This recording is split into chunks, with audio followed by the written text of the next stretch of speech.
where our dreams take flight. We'll seize that state championship with hearts so bold. Navy will stay Navy, forever rich in gold. Get your guns up high, we'll conquer and see. Rangers we will be for all eternity.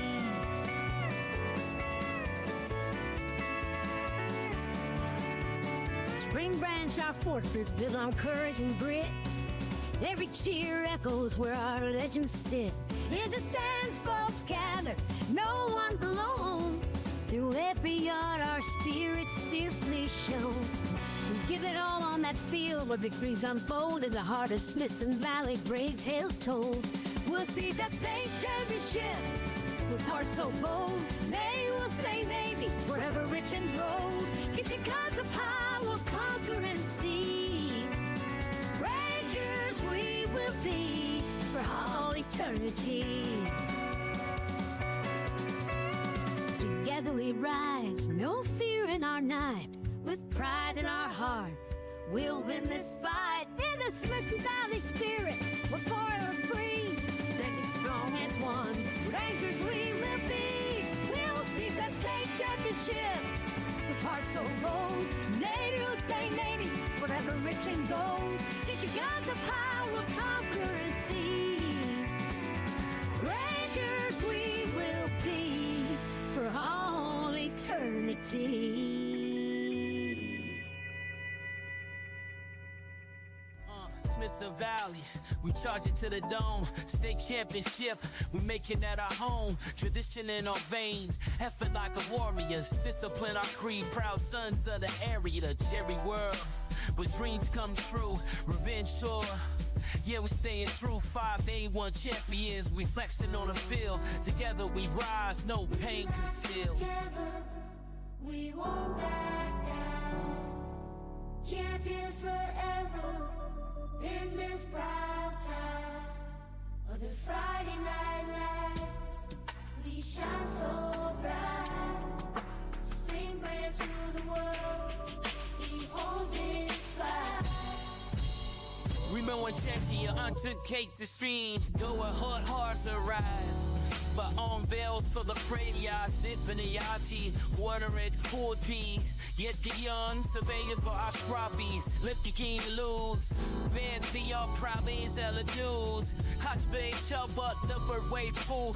Under these banners where legacies are built. We got the crowd roaring, bringing that guilt to every opponent. Stepping on our turf, but relentless, our worth is been on earth. From morning drills to late night runs. In Spring Branch, we become the chosen.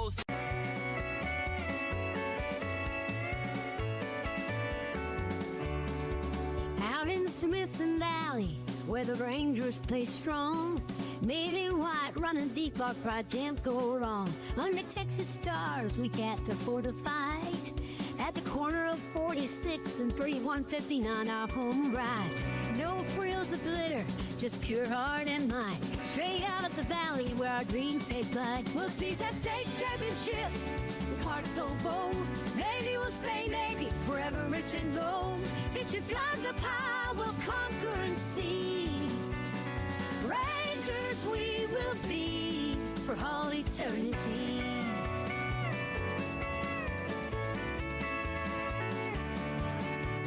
Spring Branch, our fortress, built on courage and grit. Every cheer echoes where our legends sit. In the stands, folks gather, no one's alone.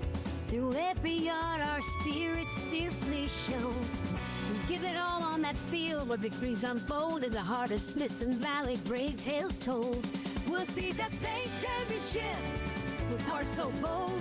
Navy will stay Navy, forever rich in gold. Get your guns up high, we'll conquer and see. Rangers we will be for all eternity. Together we rise, no fear in our night. With pride in our hearts, we'll win this fight. In the Smithson Valley spirit, we're forever free. Standing strong as one, Rangers we will be. We'll seize that state championship with hearts so bold. Navy will stay Navy, forever rich in gold. Get your guns up high, we'll conquer and see. Rangers unity. Smithson Valley, we charge it to the dome. State championship, we make it at our home. Tradition in our veins, effort like a warriors. Discipline our creed, proud sons of the area. The Jerry world, where dreams come true. Revenge sure. Yeah, we staying true, 5A1 champions. We flexing on the field. Together we rise, no pain concealed. Together, we won't back down. Champions forever in this proud time of the Friday night lights. We shine so bright. Spring brand to the world. We own this flag. Remember when champion untook Cade Spradling, though a hard hearts arrive. But on bells for the prayers, sniffing the yachty, watering cool peas. Yes, the young surveyor for our scruffies. Lift your king to lose. Band the all province of the dudes. Hot bay, chub up, the bird wave full.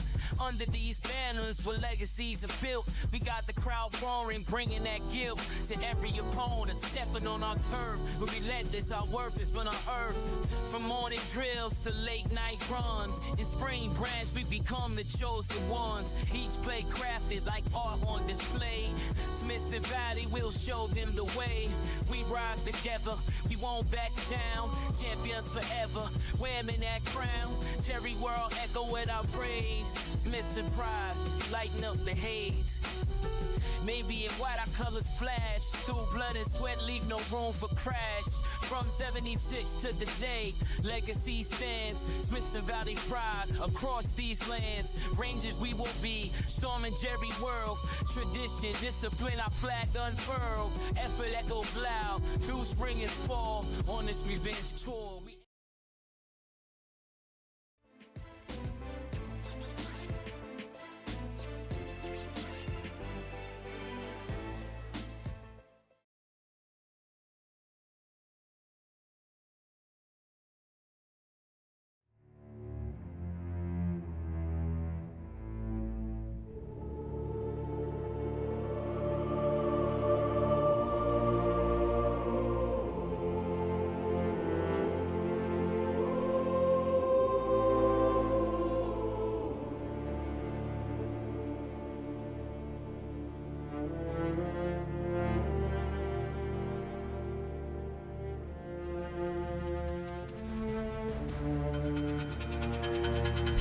Yo, we storm the field, clash of titans, crown it's ours, our legacy, warriors on a mission, futures in the prophecy, gridiron get memories, diamonds and cleats shining, destined to claim the ring, fate aligning. Rangers fight to the top, claim that victory, we won't stop. One squad, one dream together, make history that'll last forever.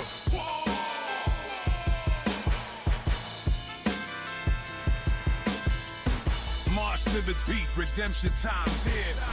Rise the quiver, it's the Rangers premiere.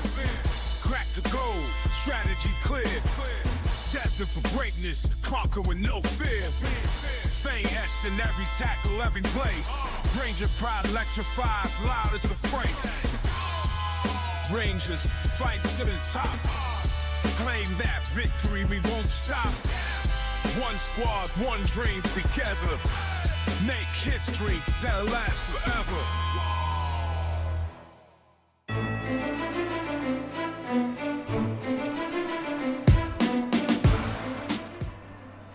Same time next year, 371 days after the Smithson Valley Rangers came into this building right up here in Arlington, looking to conquer 5A Division I. They are right back at Jerry World. This time it is the Highland Park Scots from Dallas, right down the road, who stand in the way of yet another chance to claim a 5A Division I state championship. And for Coach Larry Hill in his legendary career, it would be his first state title, capping what's been one of the great careers in all of Texas high school football. With me, a person who needs no introduction on the Ranger Network, Emily Wick, Brad Lind, a Smithson Valley assistant coach for 25 years, knows Coach Hill very, very well, will provide analysis for us today, and he'll join us momentarily. But Emily, your role here, dual in a sense, not only with Wick Productions, who does such an outstanding job of putting together all Rangers broadcast and the content that you saw and you're going to see throughout this pregame show as we lead you up to kickoff at 11 a.m., but you're also a mom who's eagerly anticipating this ball game. I sure am, and I don't know if you can tell who my kiddo is. Go 19. You know, this is a bittersweet moment in a lot of ways. You know, we've been Rangers Network for a decade or more now, following, you know, names like Levi Williams, Josh Adkins. I mean, the list goes on and on. Our little guy, 7 years old, running up and down that sideline, couldn't wait for the day for his opportunity to be a varsity Ranger player and be on the field. And the fact that we're here and he gets to be on that field, I mean, I've got all the feels today. The coaches, the community, what a big moment. And like we were talking about earlier, this is kind of revenge tour, right? This is our second year back-to-back to come on in here and bring it home this year. I'm feeling good. The boys look good. I'm so confident. The coaches feel good. This is our time. Yeah, 5th overall state championship game appearance, all of them under head coach Larry Hill, who took over the program and changed it forever in 1993. Came to state in 2001, again the following year, similar to this year in 2002, right back in 2004. And at that point, we might be thinking, hey, it's an annual right for Smithson Valley to get back to state. Well, a little bit of a lull by Smithson Valley standards, right? Anybody else would be thrilled to have a 4th state championship appearance in program history. For the Rangers, it came last year, came up short to Aledo, but different year, different circumstances. And I know leading up to this ball game, Emily, you had a chance to sit down with several of the seniors who have been so big in where this team is right now. That's right, I sure did. I had a great time sitting down with a whole bunch of seniors, super impactful players. We had a great time, and I'm going to kick off. We're going to start off with Cisco Carvajal, and after this, I may not see you again because I'm going to get down there and do my thing, enjoy all of it, and go Rangers. Let's go. We're the Rangers, ready to rise and shine. Smithson Valley pride on this field we grind. Tradition runs deep, power in our veins. Discipline and effort will break these chains. Hope in our hearts, fans all around. Jerry World awaits, our glory will be found. Fighting every play, we'll never back down. 581 champs with take. So Cisco, we're headed to state. Yes, ma'am. What are your thoughts?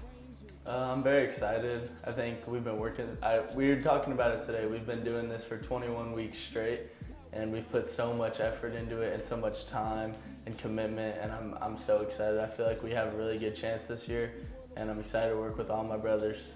So Cisco, you used to play quarterback, Yes, and so ma'am. talk to me a little bit about your high school journey and the positions moving. I know we do that a lot around here.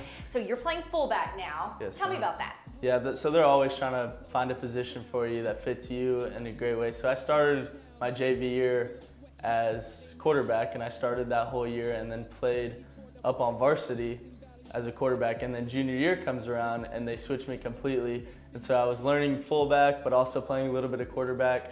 But I feel like the coaches are always spot on with their changes, and I feel like it fits me perfectly in my position. So I've been able to learn the offense from so many different angles, and it made me a much smarter football player. I love it, and you've really fit into that position well. You've done amazing this year. If you had to tell me one of your favorite memories from this year, your senior year, what would it be? I think it would be going into the Wagner game, because we had just come off a huge loss against Piper, and now we're sitting at 3-2 coming into another big game, and we go off and we're losing at halftime.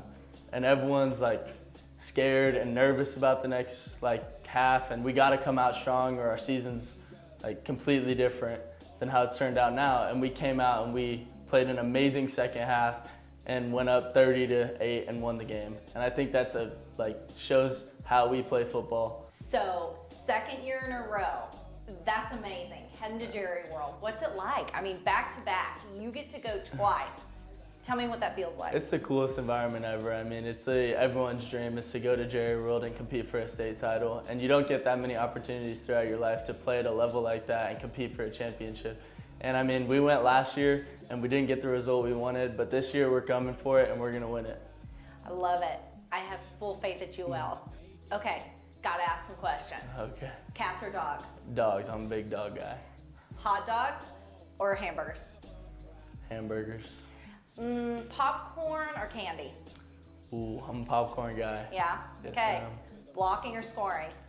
Definitely blocking. I love being able to go out there and allow my teammates to score and just give out everything I can on the field. I don't need any of the glory. We're all a big team and we love each other and we'll do anything for each other. I love it. One more thing. If your teammates were going to describe you, Cisco, how would they describe you? I'm definitely a big competitor. I'm all like, everything I have goes onto that field and they can feel it. So yes, ma'am. Like I'm a big competitor, but I understand the game and I love those guys out there and they know that. What do your teammates mean to you? My teammates are everything. I mean, everything that I've done for this team and all the commitment and time, so have my teammates. They've all been out there every single day, never missing a practice, never missing a meeting, and we all just go out there and give it everything we got so we can compete for a state title, and that's how we're doing it. We got there. That's amazing. Hey, I want to wish you the very best luck. Second year's the charm. Y'all got this, and I'll be right there. Thank you, ma'am. Yes, ma'am. We're going to go out there and win it. Bring Coach Hill's first ever ring. Let's do it. The legacy of legends we carry, we won't fall. This missing Valley Blue, we're giving it our all. In the making, shout it out loud. And with us as we welcome you into AT&T Stadium, back into Jerry World, the home, obviously, of the Dallas Cowboys. A person who, as we mentioned, needs no introduction. Talked about him at the beginning here of Countdown to Kickoff. Brad Lind, 25 years an assistant coach here for your Smithson Valley Rangers. And Brad, the honor of having you alongside to do color analysis for today's ball game. Thank you. I feel so blessed to be here. I just want to shout out, like today, I know the first quarterback ever for Smithson Valley, Guy Kitchen. He's at home watching. There's coach's kids playing in today's game. There's even a coach's kid that's a coach today that I coach. So, you know, if I get a little emotional or stumble around or something, it's because I'm super excited. This is a great blessing, great adventure for everybody involved. This is the wonderful thing about days like today is that they don't come around often. Now, Smithson Valley's been here 5 times, but these days, to your point, Brad, should not be taken for granted because, boy, for guys like Mr. Kitchen, they get to sit back and kind of see the fruits of their labors years later and a chance for, no matter what happens today, they're all going to kind of pay out already, but a chance to climb the mountain there and hold the trophy as a 5A Division I state champion. It'll be amazing. It'll be amazing. You know, my son, 34 and 31, they played here, so that's another, you know, just think of the guys in 1993 that played for Larry. They're close to 50 years old now, and they're in the stands, and they're wishing they could be out there, and they know that if they'd had their chance, just like these guys with the facilities and the weight training, and it's just great. This is a super day. Emily Wick's conversation with Cisco Carvajal, one of several we're going to bring you on Countdown to Kickoff as we take you up to actual kickoff at 11 a.m. between Smithson Valley and Dallas Hyde Park for the 5A Division I state championship. So speaking of Brad, let's go through the X's and O's here. When you look at the Scots, a team that comes in with just the one loss, but you and I were talking about during the week, it's a unique loss, if you will. Sure, it's a strange situation to get to play a team from out of state, and they're a highly touted team from Colorado, so that loss by Highland Park is no real mark against them. So when it comes to opponents here in Texas, they have not lost. They have not tasted defeat to another team from Texas. Smithson Valley hoping to become the team to knock them off. And so in order to do that, Brad, what's going to be key, do you think, for the Rangers as we start to kind of break down the X's and O's and looking forward to this ball game? Well, I was talking to Bo Wick before we started today. High school football is very unique in Texas because it's so big. We have so many teams that there's a chance, just like today, where they've never played each other. Right. So in pro football, they all know each other and play each other all the time. College football, year after year, they're in the same conference and they have to do the same things against each other. Highland Park and Smithson Valley have never played each other. So what you and I are getting ready to do next, comparing statistics, comparing players, it's pretty artificial because they've never played each other. So they can say, well, you can't stop our passing game. We can say, well, you can't stop our passing game. You've never seen our great defense. On defense, while we're talking about each team, though, their philosophies are a little different. The Rangers have always been a 4-3 team with what we call a quarters coverage concept, a zone coverage, but it becomes man quickly, and then some man coverage principles behind that from blitzes. Been very effective throughout the years. They're a real run-of-the-ball team, create turnovers, get the ball back to the offense as soon as possible. That's their philosophy. Not too many blitzes. Highland Park, on the other hand, is a 3-4 defense, and they still have 4 secondary guys behind them, and they play a lot of man and a lot of zone. But what's outstanding about Highland Park is their linebackers. The 3-4 itself makes linebackers have to be great players because sometimes they're on the line of scrimmage, sometimes they're in a linebacker position, sometimes they're out wider in coverage. So Highland Park has 2 great linebackers, and they're really outstanding. Give me their names right here. I'm getting nervous again. No. It's very easy. So Andrews Korn is an outside linebacker for him, and Jack Morse is one of their inside linebackers. Those 2 guys, they're two big playmakers. They move them all around. Yeah, yes. They move them all around, and that'll be the challenge for Smithson Valley's offensive line and their quarterback as a scheme to try to check plays off because you see the defense line up this way, so you want to call something else. Highland Park hides that pretty well. Their success on offense, I say this all the time as a defensive coach, Highland Park's success on offense is glaring. Their quarterback's number of yards, we'll talk about this in a minute, and their receivers, but it starts with their defense getting them the ball all the time. Smithson Valley, but especially Highland Park, has this tendency to go 7, 8, sometimes 9 series by making the other team go 3 and out. Well, when you give your offense that many opportunities without success by the other team, you're bound to get points from it. Right. The Rangers do it, but Highland Park is really outstanding. Their defense lines their offense up, so to speak. Yeah, and what's interesting about this Ranger defense is there's not a lot of seniors on that unit.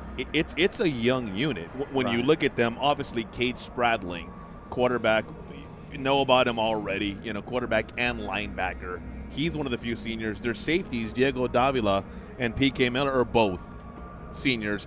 Outside of that, everyone else is either a junior or a sophomore, including Hunter Woods, who's a junior and already has several D1 offers. So it's a young Smithson Valley defense. Sure. But I say that to accentuate the fact that they've done it without being a traditionally senior-laden team. A lot of these guys are going to be back next year.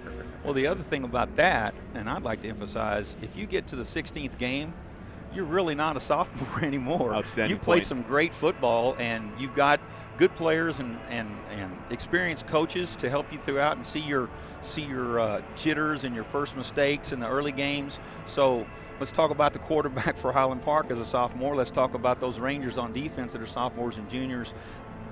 Their wealth of success right now just can't be matched in a game like this, and to arrive at a 16th game being healthy and ready to play is just outstanding. Now, for someone who says he's kind of nervous and excited, you just gave us the perfect segue. TV Pro here, Brad, in terms of going into the sophomore element that comes with Highland Park. Right. Their quarterback, Buck Randall, just a sophomore. But you watch them play and you hear the chatter about them, and those who follow them closely, it starts and ends with Buck Randall, no matter how old he is. And he's a sophomore, to Brad's point. No such thing as a true sophomore anymore at this point of the year. Still, very young man. Does he have 3,800 yards? Yeah, he is. That's not a sophomore. Well, no, he throws it around. I mean, when you look at his numbers and what he's been able to do already on the season, 3,346 passing yards. He completes at a 63% rate. Well, their philosophy on offense is a spread team. They'll have 4 wide receivers. They'll have 5 wide receivers. Sometimes they substitute a wide receiver. Both of their running backs are great at catching passes as well. So that type of offense sort of gears itself toward making a successful quarterback have very, very glaring, outstanding numbers. You're not going to have a weak quarterback in that system and be very successful. So he's perfect for that system. The system's perfect for him.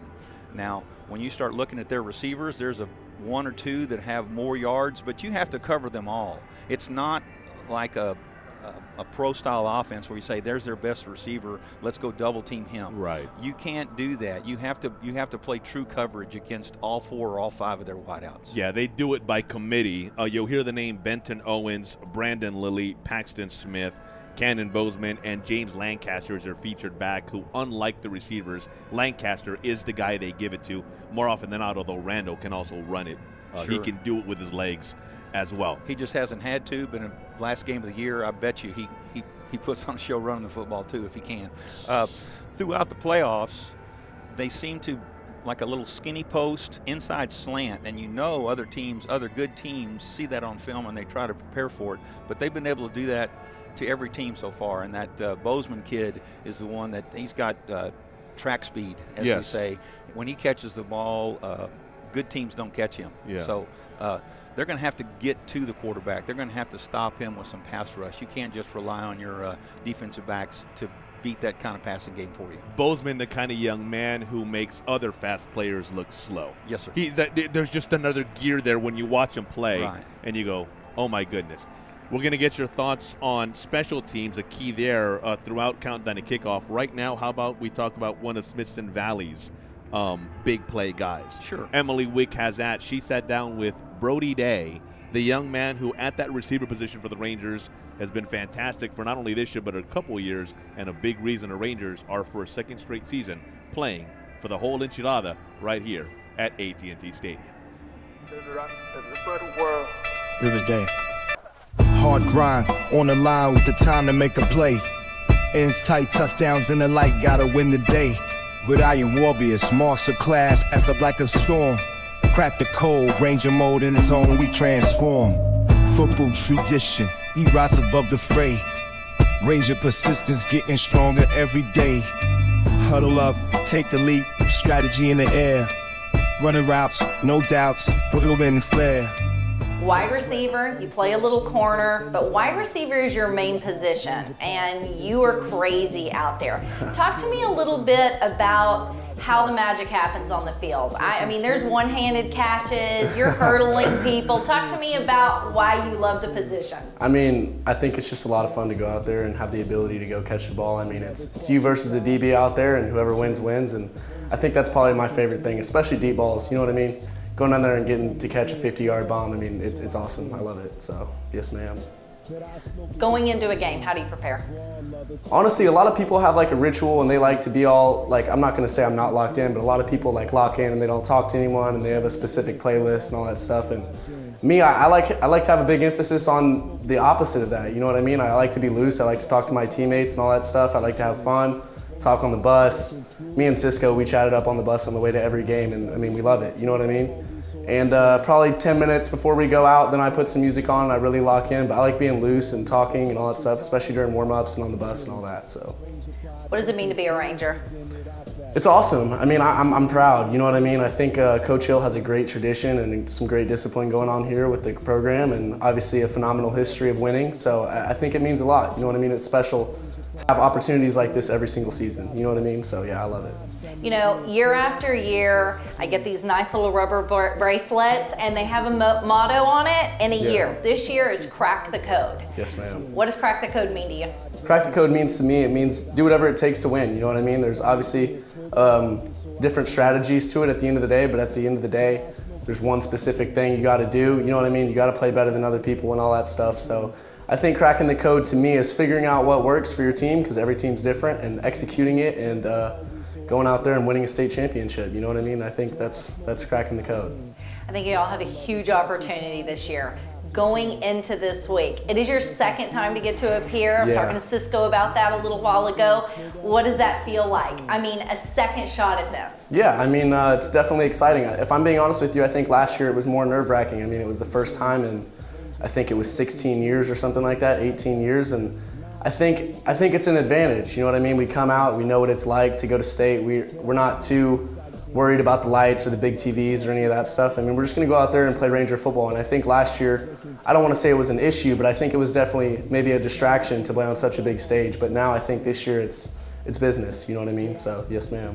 You know, it wasn't all that many years ago that I would say you were a little Ranger playing, you know, anywhere from little tackle football to junior high. And you know what it was like being the little guy and looking up to the guys that are out here on Ranger Stadium on Friday nights. Yes, ma'am. Tell those little guys watching, what would you say to them? If I could talk to them, I would just tell them to keep working and make sure you have good grades, you know what I mean? And I would also say that to make sure that you know that just because you play football, I mean, it doesn't mean you're better than anyone else. I think our program is big on that and instilling that you're a student athlete and student comes first and you got to take care of your business in the classroom and be a good kid or else it's going to interfere with your playing time. So if I could talk to them, that's what I would tell them. Just keep working, don't give up, I mean, but also understand that you're a student just like everyone else and you don't have any special privileges just because you play football at Smithson Valley. Very good. If I were to call your mom right now and ask if your room was clean, where are we at? She actually got on me yesterday about my room. She said it wasn't too clean, but yeah, honestly, that's all I got to say. I know I have some dirty clothes laying out, so I probably need to make my bed too, so yeah. All right, Brody. Well, I wish you the very best of luck this week. I think this is all y'all. I'm going to be there cheering you on, and go Rangers. Thank you. I appreciate it. Thank you. The fight never fail, this shit we sell. Head top in the charts with the dreams we fostered. We got Moss in our zone with our office. It's that time of the year, State Fair here in Dallas. Always a fun tradition right around Cotton Bowl time. Always this time of year as well. High school football state championships, and right here at Jerry World, which has been the case for the last decade or so, the best from all across Texas. Trying to look like Big Tex. Right. What a cool place. Yeah. It is pretty neat, right? The thing that fascinates me the most about it is how they'll find a way to fry anything. Oh, Fletcher's corny dogs. I mean, it's. I grew up in Dallas, so I wish I had one right now. And that's something after my own heart. You find a way to fry anything, I'm totally happy. Although my wife would say, no. Fried lettuce. Fried lettuce. They had fried Snickers. They've had fried frozen Dr. Pepper. It's crazy. They've gotten out of hand. Yeah, talking about Brody and Emily doing a fantastic job of chatting with him. More than 1,300 yards receiving, easily the Rangers' leading receiver. 58 catches on the season. The big play guy, 10 touchdowns.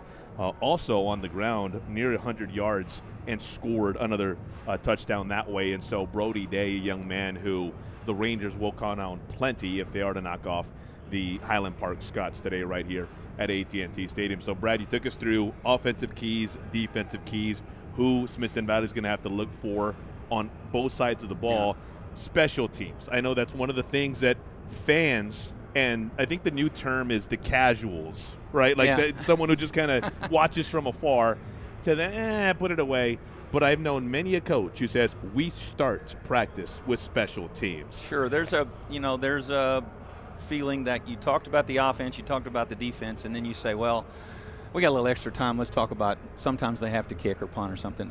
Both of these schools do a great job of preparing special teams. When I got to Smithson Valley in '96, and I had already coached with Larry down in Jordanton, you wouldn't be just the running backs coach or the tight end coach or the defensive line coach. You had these 3 kids on the punt team. You had these 2 kids on the kickoff team. We had not just one coach saying, I'm the special teams, and every other coach stood around the sideline with their hands in their pockets. It's a big part of the game, and it's always been a big part of Smithson Valley's planning, but unfortunately so is it for Highland Park because they're, I guess, emphasizing both teams. The return men for both schools are just outstanding. Punt return by Smithson Valley and by Highland Park is just an outstanding part of their game.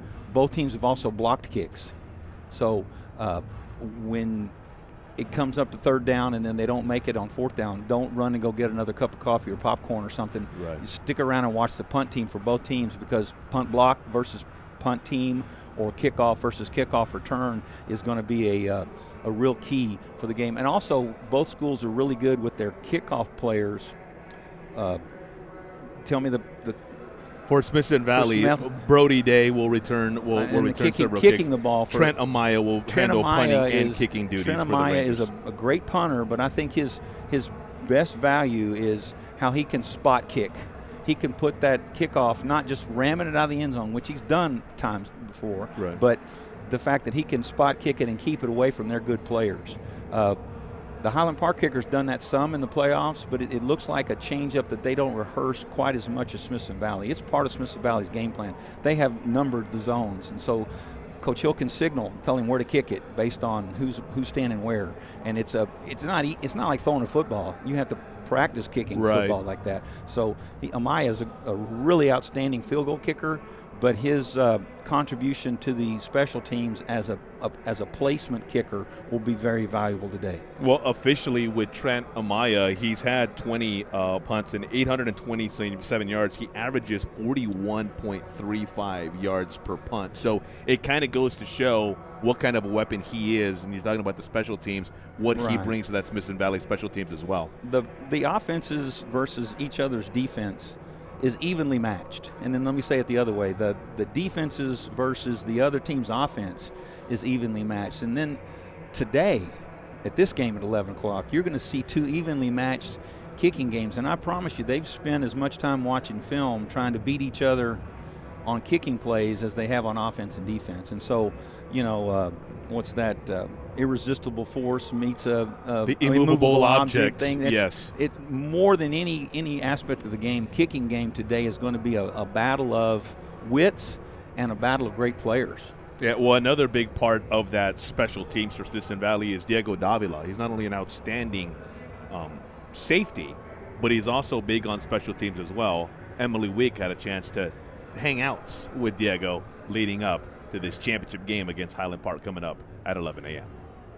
The field, Smithson Valley show in navy and white, we running this flow. Rangers pride, crack the code, no punt. State champs in sight, ready for the punt. Spring branch rise, Texas heart reflects. Excellence tradition, class in our checks. Get your guns up, show 'em who we are. Smithson Valley, rise, we're going far. Navy's the only name, feel the beat.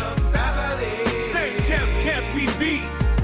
You're our big safety guy, right? What do you love about that position? I feel like it just gives me an opportunity to see the whole field, and then I'm like the backup guy. If anybody misses something, I'm there. What do you love about it? It's very physical, and I love that. It gives me a chance to make plays on the ball and then also hit people. So, there has been a lot of times during the season that when you do hit someone, I literally go, "Oh, yeah, I don't want to get hit by Diego." You also do punt returns. Yes, ma'am. And you are pretty good at that. Tell me, what do you love about that? I just love it. It's whenever the ball's in my hands, I feel like I can make a play, and that's the chance that I get to get the ball in my hands. So I have fun with it. That's awesome. Yes, ma'am. What do you love most about playing football? It's been my pride and passion since I was younger. Grew up watching it.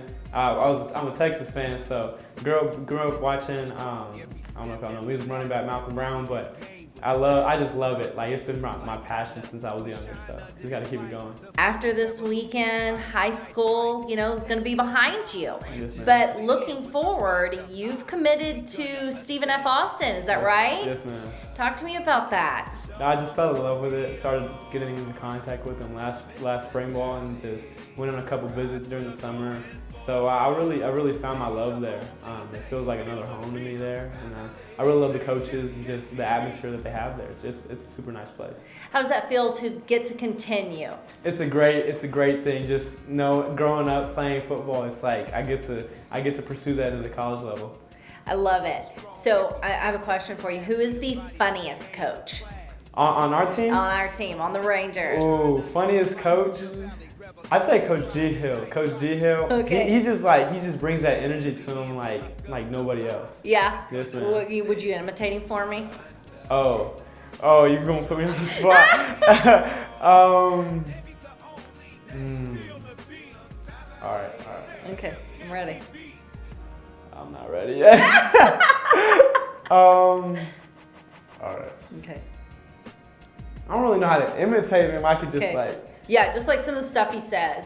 All right, well, he'll make fun of other guys. So with Cade, Cade's the big talk of the town. So he'll be like, Cade Spradling, and then we all look over. It's like he just like kind of pushes it on him, like, oh, he hears it all the time. So he just does little stuff like that. He always keeps you on your toes. Oh, yes, ma'am. Yeah. Yes. So your dad. Yes, ma'am. Talk a little bit about your mom and dad coming into this week. What are they saying? Oh, they're excited. They're Yeah. super excited. Definitely being, also I'm a senior, so it's like, it's a big deal going to state. And then my little brother's a freshman, so they're excited.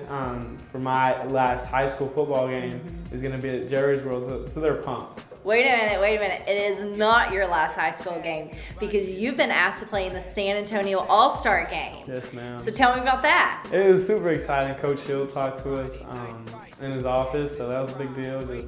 And then growing up in San Antonio, it was like, it's a big deal. Like all the good high school football players in the area get to be in that. I'm blessed to be in that too. So many exciting things. What would you say your very favorite moment of all moments this year? You had to peg it down. What would it be? Favorite moments, or favorite moment, I would say seeing Daniel De Hoya score the first. Like, he didn't score the first touchdown, but whenever he got in the end zone the first time, I feel like he deserves that the most out of all of us. He's been through so much. He pushes so hard. He works so hard. Just seeing that happen for him was amazing. I love it. Yes, man. Who's the nicest kid on the team? Nicest kid on the team, PK. PK. He's so nice, so caring. Like, anything can happen in his life. He'll still be nice to you. I love it. Who's Yes. the craziest? Craziest?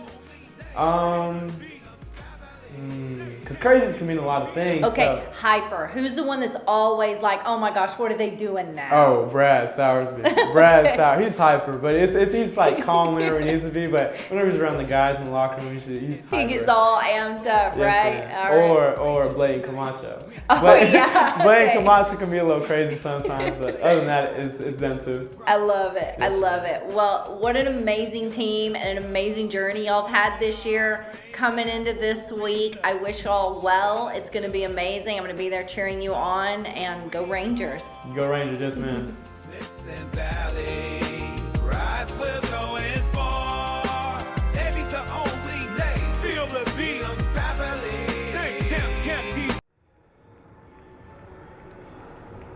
And Diego Davila, as we get set for kickoff from right here at AT&T Stadium, 5A Division I matchup between Smithson Valley and Dallas Highland Park. Leads off the 3 state championship games today right here at Joe World. 6A Division II follows 6A Division I, caps off not only today but the Wednesday, Thursday, Friday, Saturday, 4-day event that is Awesome. the high school football championship. It is awesome right here at AT&T Stadium in Arlington. Diego Davila, one of 3 Smithson Valley Rangers, headed to that San Antonio Sports All-Star game along with Cade Spradling and Preston Baker, the tight end, who we'll hear from both of them leading up to kickoff at 11 o'clock as well. You know, Brad, I heard a roar moments ago during that piece. When I bend down, see them, they're right behind me. They're right there. They're right there. Yeah, wearing the whites with the traditional awesome, simple helmet, especially in this day and age. Love the throwback. Just simply keep it simple. Keep the uniform simple. That's something Coach Hill has always stressed. The white pants is still controversial to old Ranger fans. I'm not really sure it's gonna take on, but it looks awesome. It looks awesome. I've always thought it looked sharp. The navy helmet with the white on white. It's a clean look. But they're the reason we heard that roar moments ago. Is I looked down and said, hey, it got loud in here all of a sudden. Why? Smithson Valley players were coming onto the field, and you see them there behind us starting to warm up. All those people cheering, they're not watching us on TV. I don't know which one I would have done if I wasn't up here. I'd probably be there yelling something. Maybe they have the phones in front of them. They just put them down for a second because of priorities, right? The Rangers are on the field as we take you up to 11 o'clock kickoff. Now, Brad, I know something you wanted to hit on was the running game for Highland Park. Now, a lot of talk about Buck Randall, and justifiably so, right? Just a sophomore, so many storylines there, more than 3,000 yards passing. Their second leading rusher as well. Does a bunch of things, and it's going to be fun to watch him play. And from a Ranger perspective, hopefully fun to force him into some mistakes. But he's not their only threat on the grounds. You know, spread offense means throwing the football, but spread offense means the defense has to move away from the center of the field, which means fewer people to block. So a lot of successful spread offense teams, they look like they have passing only. They look like they're going to beat you throwing the ball, and if you're not careful, that's all you prepare for. Well, you better not do that with Highland Park. They're running back number 5. Yes, James Lancaster. Lancaster is a great running back. He doesn't have the huge 2,000-yard season because they throw the ball so well. But if you spread out and play pass only, he's going to eat you up. And he comes also in a little red zone package where he's the quarterback, kind of a wildcat thing. So if we don't tackle him today, they may not need to throw the football. He's really, really talented. And the other kid, Matt White? Yes, Matt White, 34. Yes. He's a good running back as well. And like I said earlier, both of those are excellent pass receivers out of the backfield, and in the five wide, they don't have to put a 5th wide receiver in there. Their running backs are quite capable of being the 5th receiver out in the formation. Accentuating Brad's points, James Lancaster for the season, 817 yards on the year, an average of basically 5.27 every time he touches it because he's had 155 carries. He's also scored 8 touchdowns. The White kid that Brad just mentioned, when he comes in and kind of gives him a little bit of a breather, 420 yards, 5 yards every time he touches it, and he's gotten to the end zone 5 times. Right behind them is Buck Randall, so Buck's actually 3rd on the team in rushing with 318. But the interesting thing about Randall, and again, this goes to a lot of times starting point is the quarterback, right? He scored 11 rushing touchdowns in addition to the 39 he's thrown through the air this season. Yeah, that's a phenomenon of the spread offense too. As you get closer to the red zone, the quarterback becomes more involved in the running game. It's just something as you prepare as a defensive coach for every spread offensive team. It seems like those option plays that always get pitched, well, on the goal line, he wants to keep it himself, so he does score some touchdowns. Their numbers when you watch them, people hit that kid, number 5, and he doesn't go down. Yes. So you listen to their announcers over and over again. They call him the baby bull, and at first it annoyed me, but then I started appreciating his running style. He's hard to bring down. The Rangers will have to have more than one guy there to get to him, and so they're going to have to respect the run, be in a position to, especially linebackers, be in a position to cover some passing by alignment, but be ready to come to the running game. So Highland Park's the whole package. You don't get here with playing in the Dallas area and being as successful as they have been without having some weapons. Let's talk about their passing game now. They've got Bob Lilly's grandson. Yes. And they've got Cannon Bozeman, and what's the third one that's got the most stats? Among the receivers, it's a team that throws the ball quite a bit. But not only Owens also gets a good number of yards, as does, you mentioned, Lilly, and Cullum, also a young man who catches Paxton Smith in there as well. Right. They spread it around, and you hit on this earlier in Countdown to Kickoff. They really don't have one guy who's going to make you go, whoa. No, and the problem is they have 4 or 5 guys who are legitimate threats. Yes, a 5-receiver set with just the lone quarterback there in shotgun, that used to be really, really an amazing trick play formation. Now, teams that spread the field, they have that as part of their normal package. So on defense now, you take a linebacker and you can tell him he's a linebacker, but he's become a safety. He's outside of the box, as we say. He's covering in space, and then some of these running plays, when it's just the quarterback back there, if you commit, let's say, 6 or 7 to the pass, well, then there's not enough to cover the run, and the quarterback takes off with it. So a lot of the QB draw and sprint draw from the running back even is a function of the fact that you spread the field with receivers that have all caught the ball. There's times when you prepare for a spread team, you say, well, that kid on the outside, he always catches the ball, so we can double team him and make him throw the other guys. You wouldn't want to do that to Highland Park because the quarterback and the play callers, like I said, with the skinny post or the inside slant, they found a way to make it look like the other team had no idea that a ball was going to come in there. And just to have a wide open receiver in the middle of the field is incredible. So it's not a function of bad defense. It's a function of good formations and good play calling. And so one of the young men on the Smithson Valley defense is going to have to contend with those threats and those numerous receivers that Highland Park will throw to, and also have to keep tabs on Buck Randall, is the other safety. We heard from Diego Davila moments ago, PK Miller, also a sophomore. What's the PK stand for? Yeah, well, Emily Wick will let us know right now. She sat down with PK during the week leading up to this ball game. Get your guns up, feel the power, feel the thrill. Navy will be Navy, reppin' hard with skill. State championship bound, know we got the will. Rangers rule the night with pride that can't be still. No frills, no glitter, just pure fighting might. We lift the spirit up, the team's our guide alike. At the corner of the field where the battles ignite. Can't lose, won't lose, we aim to reach new heights. Triumphant roars echo through the valley skies. Rangers on the prowl, never compromise. So PK, Yes, ma'am. wide receiver and safety. You're all over that field both ways. Tell me, how do you have the stamina to keep going? It really started kind of in spring ball, and they asked me about it if I was going to do it, and I said yes. And then just kind of getting acclimated to practicing like that, going back and forth. Me and Hunter practice a lot about just staying on, running around, moving around, making sure we're on our stuff, making sure we're hydrated to be able to do that stuff. So. Which one's your favorite? Probably defense. Defense? Yes, ma'am. Why? I like hitting people. Okay.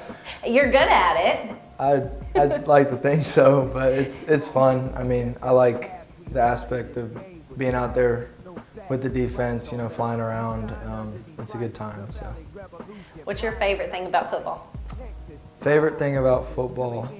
Just being around everyone all the time. The locker room's always fun. Being able to be with those guys every day of the week is a blessing, especially with the group we have this year. It's a fun time. You know, y'all have a lot of bonding time. We do team dinner once a week. Y'all have position dinner once a week. What does that mean to you, for y'all to, outside of practice and games, to all connect together? It's a blessing. I don't think a lot of schools have that. I don't think a lot of places have that. So to be able to just embrace that throughout these last 16 weeks and be able to grow with the guys every week, it's truly a blessing to be able to have that to us.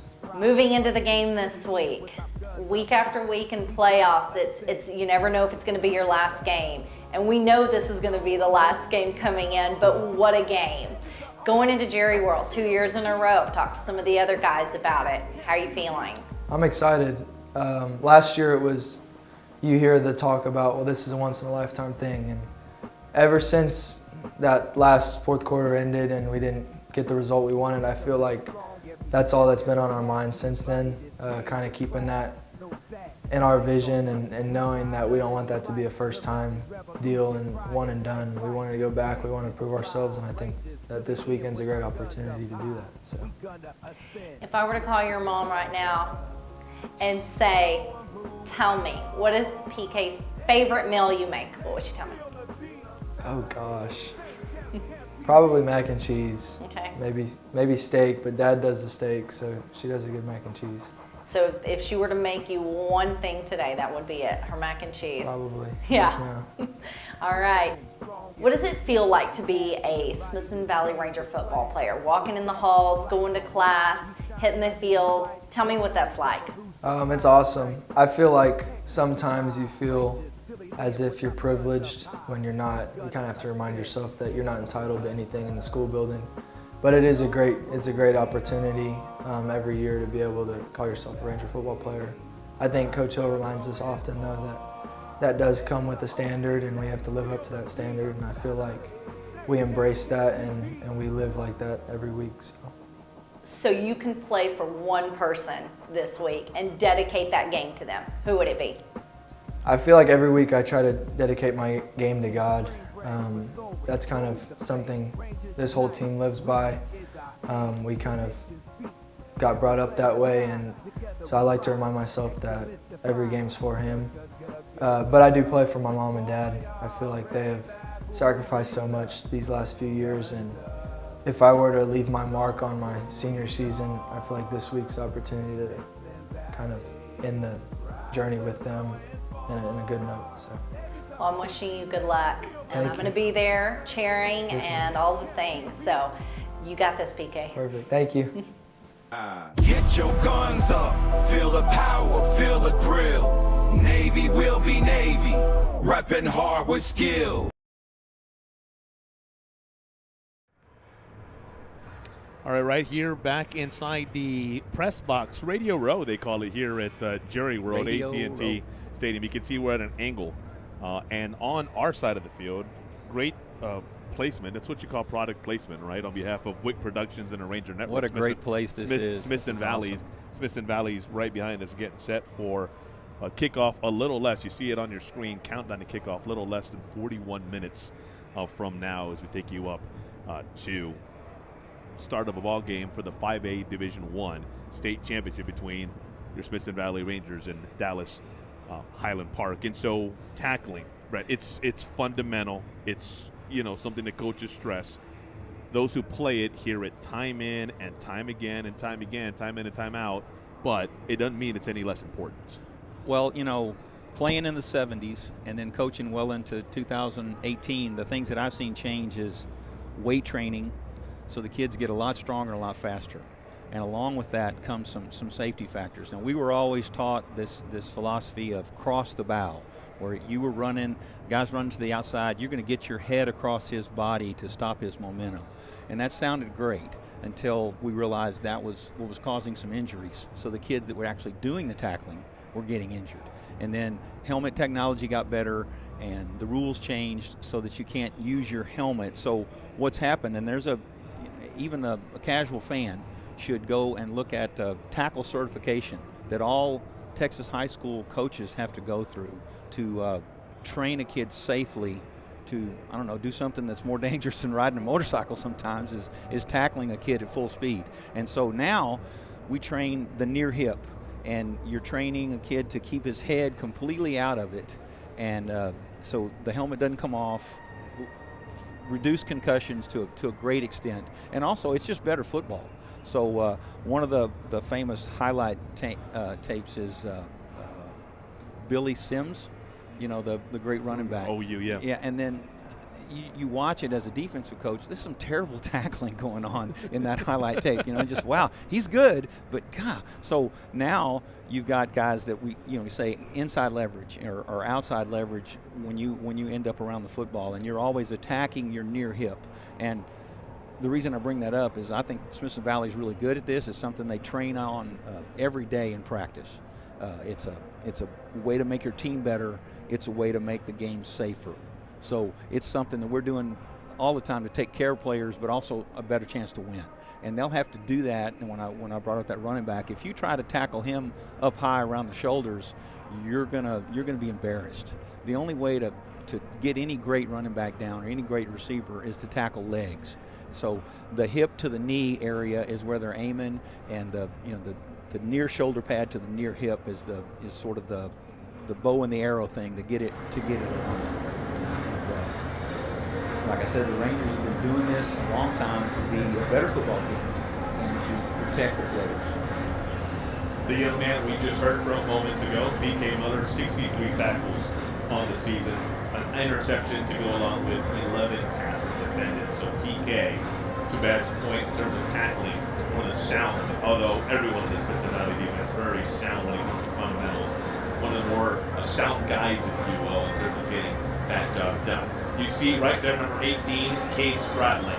That's another guy. That's a quarterback? No, that's a linebacker. No, that's a quarterback. No, that's a linebacker. You're right. You're both right. And when we show highlights of him, he's a tackler. Now, he could tackle up high, and sometimes he probably gets away with that, but he's a textbook tackler on some of these clips that you're going to see. And you can probably hear the roar behind us because more of the Rangers are making their way onto this AT&T Stadium turf. Now, for Spradling, yes, he's a quarterback, and we'll talk about that plenty more. We already have. We'll talk about plenty more. But defensively, he's an all-district linebacker. Now with third-year letterman, third-year starter, started 14 games 2 years ago as a sophomore, started all 16 games in last year's journey to the state championship game, and this year not only starting at linebacker, but also, as we've talked about, the quarterback for the Smith and Valley Ball Club. And so Emily getting a chance to sit down with Cade, a young man who, I think to say he does it all is a bit of an understatement. Here's Emily's conversation with Cade Spradling. They hit the field with a purpose, Smithson Valley pride. In navy and white, we rise, we never hide. Chasing dreams under Friday night lights. 13-2, we're ready for the fights. Range to stand tall, tradition in our veins. Underneath these helmets, tell me a little bit about what it's like to play both quarterback and linebacker. You don't see a quarterback running both ways. Not very often, especially as tough as you are playing linebacker. What is it like trying to handle both of those positions? It's fun because you get to work with two different types of people. You get, your offensive line guys and all those knuckleheads, and you get the defensive guys, and we just have a good time. What's your favorite position? I don't have one. Whatever I'm playing at the time. Yeah? And so you really kind of came into quarterback this year. You didn't really play it last year. What'd you think when they came to you and were like, hey, this is what we're doing? Well, I was backup quarterback last year, so I still worked it a little bit in practice, and I remember it from freshman year, so I was excited for the opportunity for sure. Very good. So, playing linebacker, talk to me about what it is. What gets you going? I mean, you're out there and you are just making the tackles. What's going through your mind game after game after game? Just worry about what I have to do. I know my teammates are going to make plays too, so I'm not worried about doing more than I need to do and just taking care of my job. Heading into this week, second time you get to go. Went last year, went this year. Outcome wasn't exactly what we had hoped for last year. How do you feel going into this weekend? It's going to be fun for sure. It's a really cool atmosphere to play in, and we know what to expect atmosphere-wise. So, it's going to be a fun time for sure. Tell me, what was your favorite moments about this entire season? The locker room for sure. Just having fun with teammates. It's always a good time. What do your teammates mean to you? They mean everything. They're fun guys to be around, and it's just fun playing as long as we could with the group of guys we have. It's been a lot of weeks, week after week after week. That bond, you think it's something you'll always take with you? Yeah, for sure. Like next year when we come back and we see those guys and they're doing their thing again that year, it's gonna be fun. So, looking at outside of high school, got graduation coming around the bend. You hope to play football coming out. I know you've had some people looking at you and the eyes are going. What do you think? Yeah, I'm thinking about playing at the next level. I gotta go visit and do all those things, but yeah, for sure, it's definitely a possibility. And what do you want to be when you grow up? I don't know. I'm still trying to figure that out. I don't know yet. I am too. I think that just kind of, it's always evolving, right? Yeah, exactly. Yeah, that's fun. Very serious question now.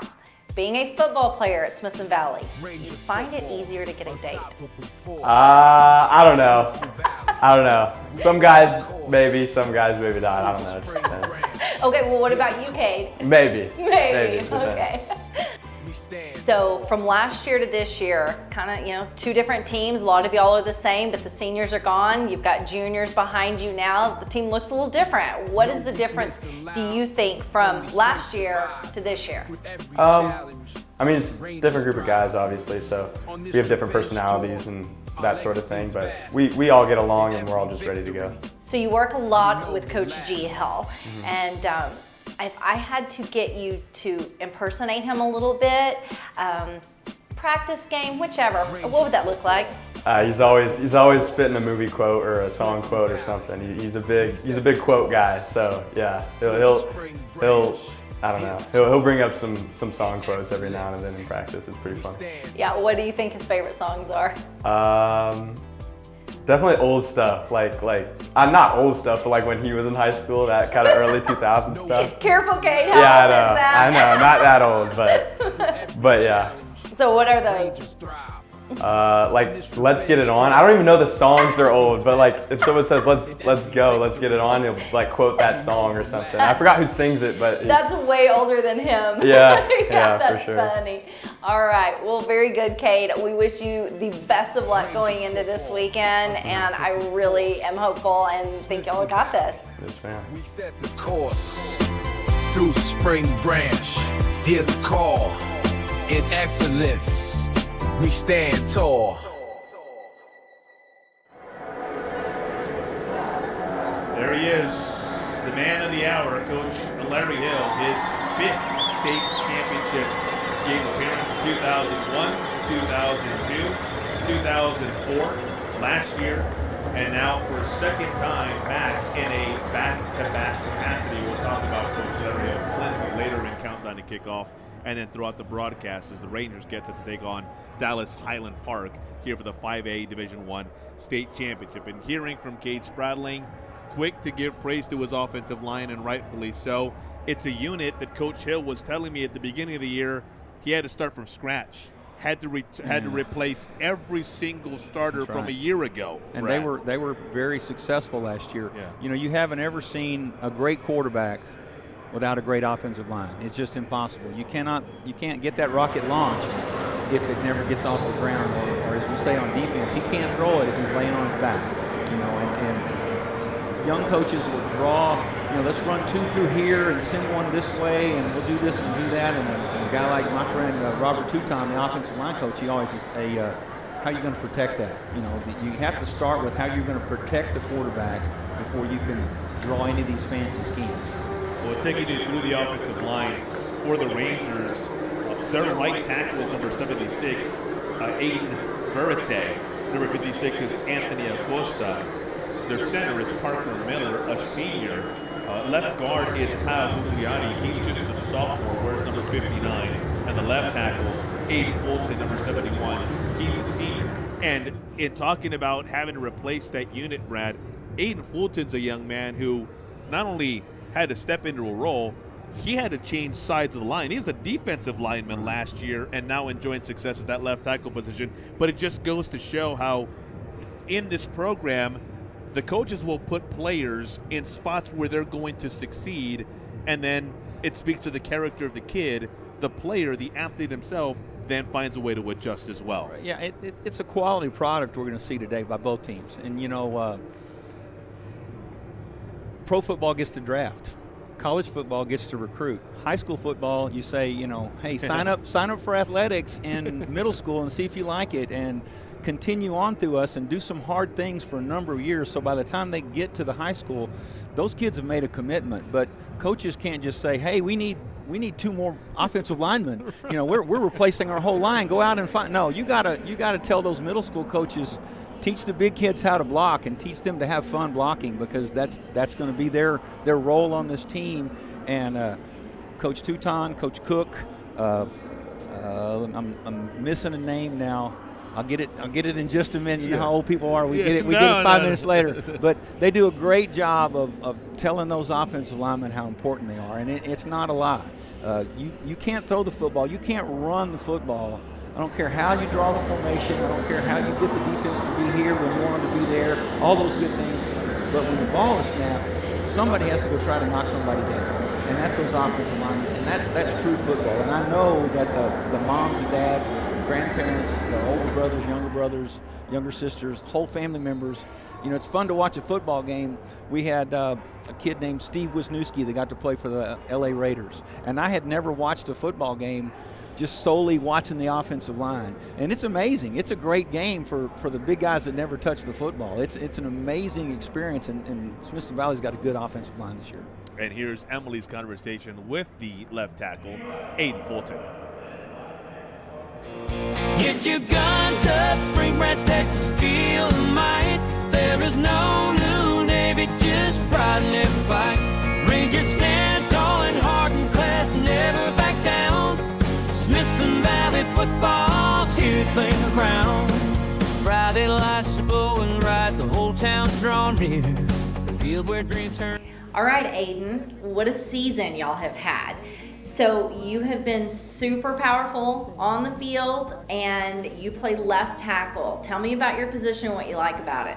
Yes, ma'am. There's a lot of solo blocks that go on left tackle. The rest is just duo for the rest of the line, so I kind of got the harder job, I guess.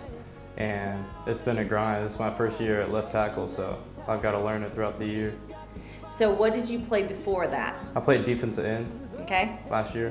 What do you feel about the switch? What was that like? I definitely like offensive tackle way better than defensive end because, I don't know, I just feel more comfortable in my position now.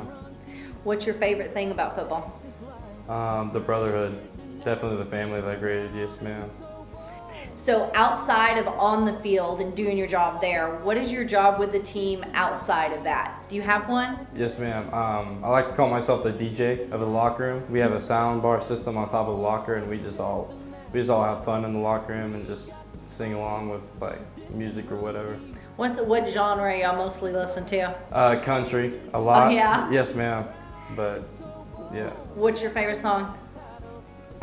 Just like I like Zach Bryan, and Okay. I'm like Pink Skies. Okay. Yes, Can you ma'am. sing any of that for me? You know, you're like, I'm not doing That's it. for the locker room, yes, ma'am. Okay, so you do sing in there. Sometimes. Okay. All right. So Christmas is looming. Yep. Santa's coming. Mhm. Are you on the good list or the bad list? Naughty or nice? I'm on the good list. Yes, ma'am. All right. And as a whole, the Ranger team, would they be on the naughty list or the good list? We're on the good list. Yes, ma'am. Yeah. All right. So I have another question for you. Who is the toughest coach on the team? C. Worsey is pretty tough. Okay. Yes, ma'am. Okay. What is he? If you had to imitate him, what would that look like? Oh, I don't even know. He's hard to imitate. His voice, yeah. What's he? Some of the things he says. Make sure he gets to the line and run through the drills, and he just gets on everyone to practice their best every practice. I know he's hard on you guys, but what does he mean to you? He's a person that helps us get to where we need to go. He's a plan setter for our team. Yes, ma'am. So he kind of guides our defense into what we need to be each week, and he kind of puts us all in one unity to work together on defense. Talk to me about Coach Touton. He's your position coach. What does he mean to you? Coach Touton is great. He brings, I think, the joy to football. He's always happy to be there. He's always up there early in the mornings, and yeah, he's just great. I mean, he does everything up here. Every time you turn around, I pulled up today and he's out there weed eating. He just seems to be in all corners of the field house and the field. He's been here a hot minute. If you wanted to say something to him about your journey and what he's done for you this year, what would you say? He's my coach. I love him. You know, he's always been there for us for these past 4 years, all the way through freshman team through varsity. So he cares about you, even if you're JV, freshman, varsity, he's always there. So, Christmas list, did you write one? Yes, ma'am. I got a couple things down. What do you have? I have a weightlifting belt. Okay. It's for powerlifting. And then, I got this foot massager. Okay. Yeah. I mean, after all those long practices. It's a weird one, but it's good. Yes, ma'am. So do you see yourself trying to play football after this? Yes, ma'am. I'm looking for I got a couple opportunities to play for right now, but I'm looking for a little bit higher up on the charts that I can play for. So, leading into this week, I know that your parents are excited. What are they saying?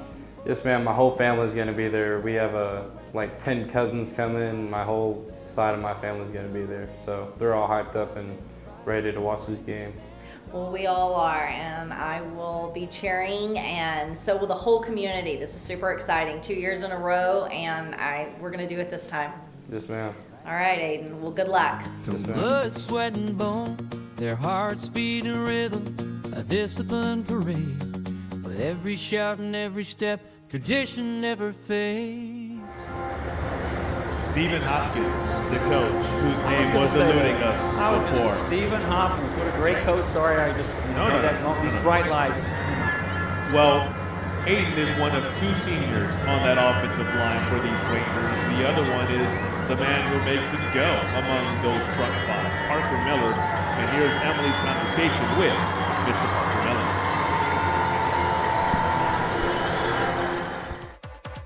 What a ride it's been. We're so proud of these coaches, so proud of these boys. It's been an amazing journey to watch. So proud of them for getting back to a place 2 years in a row. Wishing them nothing but luck. Thank you to the community for all of your support, and go Rangers. Unstoppable force, Ranger pride. Smith and Valley, strap your cleats on tight. In the navy and white, black shoes shining bright. We're on a mission, championships in sight. Rangers in the zone, hearts full of fight. Spring branch boys dripping with class. Tradition. All right, Parker. So your position is center. Yes, ma'am. Have you always played center? I have my whole life growing up playing center. Do you like playing center? I love it. It's fun. Tell me about it. I mean, you just get to call out all the defenses, be the leader of the O-line, help your teammates get better. I mean, you just get called as one of the leaders of the O-line. It feels good. So getting to play center, I mean, that is a big responsibility. What helps you in that role? Like, I mean, just trusting my teammates, knowing they'll back me up. I'll back them up no matter what they say, what we see. We'll just communicate and just trusting each other. Coach Touton is your position coach. Tell me what he means to you. I mean, he's everything. He's another dad to me. He teaches me everything about life, more than just football.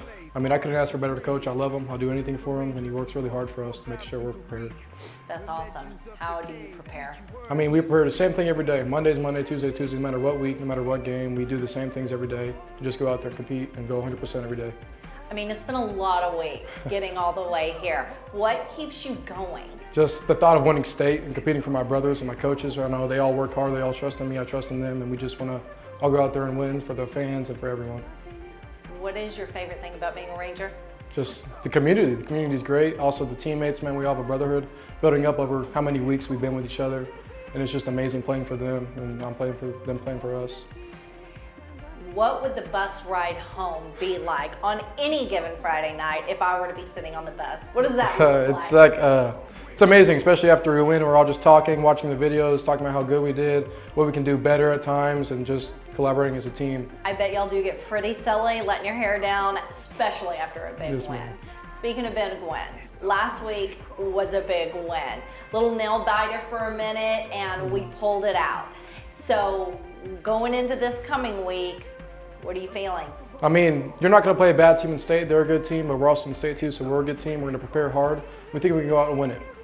I think you can too. This is going to be amazing. If I were to call your mom right now and I were to say, hey, what exactly is the messiest part about you? What would she say? Probably organization. Everything, my room, you go into my room, it's messy. But is it bad right now? Yes, ma'am, it's probably bad right now. Who stays on you more, your mom or dad? My mom, always on me. What is she on you about? Just about being on top of things. I always forget stuff. I'm a little lazy, don't want to do homework and stuff. Always on top of me, making sure I get it done. What matters more, homework or football? Both, they both matter. Yeah. I saw the hesitation. Yeah. Where are you heading off to school? Do you I'm know yet? going to Texas Tech. I'm doing engineering. That's awesome. Awesome. Already ready to go, huh? Yes, ma'am. Well, I'm really excited for y'all heading into this weekend. I'm going to be there cheering you on, and good luck. Thank you.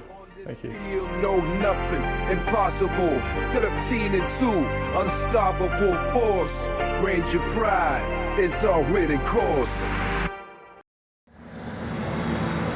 Fans settling in, less than 20 minutes away from a 5A Division I state championship clash between the Smithson Valley Rangers and the Dallas Highland Park Scots.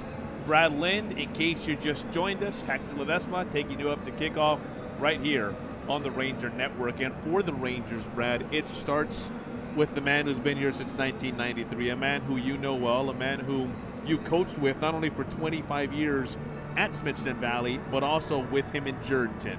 Yeah, Coach Hill. He's the second Hill that I met. I coached with his brother Glenn in Houston, and then through Larry's dad, who just passed away recently, and through Glenn, I got to work with Larry, and then the rest they say is history. So there's 3 Hills that I coached, and their coaches. And so what a family to be a part of for me for these years, not just in coaching, but just a great friend, just a great man, and I feel extra fortunate that my sons got to play for him. So you just can't beat that. And this a fantastic coaching matchup because on the other side for Highland Park, you got Randy Allen, who's number 2 on the all-time high school wins list for all of Texas high school football. He's good too, as we say. Yeah. Ever. He's second only behind the legendary Phil Danaher. 9th on that list is Coach Hill, looking for that first state championship in his 5th appearance here in the final game of the season, given the classification that he's competed in all 5 of those previous state championship appearances. And so for Coach Hill, a win today would be the icing on the cake and would finally give him that state championship. About the only thing on that resume, Brad, fair or not, about the only thing that is lacking on a legendary resume. Well, without breaking into tears or getting a little goofy here, 2001, we played in the first overtime game. Yes. Before that, ancient history now. Yeah. Before that, it was just co-champs. If you were tied at the end of a state championship game, they just handed out gold medals to everybody. Ours was the first year that overtime was in effect, and we lost a great game, but a heartbreaking game to Denton Ryan. So if you walk away from a overtime loss, can you really say you're a loser? The other one I want to bring up is a great game in Old Texas Stadium with South Lake Carroll. Yes. There were probably 7 or 8 NFL players from both. I think we had 2 and they had 7. It was a good game, but the final seconds, a field goal goes through for them, and they're the state champs, and we get the silver medal. So I hold my head high as a Ranger coach. Anytime we've been here, the only way to lose a state championship game is to actually get in it. Right. So, and Larry had a great article with Dave Campbell Magazine, or maybe San Antonio newspaper, but he says this game, win or lose, will not define me. Right. His legacy, his job as a coach, his job as a friend to his fellow coaches has been leadership above and beyond the X's and O's. He's just a fine Christian man. He raised his sons right. He raises his players right. He's there for the ones that get in trouble. He's there for the ones that are successful. He's been to weddings. Unfortunately, he's been to funerals.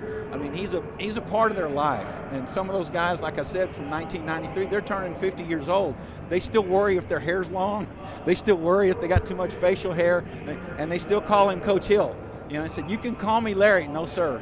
I'm always going to call you Coach Hill. 3+ decades of a career's worth of work. Certainly one game does not define one Larry Hill. And so for Coach Hill, a 5th state title game appearance will happen in just a matter of minutes. Coach Hill, through the years, up to today's ball game. Line, Larry Hill straight back to pass. He has plenty of time, and now he's being pursued. Throws the football downfield. He's got Burnett Williams open at the 20, the 10, the 5. Touchdown, Lobo.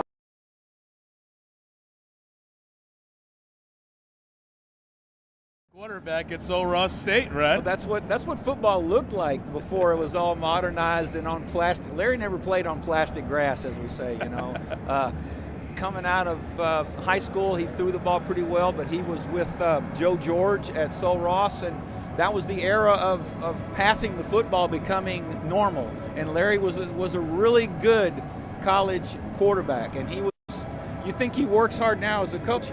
He had 3 or 4 separate receiver groups. I'll meet you guys at 8 o'clock in the morning. I'll meet you guys at 11 o'clock in the morning. I'll meet you guys at 5 in the afternoon.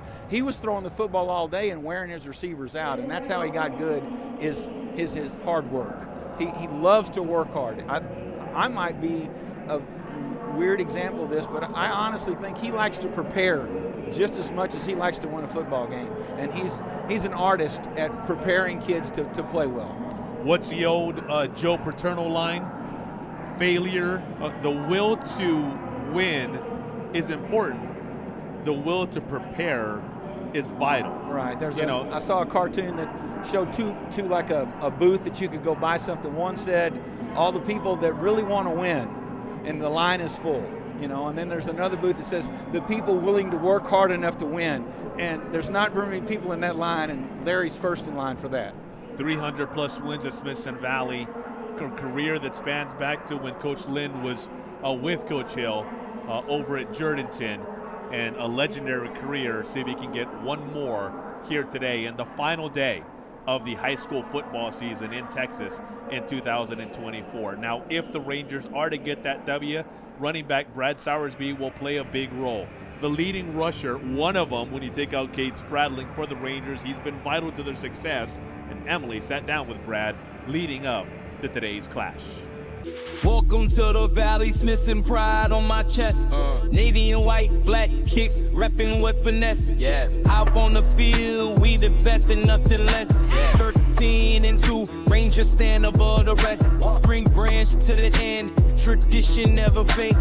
Champions on a mission. History in our wake. Riding in every play.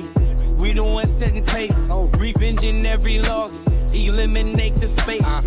Ranger football ain't for the weak. Bring your A game. All right, Brad. So I see you moving all over that field. You're a running back. It's a big job. Tell me about it. It's awesome. I mean, running back comes with a lot of things, but it also comes with a whole lot of the team as well. Got the O-line, got receivers blocking. You got a whole lot going on at a time, and everything has to go right for me to do right. So it's not a whole lot of me, but it's great. Talking about the O-line, you know, they're tough. Tell me how you feel knowing that they've got your back. It's awesome. They're bigger guys. It's nice having them on my back. Just being able to say that they're my man. You know what I mean? So, as you look back on this entire season, what were some of your favorite moments? Ooh, there's been a lot. It's a long season. There's been times, practice, I would say probably being able to throw a pass, because I don't get to do that quite a bit.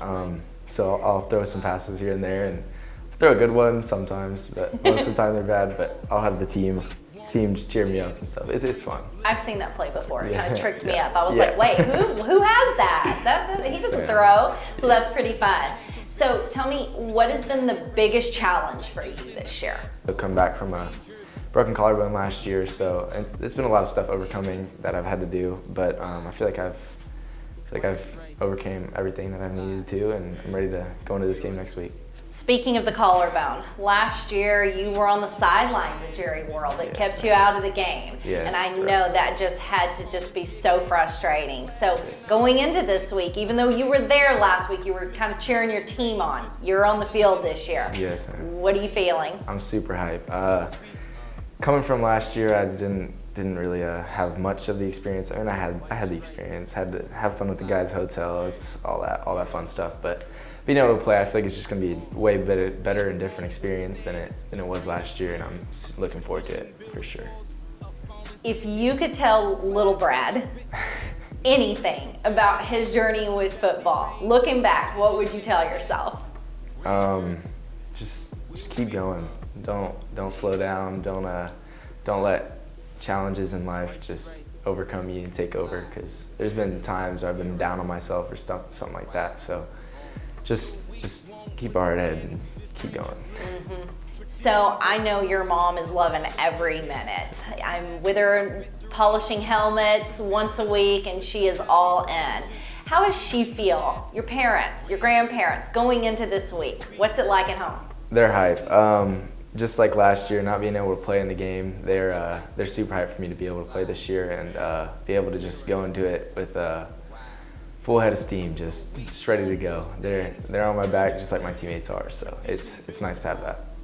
Well, I'm super excited for you. I know y'all are going to do amazing this weekend. You'll load up on Friday, head out, play Saturday at 11, and I will see you then.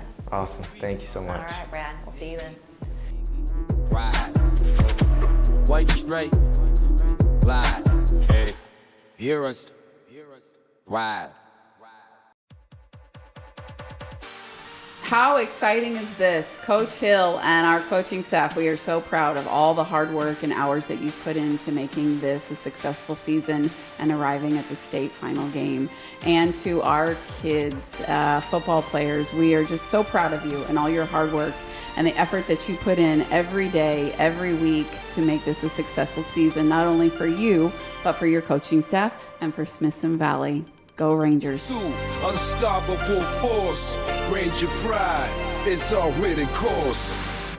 Wonderful to see the support all the way around from the administration on down over at Smithson Valley and gunning for that first ever state championship in the program's history. Brad, the leading rusher from a backfield, from a running back / fullback perspective, he has 835 yards coming in.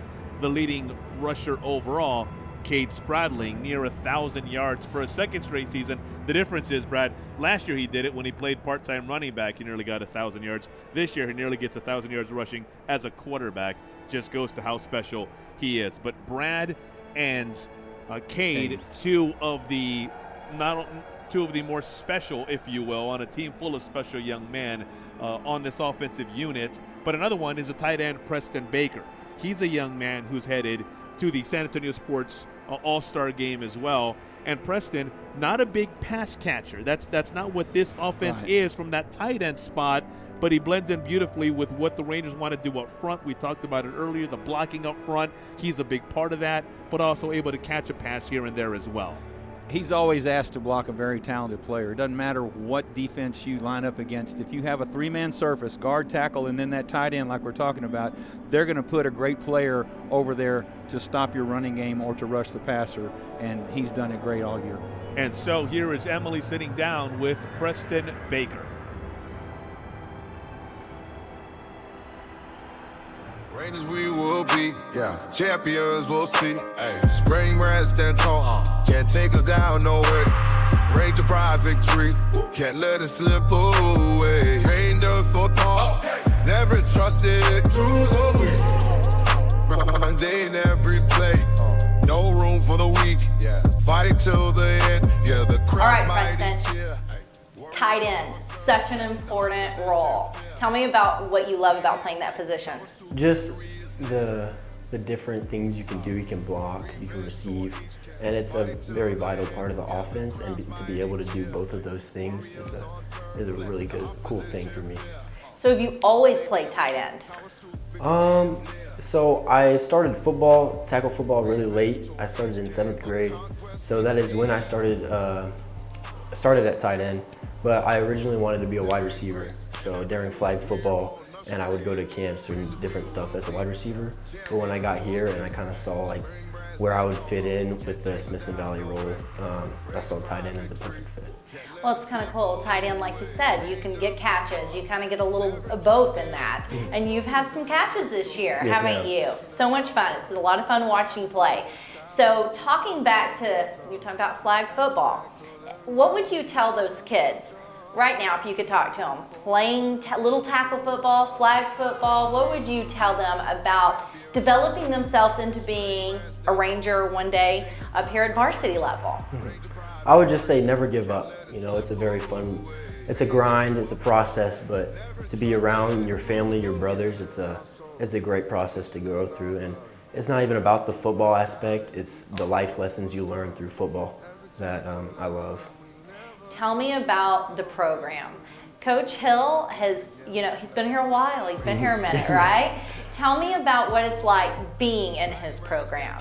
It's really a blessing to have someone as high stature as he is, and how many wins and different things he's been through in the program. It's a very big blessing. Sorry. If you had to imitate Coach Hill, what would that look like? All right, man. Today, you already know what we're going to do. We're going to do Monday how we do Monday, and Tuesday how we do Tuesday. That's what I love it. That's pretty accurate. I love it. I love it. So, your parents, how are they feeling this week? My mom's definitely more nervous than my dad. She struggles to get through the games because she's so anxious.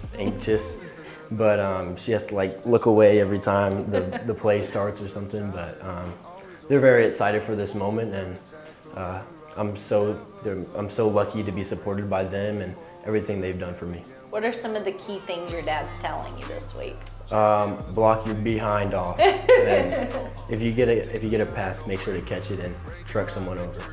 How you feel going into this week? There's always a little nervous part of me, but it's super exciting being able to be back here for the second time, and I just can't wait to get on that field and start playing. Send-off is coming, and I know because I've been there, send-off is a lot of fun. The buses line up, all the parents come.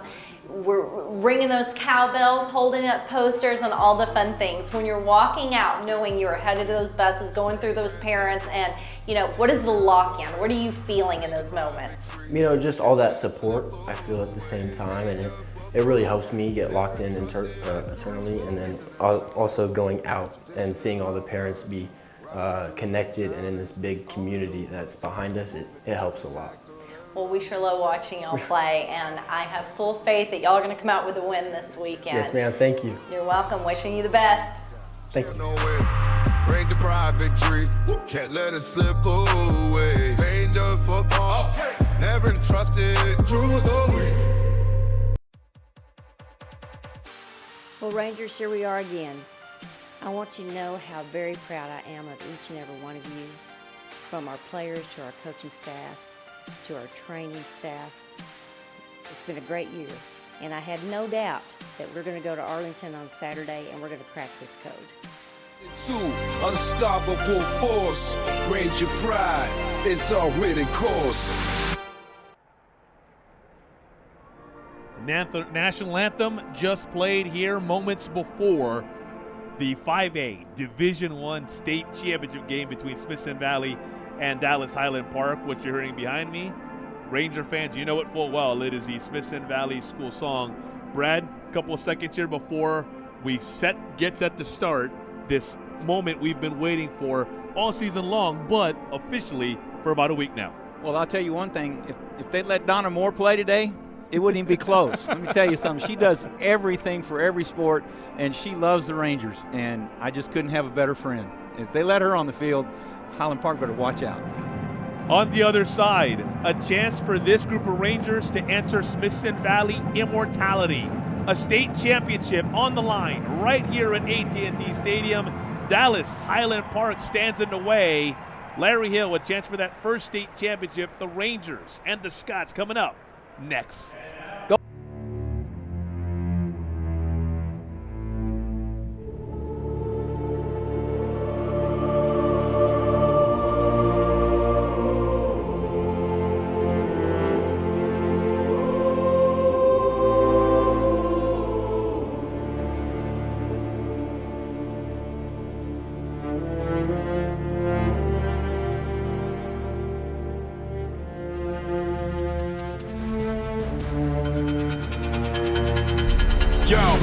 We star on the field, clash of titans, crown it's ours, our legacy. Warriors on a mission, futures in the prophecy. Gridiron memories, diamonds and cleats shining, destined to claim the ring, fate aligning. Rangers fight to the top, claim that victory, we won't stop. One squad, one dream together, make history that'll last forever.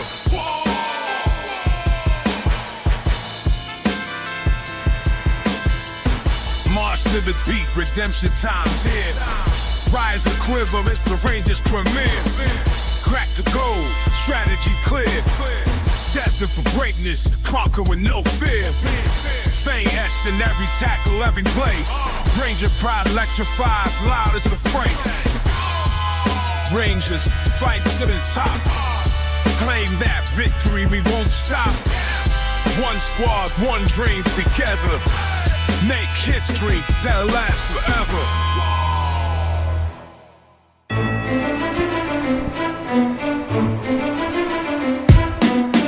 More than 1,500 high school football teams in Texas start the year with dreams of getting to AT&T Stadium and a chance to play for a high school football state championship. To start the final day of the high school football season, 6 teams remain. The 6A Division II state championship follows this one. After that, 6A Division I. Right now, it is all about 5A Division I. Smithson Valley and Dallas Highland Park set to duke it out, and the winner will come away with a 5A D1 state title. Because of UIL regulations, proud to bring you audio here as you'll keep an eye on the stats on your screen as the Smithson Valley Rangers look for that first ever state championship. Hector Ledesma alongside Brad Lind, who coached at Smithson Valley. Many of you here on the Ranger Network know that already. Know Coach Lind very well. 25 years as an assistant before that with Coach Larry here with Jourdanton. And Coach Brad Lind, honored to be with you on a day that could bring the Rangers that elusive state championship. Thank you. I want to thank Bo Wick and his wife Emily for letting me be part of this. You know, my friends back in high school always said I had a real face for radio, and today I get to do that. So what a great place, though, when you can see it. I'm sure you can watch it both ways. You're listening to us and watching it on TV, or maybe you're here live. This is a magic place, and watching these kids get ready to play is just amazing. Yes, Wick Productions, always magnificent in bringing you not only games right here on the Ranger Network, but games from Greater San Antonio as well as in San Antonio throughout this entire high school football campaign. Tough to say high school football in Greater San Antonio without mentioning the great folks at Wick Productions. For Smithson Valley, all-time program record of 359, 211, and 5 losses. Yes, 359 compared to only 211 losses and the 5 ties. All-time playoff record, 60-28. The Rangers hoping that number 61 comes today and grants them that state championship. For Coach Larry Hill, 314 career victories for Coach Hill. Second to none when it comes to San Antonio, Greater San Antonio coaches who have not only enjoyed success but molded young men into great citizens as well. On the other side, Dallas Highland Park, they come in with just the 1 loss. If you were with us on the pregame show countdown and kickoff, you heard Coach Lynn mention how that 1 loss came to a team out of Colorado.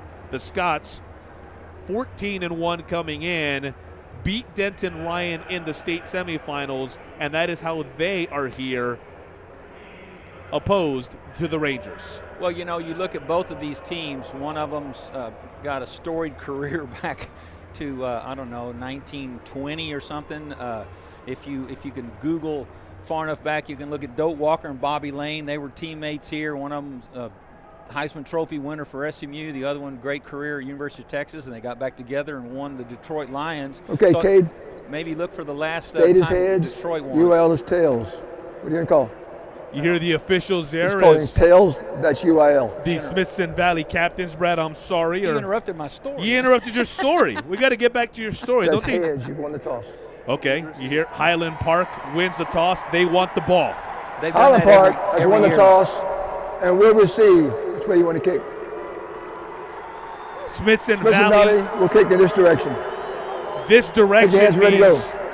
This direction in this case means they're kicking right to left across your screen. Across your radio dial. As the old term would be across your radio dial, but assuming you're watching us here on YouTube, across your screen, right to left is what Smithson Valley will kick, as the captains, including Brody Day, PK Miller, Diego Davila, met at midfield. Randy Allen, a 4-time state champion, the head coach for Highland Park, the second all-time winningest coach in Texas high school football history.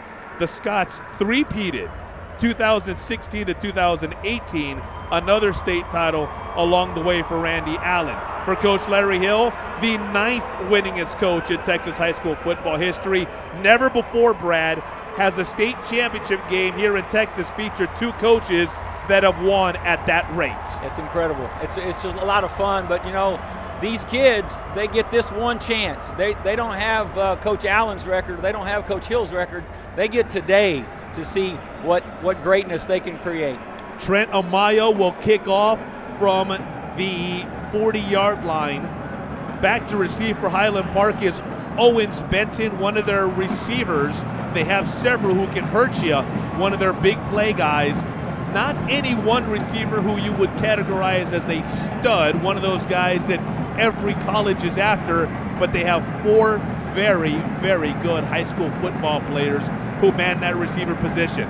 Smithson Valley faithful are up on their feet, ready to go. 5A Division I State Championship, the final game of 2024 at this classification, is underway with the kick from Amaya now. End over end, heads to the left, through the end zone, touchback, and Highland Park will start 1st and 10 at its own 25-yard line. The Scots led by Buck Randall. He's a sophomore, but as Coach Lind would tell you here, there's no such thing anymore at this point of the season. 3,602 yards passing on the season, 37 touchdown passes. Now he's thrown 9 interceptions. Yeah, we'd like to see some of that today. And I was about to say, great minds think alike, although you got a great mind. I'm just kind of writing by association. Smithson Valley will like to see if they can pressure him with some turnovers. Shotgun formation, hands up the middle. It's to Matthew White. He gets the first carry. Not a whole lot there, maybe 2 or 3, depending on the spot. Right there to make the stop for the Rangers. Well, several players, but right in the middle of that was one of their better defenders from that secondary position, Colton Hornsby. Yeah, that receiver's really good at that out route, and the quarterback can deliver the ball. Well, Randall completing on second down. He goes to Benton Owens, 692 yards for Benton, and brings up a 1st and 10. Back to pass. Again, this time to the right side, across the 40 to near the 45.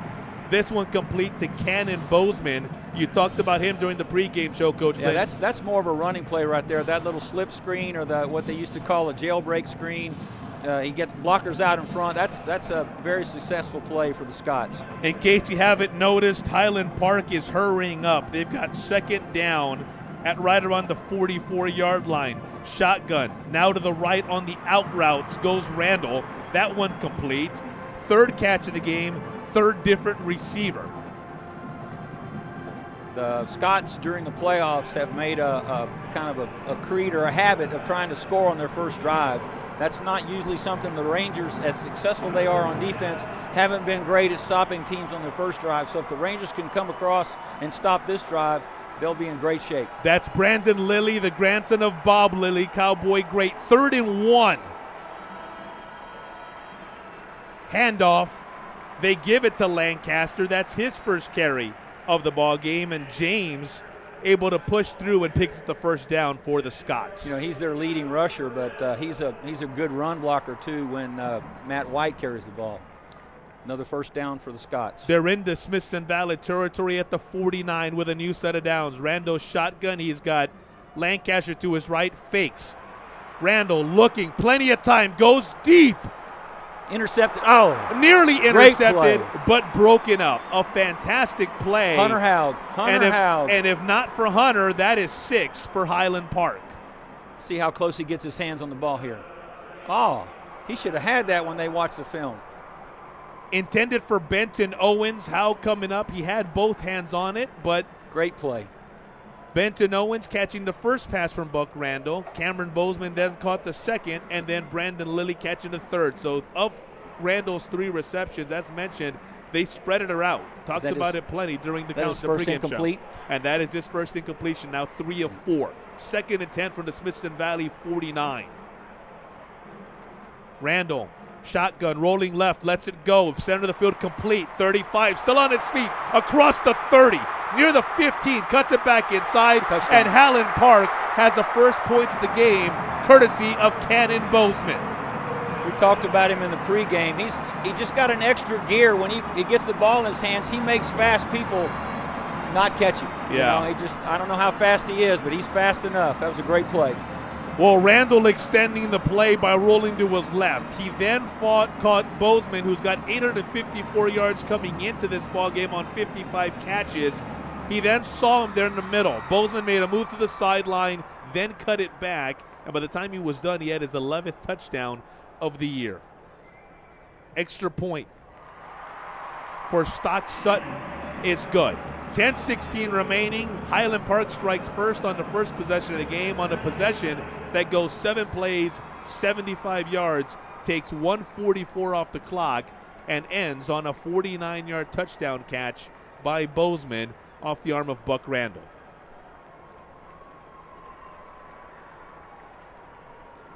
Still on. We need to get pressure. We need to get pressure on the quarterback. You can't just let him sit back there and throw darts. He's very talented. And you see opening moments.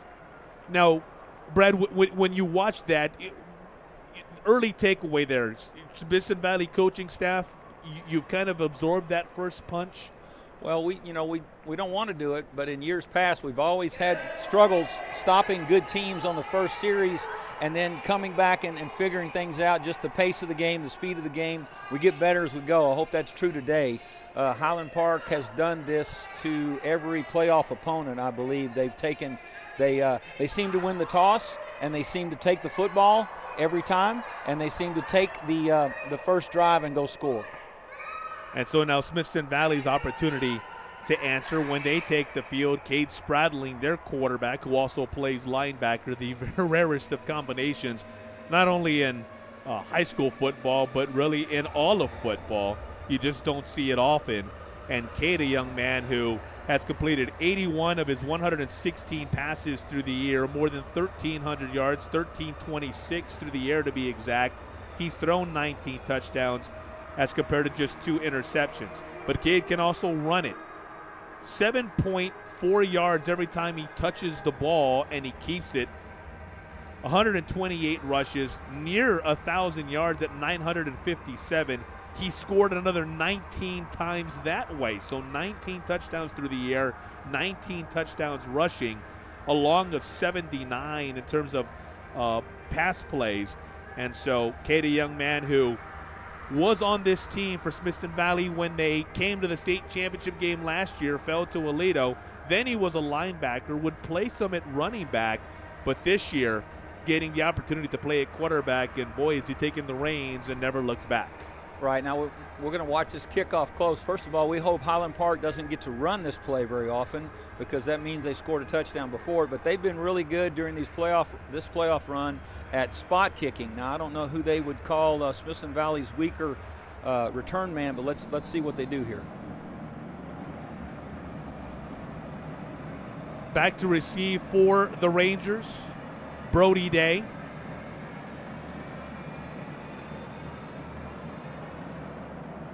They kick away from Brody. Kickoff taking it right around the 35. Yeah, great field position for the Rangers, close to the 40-yard line. They've had a history. Hector. They have a history of not just conceding when a team wants to kick it short and just do the fair catch. They'll try really hard to have a blocking scheme for that sort of kick. So let's hope Highland Park doesn't get to run that very much. Smithson Valley's Hunter Haug, the kick.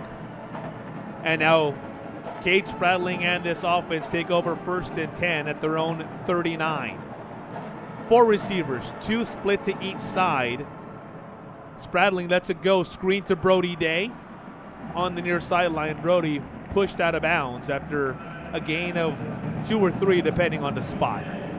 Highland Park has some really good outside linebackers. There you see number 6. He's not necessarily making that tackle, but he's forcing the ball to go outside to his corner who beats the block. So that could have been a long game turned into a short game for the Rangers. They'll call it a gain of 3. 2nd and 7. Brody with his 59th catch of the season. Potentially some confusion. Doesn't matter to Spradling. Across midfield into Scott's territory and to the 40-yard line. You know, we talked about Cannon Bozeman looking like he's not fast, but he just outruns fast people. Cade Spradling does the same thing. He's a long-strided kind of kid, and then, sometimes his long runs, there's fast people that can't catch him. Well, he went one way, Brad Sowersby went the other, and when Cade realized, Brad's on the other end, there's nobody to hand it to, he said, okay, I'll take care of business myself. Maybe we invented a new play. And that's usually a good thing when Cade decides he's going to take care of something himself. 1st and 10 at the Scots 40. Screen, Day to the 30 and near another first down, if not another first down for the Rangers. That's a good matchup for the Rangers right there.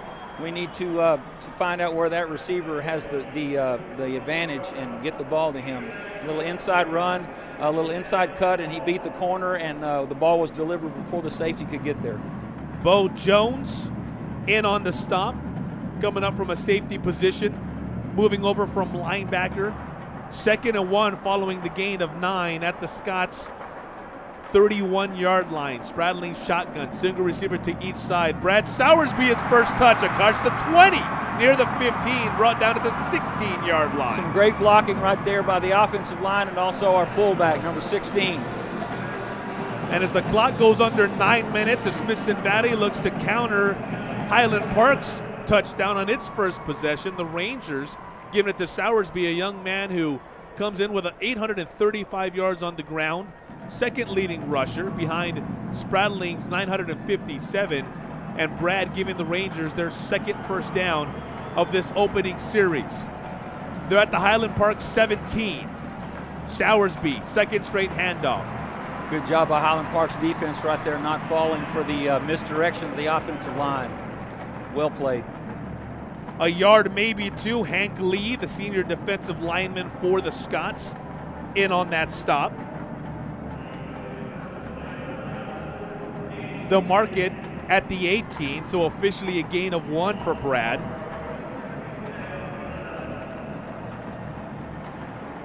The Rangers look to answer on their opening possession. 2 receivers to the near side. Make that the far side, 1 to the near side. Spradling looking to his right, keeps up the middle, tough to bring down. He does get to the 15. Now, only a 3-yard pickup, relatively speaking, but I say only because anybody else, Brad, that's probably a loss on the play. That was a very successful 3-yard run to keep them in position to be able to convert this first down. So third down coming for the Rangers. They're going to mark it at the 16. 3rd and 9. The clock now goes under 7:10 in this opening quarter. Spradling trips to his left. He's in shotgun. Snap, rolling to his left. Keeps, cross the 10 to right around the 9. He'll be short and bring up right around a 4th and 2. 4th and 3. Yeah. We'll see. 4th and 3. You got it, Field goal Brad. team's coming on. Smart thing to do. The ball is at the 10, so about a 27-yard field goal for Trent Amaya, a junior kicker who also handles punting duties. Kicking from the left hash mark if you're facing the end zone. Straight through. Smithson Valley is on the board. 6:21 remaining here in the opening period, and they answer the Scots touchdown with 3 of their own. You know, somebody's defense is going to play better before this game is over, but I'm really encouraged by Smithson Valley. You know, they'd want that touchdown, obviously, but to drive the length of the field, do a great job on special teams, converting that extra point, doing a great job returning a kick where Highland Park was trying to catch them off guard and kick it short, but they had a plan for that, so we'll see now what the Rangers can do on defense. So now each team has had a turn with the ball. When you're in the trenches in these moments, Brad, it's a heavyweight fight. Both teams kind of feeling each other out, right? Couple of jabs to begin. A haymaker, if you will, from Highland Park in that they got a 49-yard touchdown. But so far, a series in, what are you doing? What are you taking away? What are you communicating to your team right now? Well, most teams will have a script of 10 or 15 plays, and they're going to try to look at formations and see what kind of matchups they can get with the formations that they like. So both teams were successful on offense in finding out things that the other team will line up to. Smithson Valley just going to have to tackle a little better. They're going to have to get pressure on this young quarterback. If he's allowed to stand back there and find the second or third receiver that he likes, then Highland Park's going to be very successful throwing the football. Smithson Valley looked great. Moving the ball several different ways, both throwing and running the football. So we're in for a good one. You look at the Smithson Valley Rangers, 5th title game appearance, 29 playoff appearances overall in their rich history, especially since Coach Larry Hill arrived in 1993 and changed not only the success but the culture at which Smithson Valley has operated ever since. You look at the population of Spring Branch, 4,081, and what's the distance to get here to AT&T Stadium for the Rangers and their faithful? 273 miles. You know, I don't know how many times in the elevator today or walking down the street with an SV shirt on, people say, "Where's that at?" They don't know where we are, but they will after today, I hope.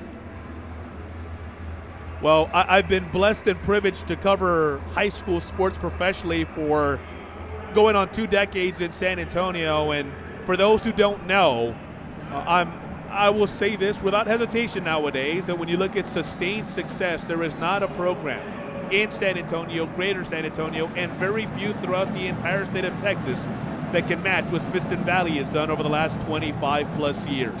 Kickoff from Amaya, again into the end zone. You talked about it pregame, Brad. He's a weapon, punting, kicking. He can hit spots, but on a kickoff standpoint, has a strong enough leg to not allow the opponent to return off it. You know, the way they changed the rules where you can fair catch and where you can just automatically take a kick in the end zone and not have to return it, that's taken away a weapon from Smithson Valley. Their kicker's very talented. So the Scots onto the field for their second possession, each team scoring on its first opportunity. 7-3 our score. You see it on your screen. 6:21 remaining in this opening period. 1st and 10 at the 25. Around the left side, it's White. Matthew with a couple before he's run out of bounds. Yeah, what's number 5's name?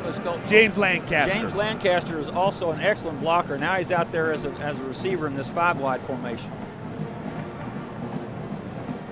Ball at the 28, 2nd and 7. Quick pass and a quick hit there for Smithson Valley. Really good defense. Really good defense. As a matter of fact, such a good hit that Cannon Bozeman's helmet came off.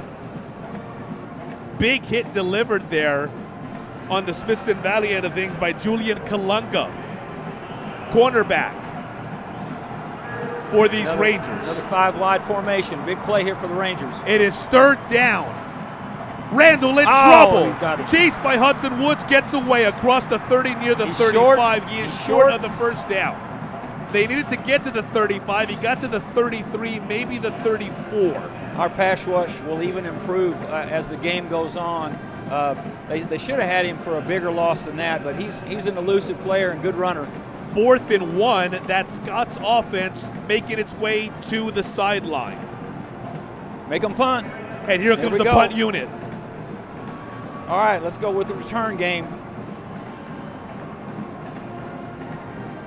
And Cade Spradling heads to the sideline, but only momentarily, you hope. Barring a fake or some kind of disaster here from a Smithson Valley end of things, the Rangers are set to get the ball here next. Fake! Punt. I could smell it. They're at the 35. Did he get there?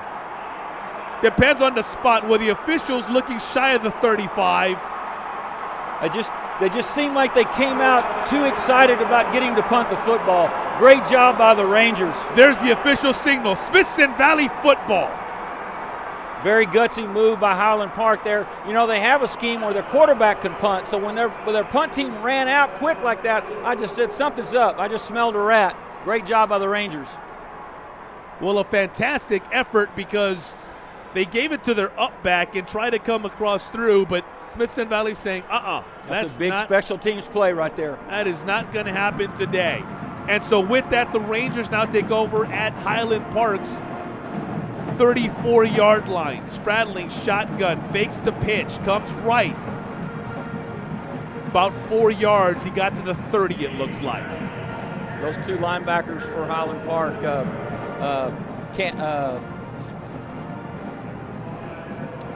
Anders Korn and Jack Morse. Korn and Morse are both in on that stop right there. 6 and 9. I get their numbers confused, but they're very good run stoppers. Anders, Morse, Bo Jones, and Jack Steed, they're linebackers. We'll take you through the lineups and what's been a fast and furious start to this game for both units here momentarily. Sowersby across the 30, 25, first down. Run out of bounds, but not before. As mentioned, he gives Smithson Valley a new set of downs. He's making some good defenders miss. He's an elusive runner. The starters for the Scots on the defensive line, 93 Daniel Turner, 95 Amin El-Amadi, number 4, 94 Hank Lee. The secondary is Jackson McGinley, Brady Ray, and Angus Wall, whereas number 23, Jonathan Boyanovsky, is the right cornerback. Spradling shotgun, 1st and 10 from the 22 of Highland Park. Sowersby behind him. Sowersby gets the call again. Maybe a yard, more than likely just back to the line of scrimmage. I know the Rangers offensive play calling team will not lose patience and they will keep running the football, but when you're watching, it looks like, why do we keep running it there? Well, the Highland Park defense is successful. They move around a lot in a 3-4 scheme, and they put those linebackers in a position to be successful, and they were on that play. 2nd and 10. That's Sowersby's 5th carry of the game. 2nd and 10. He's got 21 yards on those 5 carries. Fake the end around. Nice block. P.K. Miller with his first touch of the ball game. They faked it to Sowersby. Here came Miller on the other side, and Miller coming near side gains a couple. Yeah, that play opened up like it was going to be big, but like we keep saying, Highland Park didn't get here just on their offensive ability. Their defense is well coached. Great block by 16 again, our fullback. PK gets to the 18-yard line. 3rd and 6 for the Rangers. Clock now under 3:15 at 3:10 and running exactly. Timeout for the Rangers. And the Rangers timeout. Smith Valley. And I think they had to take it, Brad, because that play clock was running down. It was at a rate in which they weren't comfortable at that point. It's a good time for a timeout to make sure you got just the right play. We want to make sure we get a first down here or a touchdown on this play. We need to capitalize on stopping their being very successful stopping their fake punt. Would love to get your insight here, Brad, on what you think you might see run here out of the timeout on a 3rd and 6 from the Highland Park 18. You know, I'm just an old defensive coach. I don't get real technical trying to figure out. It's going to be a run or a pass. You know, you got to watch a lot of film to see what might trick Highland Park. So far, it doesn't look like much tricks them. We've done a lot of misdirection. We've done a lot of plays that look like they're going one place and then they go somewhere else. And a few of them have been successful, but the Scots have been standing there waiting for us and been just great blocking to make first downs. We're not going to trick them. So it's got to be a big effort play right here by the Rangers. This, the 10th appearance in a state title game for Highland Park. That ranks 3rd in all of Texas. Spradling shotgun. Here we go. Slant. Brody Day. Incomplete. Looked like it was a pretty good thrown ball, but might have been somebody in his way. He normally makes that catch. Just a little bit behind him, trying to make something happen. Yeah, look at the replay on the big old video board and Brody having to reach back. As mentioned, the type of catch he usually makes. Amaya on for a 2nd field goal. This one is true as well. And so with 2:58 remaining, Smithson Valley adds a 2nd 3-pointer. And so now Highland Park, that lead cut from 7-0 after their first possession to 7-6.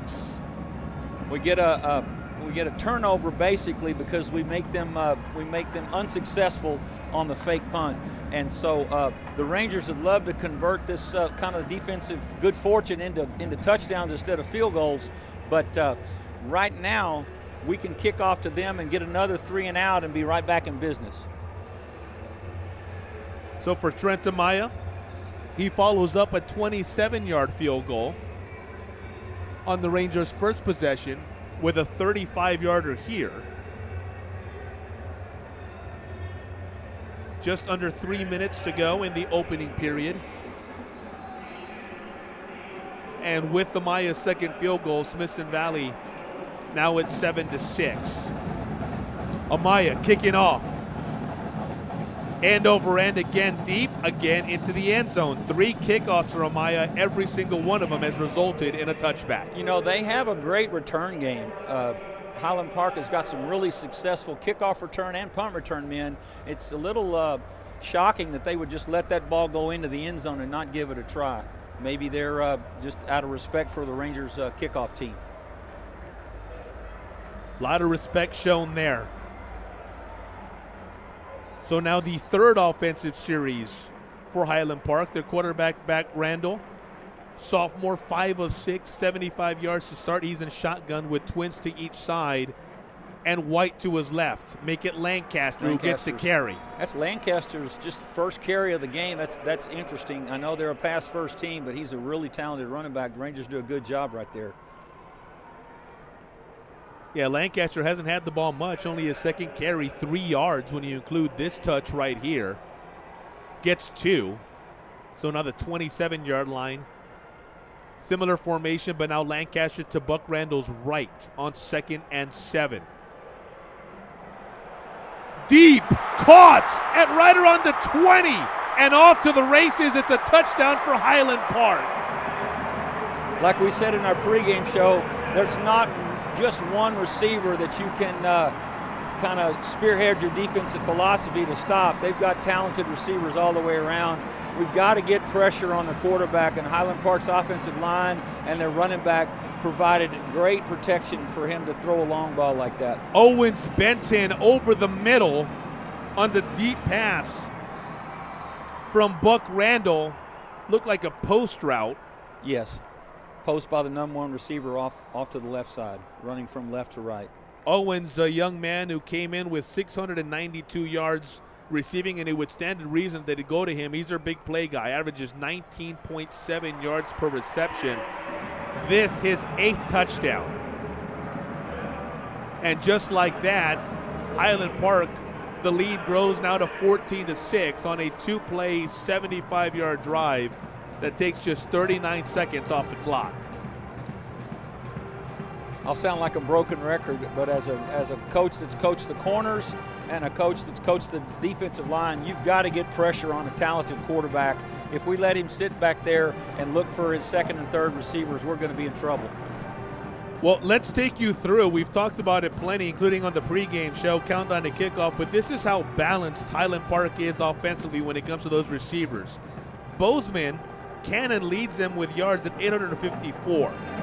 Owens, the young man who just caught the touchdown, Benton, 692 coming in.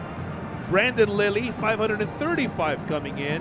And then they have Mr. Cullum, who has caught 325 yards worth of passes. Paxton Smith, 274 on the season. So they spread it around, and thus, to this point, 2 touchdown receptions, both of them coming from different receivers. Short kickoff, handled at the 25. Haug gets across the 30, near the 35-yard line. Yeah, those Highland Park receivers, if they went to any other school, they'd be the best receiver at that school. And to have a collection of them like that at one time is one of the main reasons why they're here. Quarterback is outstanding, but he's got to have great people to throw it to. So Hunter, Haug returning it to the 34-yard line. And this is where the Rangers will take over now with their 3rd possession of the ball game. They've scored on each of their first 2. Both field goals by Trent Amaya. Yeah, 2 big plays by the Scots, or the Rangers would be really in control defensively. Twins to each side for Spradling. Shotgun. Takes off right away. Off to the right side. Some room and a first down for Cade Spradling. That's encouraging right there. If he gets going running the football, it'll open up things for our passing game. Great blocking. Good blocking by P.K. Miller out there on the outside on that cornerback. Aiden Verrete on that right tackle position. An Aiden sandwich is this offensive line. You got him on the right side. Aiden Fulton's the left tackle. Kyle Gugliotti, the left guard. Parker Miller, the center. Anthony Acosta, the right guard. Here's Brad Sowersby coming toward us. Not a whole lot there, just shy of midfield. Maybe a yard on the play.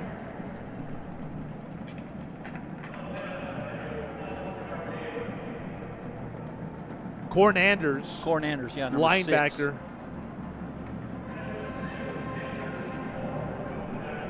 Corn Anders making the stop. Yes, that outside linebacker had a long way to go, but he was able to run Sowersby down from the back. So 2nd down and 9 at their own 49. Ty Knutson into the ball game for the first time. His first pass just over high. The outstretched arms of Brody Day. You'd like the offense to settle in and make a few more first downs. You'd like the defense to be a little bit more successful and stop the big play. The Rangers are really close at having some great success on offense. A couple of passes have just gone slightly out of way. Jackson McGinley there defensively for the Scots. Ty, a sophomore, 83 of 126 on the season. He's thrown for more than 1,000 yards at 1,010. 7 touchdowns. Here he is. Second consecutive play, and again, an incompletion. Now, Highland Park is saying that's a fumble. They're saying he got hit as he threw. The officials haven't given a signal just now. They did. The man in the back in the white hat, he's waving his arms. Now they did. They said that's an incomplete pass. An incomplete pass. And so 4th and 9 is what that force is from their own 49. First Ranger punt, only our second punt of the whole game. Really, the Scots chose to fake the punt, so this is really the first punt of the game. Trent Amaya mentioned how he handles punting duties as well, in addition to serving as the Rangers kicker. Standing at his own 40, little placement kick over the middle along that left hash mark if you're facing the end zone to which the Rangers are headed. Diego Davila kills the ball, and the Scots will start at their own 19-yard line. That's a great job by our punter. It's not a super snazzy kick, not a high and deep thing, but it's effectively down there and bouncing around, and our coverage team turns it into a 0 return, which is really good against Highland Park. Well, thanks to 2 big plays for the Scots, a 49-yard touchdown reception by Connor Bozeman and a 73-yarder by Benton Owens. Because of that, Buck Randall is 6 of 7 with 148 yards. Oh, interception for Smith Valley on his first pass. There we Touchdown go. Rangers. There we go. If the offense is struggling, let the defense take over. What a huge play to get this game back to even. Pick 6 for Julian Kalunga. He read the out route perfectly, Brad. He saw what Buck Randall wanted to do, and he stepped right in front of it.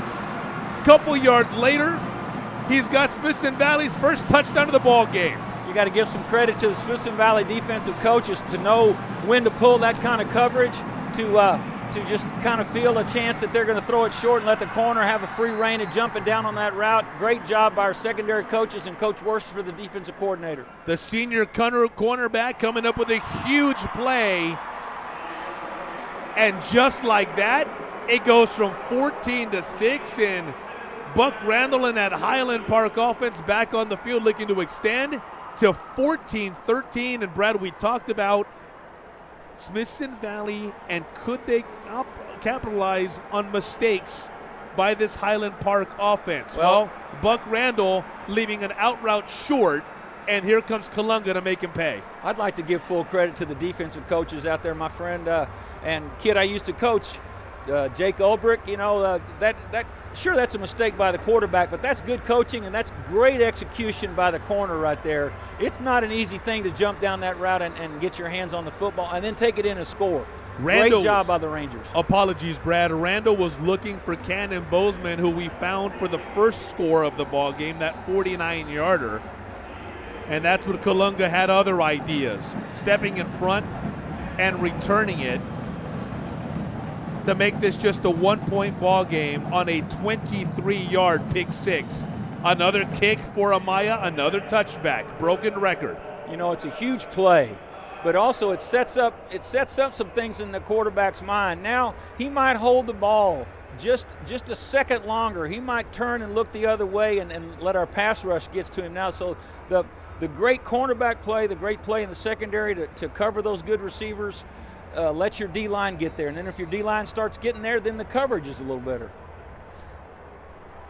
So Highland Park jumps right back out on offense, and they're not happy about that last play, so here they come. Randall's got 2 receivers to his left, 1 to his right. He's flanked by White and Lancaster. Play action. In trouble. There we go. And he goes there we down. Go. Big sack. Made me sound like I knew what I was talking about. Great job by the defensive line. Even better job by the coverage. They made the quarterback hold the ball. Now we've got him thinking about things. Justin Roberts, who Coach Larry Hill said at the beginning of the season, I see a breakout year for Justin. Well, number 99 coming up with a big sack on 1st and 10. And that is how quarter number 1 comes to an end.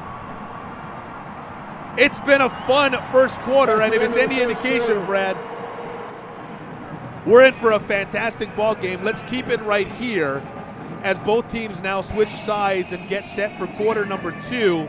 You look at that opening period.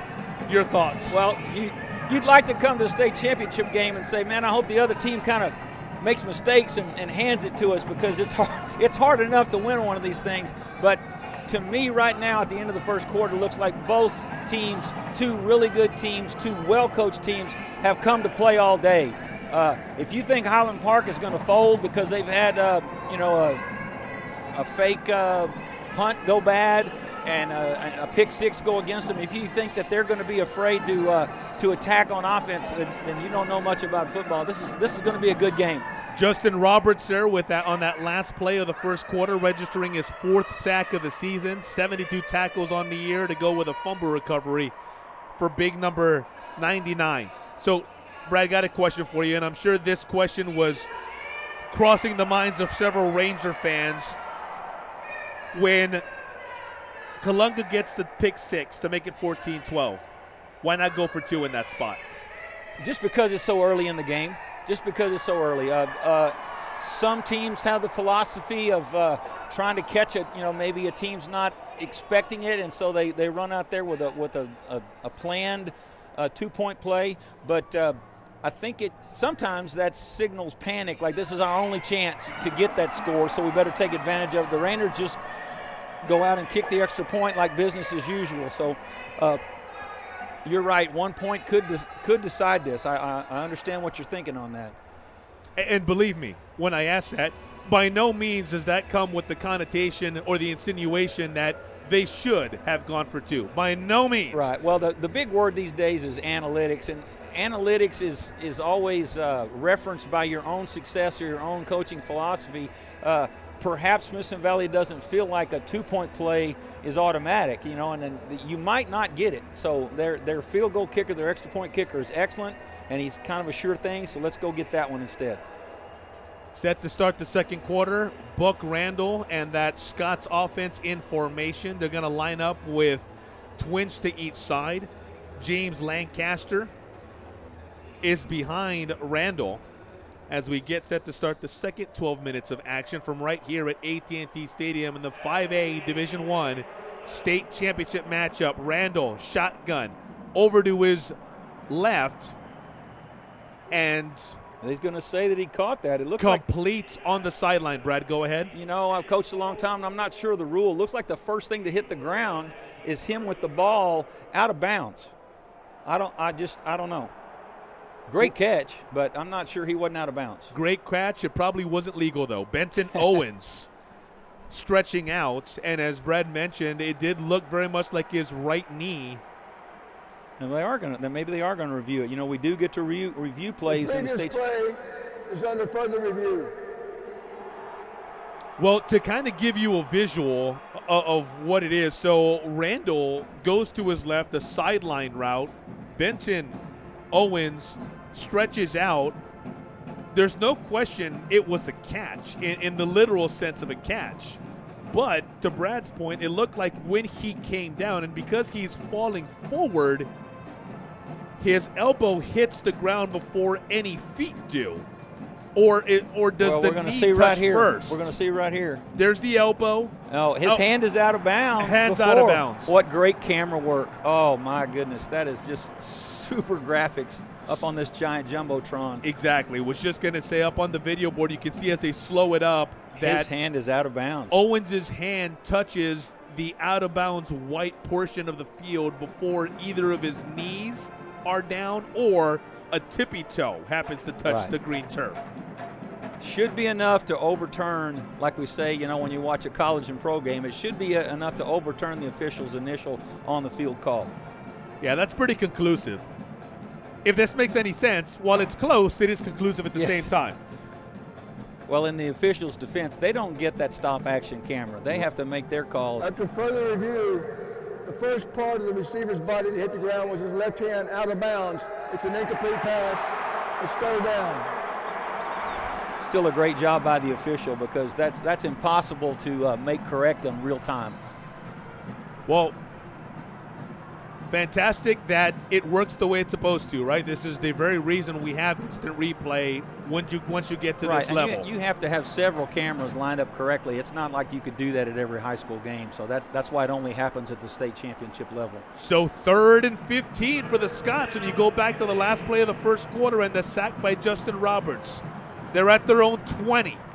Big opportunity for the Smithson Valley defense, and under pressure's Randall. The Rangers got him again. Sack. Great job. Great job. Kyle Bierman getting to Randall this time. His 5th sack of 2024. And the Rangers defense gets off the field, forcing a punt attempt here for the Scots. That's number 17 for the Rangers. Yeah, Colton Hornsby. Yeah, he comes in and plays linebacker when Spradling needs a break, and he's a really good player. Just as talented as Spradling is, that kid needs to be on the field too. Well, how's this for Hornsby holding his own? Leads the team in tackles with 145 on the year. Kick goes out of bounds. Diego Davila goes out that way, but not returnable. And so the Rangers with fantastic field position to start at the Scots 40. That pick six has something to do with the Rangers' success in the next series. The Scots early felt like they could just throw it anywhere, and the quarterback had plenty of time. Now the Rangers are starting to get some pressure on there. The quarterback is watching the pass rush come to him first before he's seeing the receivers. So good things happen to teams that can play good coverage and let their sack crew get there. Yep, that Bierman sack forcing a 4th and 24 and this punt attempt. Spradling 1st and 10, shotgun. He's standing at the Scots 45. Sowersby, no. Spradling keeps rolling right, not tackled. He stays up, nearly tripped up, and then forced out of bounds as he came all the way around to the near side of the field before he knocked out of bounds, I should say, and it brings up 2nd after a gain of, let's call it maybe 2 or 3. You know, it looks like the pressure got there and forced him out of bounds for a 1 or 2 yard gain, but he did a great job of making something out of nothing right there. So that's a successful offensive play on a great effort by the quarterback, Spradling. Well, Spradling manages to do this often. It's a 5-yard play. Yeah. It looks in real time like it's 1 or 2. It ends up being 5. Cade is outstanding at doing that in terms of making more than what is normally there. Shotgun. Comes to his right. He keeps, decides to go up the middle and a couple more. He's short of the first down, but not by much. It's going to be 3rd and 2 or 3, depending on the spot.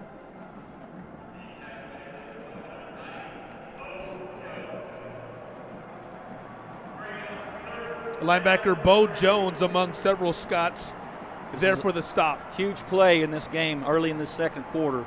3rd and 3 at the 33 of Highland Park. Spradling was ready to take that snap from that shotgun formation, then looked over, getting set again. There's the snap. Sowersby the handoff to the 30. First down near the 25. Still got those legs moving. Blows the whistle. He never went down, but because of forward progress, they're going to give it to him, and right around, at least I would think, right around the 25-yard line. You know, I guess I'm showing my age a little bit. It's glamorous when you can throw the ball all over the place and score, but there's something just real football about a team that can run the football effectively as the Rangers are doing on this series. Well, I tell you, in the many high school football games that I'll prepare for through the season, it's refreshing to see a lineup that has the traditional 5 linemen, 2 receivers, tight end, a running back, and a fullback. You don't see it often. Here's Spradling keeping on 2nd down, and on 1st and 10, I should say. This was going to bring up 2nd down. Not much there for Cade, maybe a yard as he kept again, went over right side before the Scots were able to hold him to just a yard. Yeah, the Scots got away with a blitz to that side. Spradling doesn't have the advantage of a giant camera like I do, but there was an opening over to the left side there. Could have been a big gain. Rangers coaches probably saw that. Cade Spradling, 52 yards rushing on 8 carries. Through the air, he's completed 2 of his 3 pass attempts. At the 24, 2nd and 9, looking left, lets it go. Looking for Touchdown. Brody Day. Touchdown, Rangers! Brody Day went up for it. Brody Day came down with it. You know, you watch him walk around, watch him move around in football pads. He wouldn't be the first kid you pick just on looks alone. But when the ball's in the air, he comes down with it. It's only a matter of time for him to get loose. Highland Park better get ready to cover him all day. He's a special young man. He can beat you on deep routes. He's also a very good route runner, so he doesn't have to rely on the deep ball. Well, all season long, taller people have been guarding him, as we say, you know, and all he does is go up and get the ball. The old Buddy Ryan line on Chris Carter, all he does is catch touchdowns. That's right. Trent Amaya on for the extra point. Snap, kick. Good. Woo! 8:58 remain before the intermission, and thanks to a 5-play, 40-yard drive that took 2:07 off the clock and resulted in a Brody Day 24-yard touchdown reception in which he went up and in between two Scots defenders was able to haul it in. Smithson Valley has its first lead of the ball game at 20-14. You know, another catchphrase recently in the last year or two is what they call complementary football. The Rangers are really doing that right now. Great defense, sacking the quarterback, getting stops, making them punt, and then the offense takes some time off the clock and answers with a touchdown. Not to mention your kicking game, and the Scots have started every single offensive possession, well, aside from the punt, at least the 35. They've had no better than field position than just your standard field position that comes with after kickoffs. Oh, yeah, everything's been a touchback. Their offense is quite capable of going the length of the field, but it's always nice for the Rangers to at least make them do that. So far, our 4 kickoffs, this is getting ready to be our 5th one if I'm not sure. Yeah, it's going to be the 5th kickoff here. Kickoff has been in the middle of the end zone, and the Scots have chosen not to even try to return it, so that makes the ball go to the 25-yard line, which is you got to count that as good field position for the Rangers. And how has the momentum shifted, Brad, since that Julian Kalenga pick 6, huh? This place went nuts. I mean, it's probably maybe a third full capacity, maybe half, but it was loud to me. And then right here on the Rangers sideline, this whole place exploded on at least on this half of the field. And momentum's a funny thing. High school kids, they're playing hard all the time, but something great happens for your teammate. You just find another gear. You just find a little extra oxygen to breathe in. Well, the Smithson Valley Band directly below us. Santa hats, very, very festive and in very good moods right now, and very good reason with their Rangers up by 6 following a Brody Day touchdown on the pass from Cade Spradling. Highland Park finding themselves in an unusual position for this playoff run for them. They've kind of taken control. I guess last week they were behind 14-0 and battled back against a really good Denton Ryan team. So they're not going to go away. Kickoff by Amaya again. Lands in the end zone, and again Highland Park content to let it bounce there and say, we'll take it at the 35-yard line. I hope Amaya's leg is really tired at the end of the day for maybe 7 or 8 more kickoffs. But if they don't at least try, I'm be surprised if they don't try some kind of a kickoff return later. 25-yard line, excuse me. Obviously, that's the standard for when a kick goes through the end zone. It's the 25-yard line, and that's where that rule they change started. Yeah, that rule change penalized good kickers. It's really weird. Randall, 2 draw. touchdowns, but the interception. Here's the draw. Lancaster, and James appears to pick up a first down because he got across the 35. Not much beyond it, maybe the 36. He's slow to get up. He's a talented player. Great sportsmanship. Smithson Valley's 2 trainers, Zimmerman and Rodney Murray, out there in a hurry to make sure that kid's okay. Well, it appears that Lancaster popped up. This appears to be another Scots offensive player who is on the turf being tended to. Oh, that wasn't the running by back. the trainers. Appears to be Benton Owens. Now he's the receiver. you know, a lot of times receivers are doing a great job blocking, and they don't see which way the running back comes, and the pile runs into him. So we'll see how he comes off the field. And Owens walking gingerly. He's favoring what appears to be his right leg. I don't want to speculate, but it appears that he's favoring and gingerly walking with kind of some hesitation with that right leg. Now, Benton's a young man who caught that second touchdown for the Scots that put him up 14-6. Long bomb from Buck Randall, one of Buck's 2 scoring tosses. It covered 73 yards. He has a sleeve or a different colored something on one of his legs, so maybe, looks like he's okay now. He jogged back to tell somebody something. He looks like he'll be back in the game. I'm glad he's not injured. Yeah, this is one of those games where more often than not you'll see if somebody can walk, they're going to find a way to make their way back onto that field. Here's a snap. Again, a carry. Right side, it's Lancaster. So far, the Rangers are one of the keys to the game that we talked about is making sound tackles on Lancaster. He's not a fast guy, but he's an effective runner, and he usually makes the first 2 or 3, fall down where he doesn't. So Rangers done a good job against him so far. At the 40, 2nd down and 6 now following the gain of 4 for Lancaster. Lancaster again. This time picks it up off the turf. It looked like for a moment Randall dropped it, but he picked it right back up. It's kind of what I was talking about. The Rangers had a chance to tackle him for a loss. He's just a strong runner. Lancaster 5 carries, 20 yards. Been very active these last couple of possessions. James White, who's listed as their backup on the depth chart, actually got the first couple of carries. But now it's Lancaster with the bucket load. Speaking of White, here he is into Ranger territory near the 45. Highland Park breaking with trends. They've got 4 or 5 running plays in a row now and doing it very effectively. Brings up 2nd and 4. Randall hurrying in shotgun. They're about to snap. Now he looks back over. He's got 2 receivers to his right side, 1 to the near side. Here comes an RPO or a play action pass. Run pass option by the quarterback. He's got White to his right. Slant. And he gives to White. Across the 45 to right around the 43, and that's going to be near a first down, if not another first down.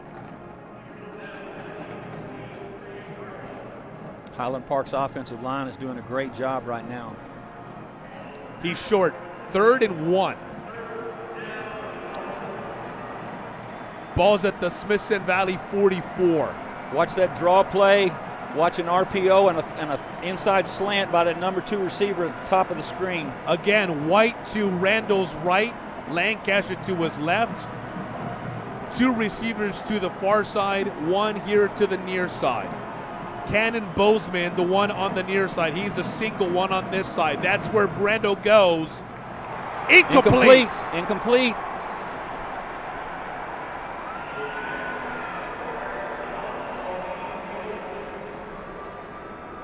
Looking for Harrison Cullum.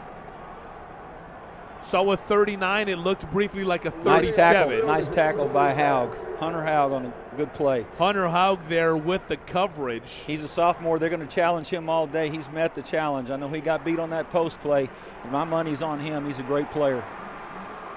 Here comes that big package. They'll go to a Wildcat here and then put number 5 at quarterback.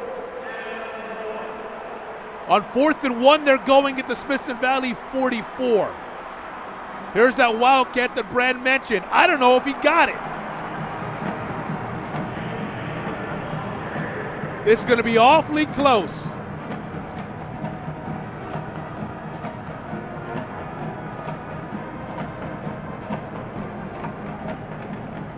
Officials want a measurement.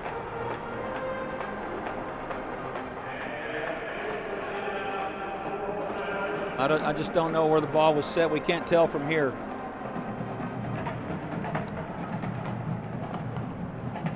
Well, the chain crews. Now they come. There we go. kind of a slow, just waiting for, and asking myself, what's the delay? What's they're going waiting on for here? all the kids to clear out of the way. Highland Park has run into like 2 or 3 different formation or personnel groups thinking they got the first down. I don't think they made it. They got it. Just Look barely. at that. Oh, my. Just Stripe of the barely, but football. they got it. Come on, referee. Dadgummit. Good defense almost, as we say. Come on, Rangers. Well, Lancaster taking the direct snap on that Wildcat. His 6th carry, now 28 yards for the ball game. And by just inches, the Scots pick up their 7th first down of the ball game. Smithson Valley's got 6. Need a sack. Need a big play here. So at the 43, 1st and 10, Randall play action. Rose to his right on the bootleg. Lets it go. Incomplete, out of bounds. That's a little personnel group where they've got a tailback, a pistol back behind him, and then they have 2 receivers in what we used to call the slot or the wingback position, and they're running some old-timey plays. That's just a bootleg pass, and they've got the traditional deep and drag route and a fullback in the flat, and the Rangers cover all 3, so he throws it away. Looking for Brandon Lilly, grandson of the great Bob Lilly. One of the all-time great Dallas Cowboys, some will say the best ever. I'm glad he's not playing today for the Scots, that's for sure. Shotgun formation, Randall lets it go on 2nd and 10, complete. Missed A a nice tackle. move across the 40. Still on his feet because on the tackle his knees never really hit the ground. Yeah. That's a receiver off the bench. They've got a talented football team, a lot of kids that can catch the football. Well, that's Charlie Olmstead. Comes in and makes that catch. Charlie, 16 catches for 193 on the season. Brings up 3rd and 3 for Highland Park. So a chance for the Ranger defense again here to come up with a stop. That receiver's extra effort put them in what they call, standard formation or standard situation, 3rd and short. 3rd and 3, 36-yard line. Randall, snap, complete. Across the 30 to the 29, and they got the first down. They completed it over to Cannon Bozeman. Leading receiver making the big play. Seems like they've had the ball a long time, doesn't it? Rangers need to come up with a big play here. Clock nearing 5 minutes. It's running. Smithson Valley leads 20-14 over Highland Park here in the 5A Division I state championship game. Randall shotgun again to his left. Out route complete. This time it's Benton Owens back in the game. Well, you mentioned, Brad, you'd bet he'd return. Here he is. Yeah, and that's something that the Scots do well, is that out route. You'd think as a casual fan, don't throw that. That's the thing that they picked off for a touchdown, but Highland Park's not afraid of it.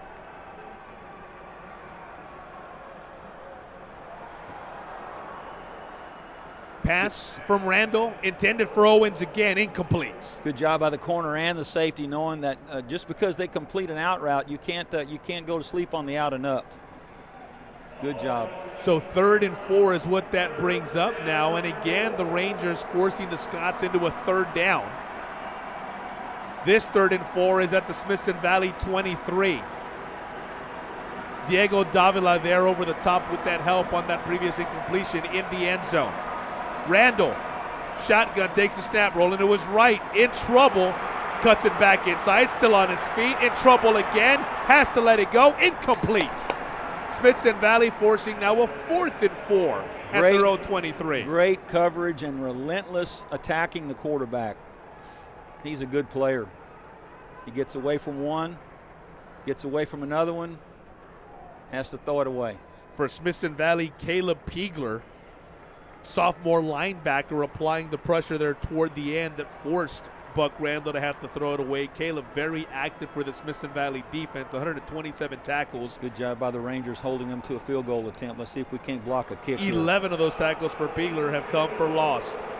Field goal attempt for Stock Sutton. The holder is at the 30-yard line. Kick. Looks like he made it. Is through. So Stock Sutton doing his best to match Trent Amaya, who's cooked 2 field goals. And with 4:29 to go in the first half, the ball game now Smithson Valley 20, Highland Park 17.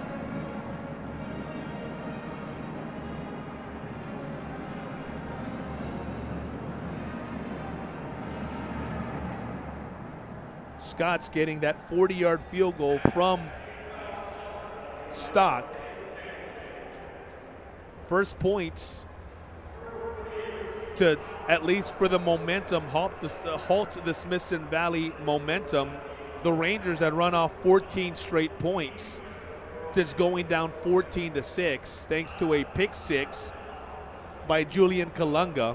I didn't scout games like I normally did with a team that has 3,600 now for the season. You wouldn't think that they would go 6 or 7, maybe 8 running plays in a row, but they did that. They did that on that drive, and they were successful with it. The Rangers, eventually stopped them and held them to a field goal attempt, but they would have liked to stop them away from that field goal attempt to keep points off the board.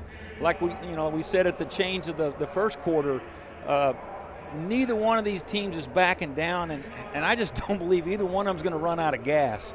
Somebody will be ahead when this thing is over, but what a great contest so far. Some really outstanding offensive plays, some super defensive plays by both teams, and of course a pick 6 by the Rangers changes the whole complex of this game. Well, that pick 6 for Julian Kalunga was the first touchdown for Smithson Valley. He made it 14-13 after the extra point. Brody Day then on the 24-yard pass from Cade Spradling made it 20-14, and that was the 14-0 Smithson Valley run before this Stock field goal that now makes it 20-17. Again, 4:29 remaining here in the first half. Brad Lind alongside Hector Ledesma here at AT&T Stadium. 5A Division I state championship. Smithson Valley here for a second straight year. Fell to Aledo last year. Rangers' 5th overall appearance in the final game of the season. 2001, 2002, 2004 before the appearance last year. Highland Park's been content to kick the ball short and not get it to our deep return guys. Let's see what they do this time. Another short kick. There's a little pooch. Again, taken by Haug. Oh, he had a crease. He had a crease. That would have been a really good play. Still pretty good field position for the Rangers. Hunter Haug returned 2 kicks, and they're not spectacular, but they saved a lot of yards and gave the Rangers great field position. He gets across the 35-yard line to run to 37. You're talking about how it seemed like Highland Park had the ball for a long time. 14 plays, Brad, on that scoring drive. Yeah, like I said, you don't see a spread team have the discipline and the contentment to run the ball in 7 or 8 times in a row like they did, and that was very successful offense for them. Officials timeout for chain repair. And Sutton Stock, the young man who just hit the field goal that brought us to 20-17, well, he kicked what ended up being the game-winning field goal last weekend with just 6 seconds left, as Highland Parks was able to get past Denton Ryan. And Denton Ryan beat Aledo, and somebody tell me how many in a row had they won before this year? A lot. Yeah. That's not a real number, but a lot. So for Denton Ryan to beat them, and then Highland Park turn around the next week and beat Denton Ryan, great football in Texas. Spradling on 1st and 10. Shotgun, there's Sowersby. No. Spradling keeps. Bootleg to his right across the 40. Midfield into Scott's territory. Huge run for Cade Spradling on 1st and 10 from his own 37, getting inside the 45 of Highland Park. Great call, great executed play. Some nice blocks all the way around. Look at our fullback, number 16. Tight end making a block downfield. Well executed running play. Cisco Carvajal, the fullback, number 16, mentioned by Brad, a young man who embodies team as a fullback. Just 1 carry this season, 4 receptions, but he does all the dirty work that's necessary for teams to be successful, specifically this team. Sowersby around left. Inside's got a crease up the middle, brought down, but not until he reaches the 30-yard line, and another first down for Smithson Valley. Maybe Smithson Valley's offensive line saw Highland Park running the ball like that, and they said, hey, Coach Touton, we can do that. You know, Coach Hopkins, tell Coach Hill to call some of them running plays. Sowersby, 7 carries, 30 yards on the afternoon. Make it 41 yards. 7 carries, 41 yards for Brad Sowersby. Spradling's got 73 on the ground. Ty Knutson in at quarterback now. Shotgun, snap, hands. Sowersby, not much. Might have lost a couple. Active D-line, you know, that 3-4, those D linemen, their job is to kind of maintain the line of scrimmage and let the linebackers insert where they need to, and they're very effective on that play. It's officially a loss of a yard. 2nd down and 11 at the 32. Spradling on the bench, and I'm wondering if maybe trainers are looking at something because he's not standing up on that sideline as Knutson is in the game. Looked like they worked on his helmet. Knutson looking left. Slant intended for Brody Days, incomplete. Dang it. I thought he had it. Is that 2nd down? That was 2nd and 11. So now 3rd and 11. Little high, but that's a pass that you give Brody Day another chance at that ball. He's going to come down with it. So 3rd and 11. 32-yard line of Highland Park. Knutson the quarterback. Almost a 50-yard field goal from there, so let's get a 1st down here. Rangers breaking the huddle. Play clock's at 6. Knutson shotgun with twins to his left. Delayed draw to Sowersby. Across the 20. Inside the 15. 1st down, Rangers. He's an exciting player to watch.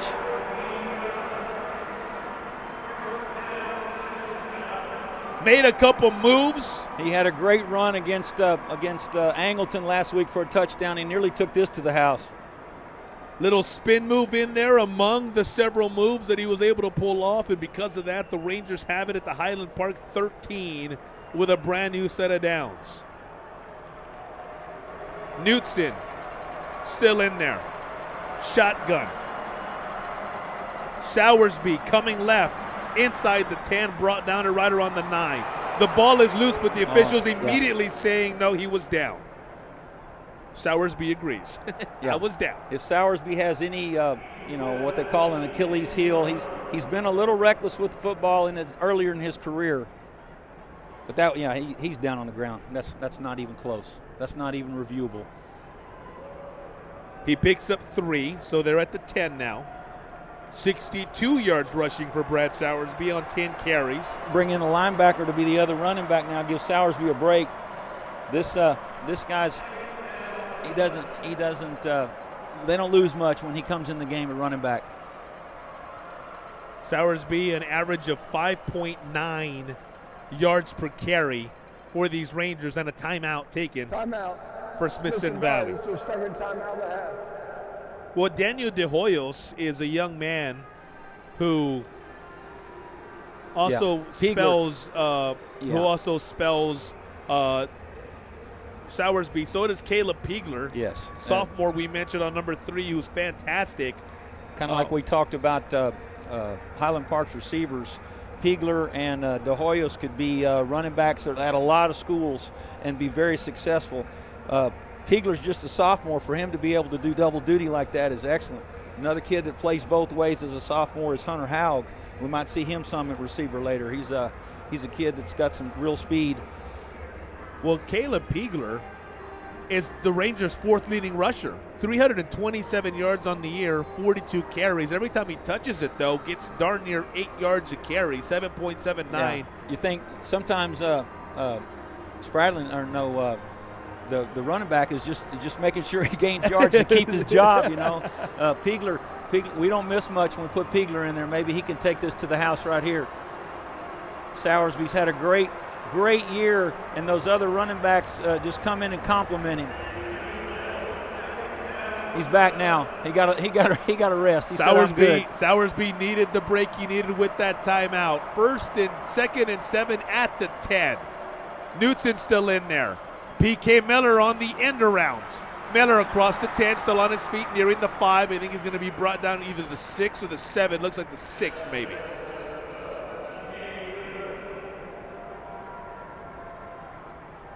Timeout. Highland Park's the first timeout of that. 3rd and 4 at the 7-yard line, and the Scots take, as you may have heard just now, they take their first timeout because there's 53 seconds left in this first half, and so they want the ball back. Yeah, you know, it's one of those, might as well use your timeouts when you have them. Even if the Rangers score, Highland Park has the kind of talent at receiver that they can strike quickly. So Highland Park is thinking about, you know, getting one more possession this half because the Rangers come out the second half with the first possession. Well, we told you at the beginning of the game broadcast that Randy Allen, the head coach for Highland Park, is the second winningest high school football coach in the history of Texas. He's got the attire to match. Old school, wears the suit, complete with the fedora. Fedora, I knew you were going to use that word, fedora. It's a good looking hat.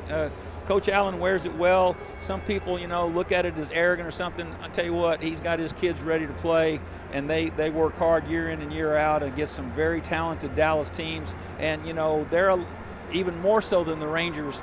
People who get to play Highland Park in non-district games, that's a big bullseye on Highland Park's back every time that they play. So hats off, literally hats, fedora off to Coach Allen. And perhaps fitting that he would wear such attire on the home field of the Dallas Cowboys. Of course, we're speaking of the great Tom Landry.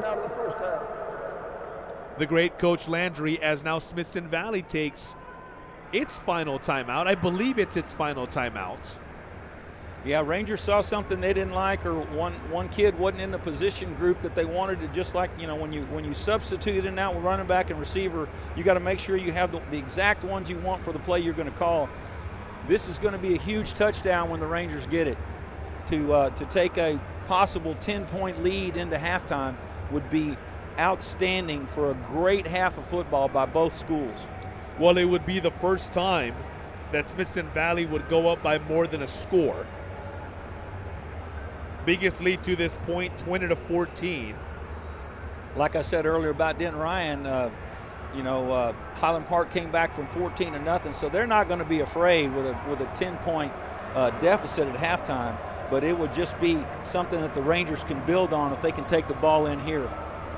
3rd and 4 at the Scots 7 is what awaits Smithson Valley. So they can get a first down and they can run out the clock and score a touchdown. Let's do all that. Cade Spradling back in the ball game. Sowersby to his left. 2 receivers to the left. He goes right. Jump ball for Brody Day, incomplete.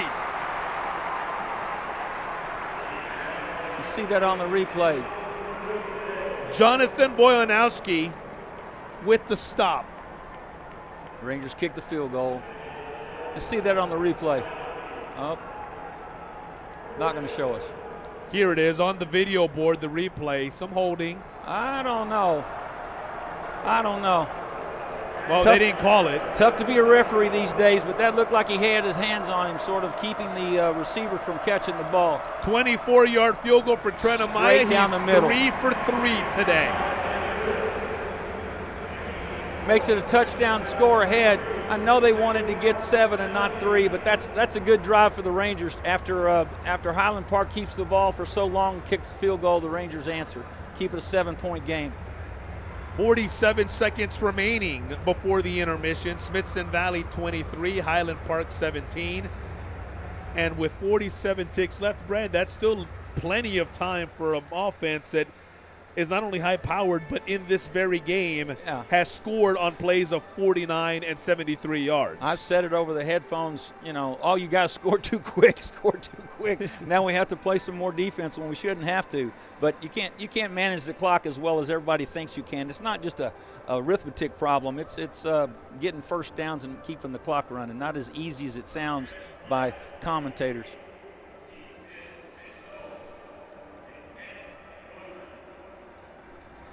So Maya set to kick us off.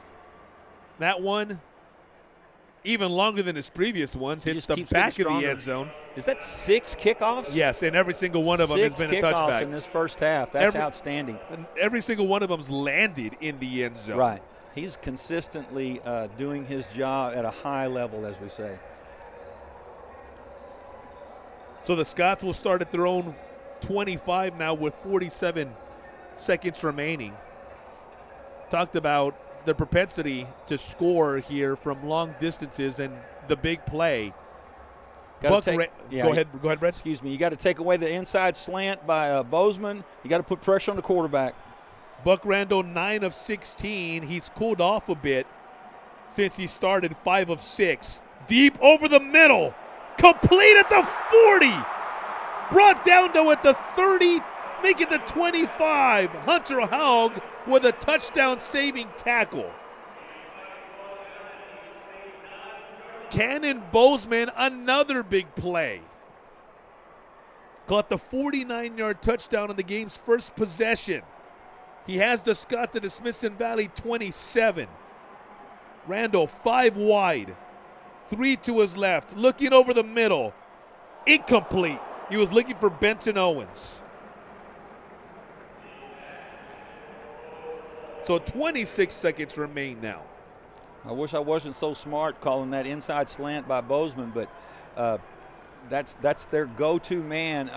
Amongst talented receivers, it seems like he's the one that makes a big play when they really need it. I know the Rangers know that too. We need to get some pressure on the quarterback. Maybe a turnover right here. Since I've been so easy and good at predicting things, let's go with a turnover. 2nd and 10 at the 27. Again 5 wide. Randall looking right, going that way. Hunter Woods giving chase, forces Randall to throw it away. 19 seconds. They'll have time for one more shot in the end zone, then kick a field goal. Hunter Woods, a fantastic defensive tackle for the Rangers, just a junior, 13 sacks, easily a team high. Young man who started this season with 7-8 Division I offers, and that's when the year started. Yeah, they're using the running back. They're going to chip him with the defensive end and using the run. So they're putting 2 blockers on him. You haven't heard his name called for a sack, but it's only a matter of time. Here he comes. SMU, who plays in the college football playoff today, among the schools who have offered Hunter Woods. Randall in trouble. Smithson Valley gets him. Fantastic play. There's Wood. There's Wood. Guess who?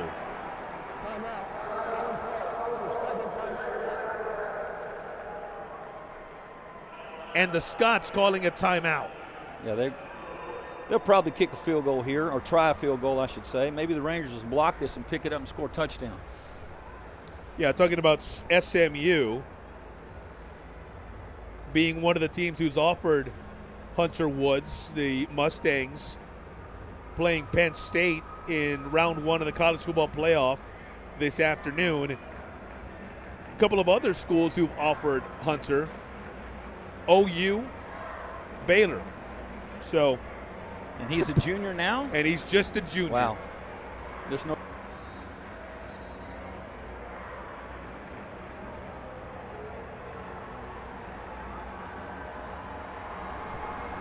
Hudson Wood. Yes, Hudson Woods. Making his presence known on that last play. Let's go, Rangers. Highland Park on to attempt a field goal with 13 seconds remaining. 43-yard field goal. And it is through. We were so close to blocking that kick. Great execution by the snapper and holder and kicker of Highland Park. Stock Sutton again. Talking to the coaches here. What do we got? We got a penalty? Guess not. Just happened to be standing by the Ranger coaches. They weren't talking about anything. I didn't see any flags. Have we had a penalty in this half? I don't think I can't imagine a single penalty so far. We'll get a stat sheet from the great crew here at AT&T, but I just don't think we've seen a flag. No, I'm looking through right now. I do not believe that we've had a single penalty. Wow. That's one indication of great execution by both teams. Look at our score, 23-20, no penalties, 7 seconds left in the first half. Everybody ought to call their friends and say, come to this game or turn it on. It's a great one. I am seeing no indication of any penalties. That's a good call, Brad. Been caught up in how well played a first half it's been, with Smithson Valley up 23-20 with 7 ticks to go. Hunter Hogg again. Come on, set it up right there. Resurged, Hit it. Turns Hit to it. the 20. Got the sideline across near midfield. That's where he stopped.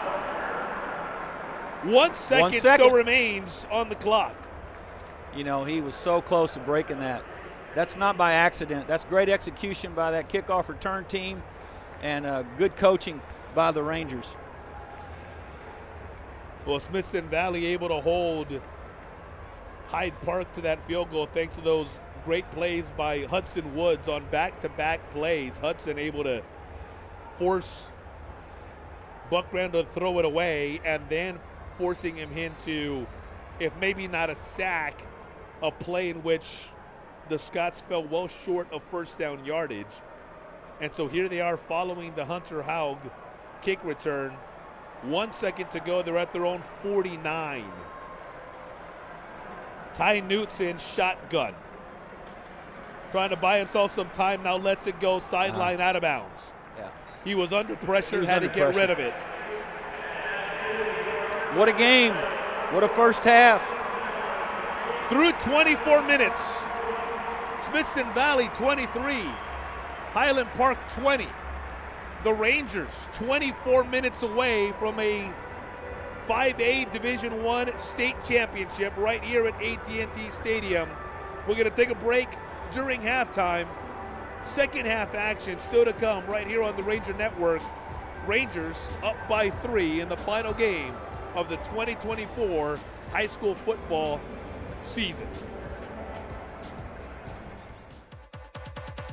Getting back to state championship just means so much to myself, this coaching staff, and our kids. You know, that not just the last 16 weeks of work they've put in, just seeing them work and grind and come together as a team over this whole fall semester, and then the summer, you know, coming up 5 days a week to work out. Last springtime going through boot camp, just a year's worth of blood, sweat, and tears going into getting to this moment. And I know this game means a lot to the community, and we have so much support. Best fans in the world coming out to all of our games and been traveling with us throughout the playoffs. It's just so awesome to see, you know, and all the little kids too that come to our camps throughout the summer. 3rd grade all the way up through 8th grade kids that I know look up to these guys, and they're kind of their heroes, and rightfully so. Our kids play with class. I believe they play the right way, and I hope they put on a great show for us on Saturday. Unstoppable force, Ranger pride, it's our written course.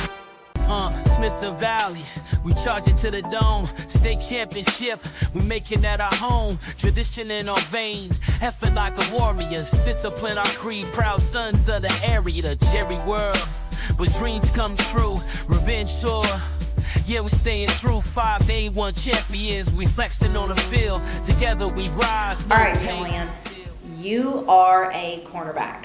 And that is a super speedy and aggressive position, and it's been a lot of fun watching you this year. What is your favorite thing about playing that position? Cornerback, I think, it's the hardest position on the field, so I also think it's the most rewarding. So when you make a big play, get a big pick, it's like just unmatched feeling. I mean, you've had a few of those. Are you at 3, 4? How many picks have you had this year? I have 3. Okay, that's awesome. Hoping to get 4 this week. This week, yeah, I think so too. So tell me, you know, is that a position you've always played? Yeah, I guess it is. Freshman year, I kind of played both sides. I was on B team, so they kind of just put you wherever and just played you. Yeah. So talk to me about that. So your freshman year, you came in as B team, and now you're rolling out as a varsity. What would you tell those kids on B team that are freshmen now that may think, you know, how am I going to get there? What would you tell them? And I thought the same thing. I used to be 3rd string B team, first year playing tackle football. It's just all about how much you want it, how much work you put in the off season, sticking to the coach's plan, doing everything you're coached to do. You do that, you'll be fine. I love it. Speaking of coaches, who in a foot race would be the fastest Ranger coach if you had to pick right now? Coach. I'd probably do probably G Hill because of his age. Either G Hill or Coach Ulbrich. Or Coach Ulbrich, yeah. Okay, and who's the slowest? Post probably Coach Risen. Coach Risen. He'd be the one trailing behind. Yeah, I won't tell him. Okay, if you had to pick one that you would say, okay, that's the one I do not want to make mad, who would it be? Oh, they're all pretty bad, to be honest, when you make me mad, but probably, Coach Hill is probably the worst one to make me mad. Coach Hill. Yeah. If you had to say what was the most important thing Coach Hill had for y'all to be on and off the field, what would that be? Probably say it's this quote he says a lot. He says, "Do what you do better than they do what they do." That quote gets you motivated. Just stick to what we do to the best of our ability, and we'll come out on top on Friday. What's it been like playing in this program? It's been amazing, better than I could have ever imagined, really.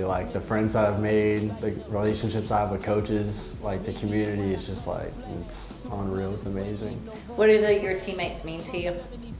My teammates, they mean everything to me. They're just my brothers. I'll have them for life. If they ever need me, I'm always there for them. They're just everything to me. One food you would never eat no matter what would it be? Be peanuts, because I'm allergic. Oh, okay, well that's an easy one. If it's something that just looks so unappealing, what would that one be? What would I not eat? I'm not a very picky guy. I kind of eat everything. Okay. But, so you don't complain when your mom's cooking. What she sits down, you get rid of? Sometimes. Do you have a pet? I do. I have 2 pets, both cats. Oh, both cats. So are you a cat guy or a dog guy? Probably more of a dog guy. My cats don't like me that much. We don't really spend that much time with each other, but they're chill. How long have you had the cats?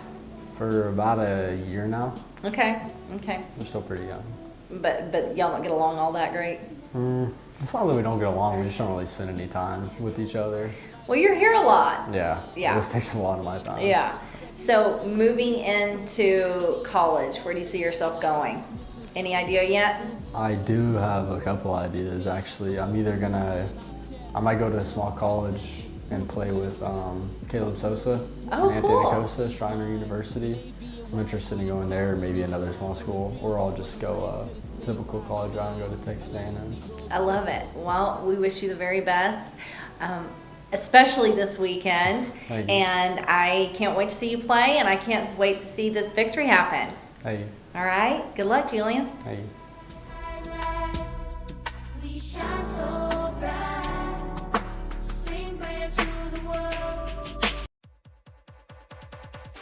Just feel extremely blessed to be a part of this community and to represent this school, and feel very fortunate, to get back to the state championship game. Been doing this a long time, and know a lot of really good coaches out there have never had the opportunity to do it, so I don't take it lightly or for granted. And I know our players don't either. They've put in an extreme amount of time and work and dedication and effort to get here, and just really excited for the opportunity to get back to Dallas. It's a neat experience. Be a fun atmosphere to be in, and my family's all excited. They've been doing this a long time as well, and can't do it without them, so I really want to thank them, and excited to represent the community. Let's go get a win this Saturday. Unstoppable force, Ranger pride, it's our written course.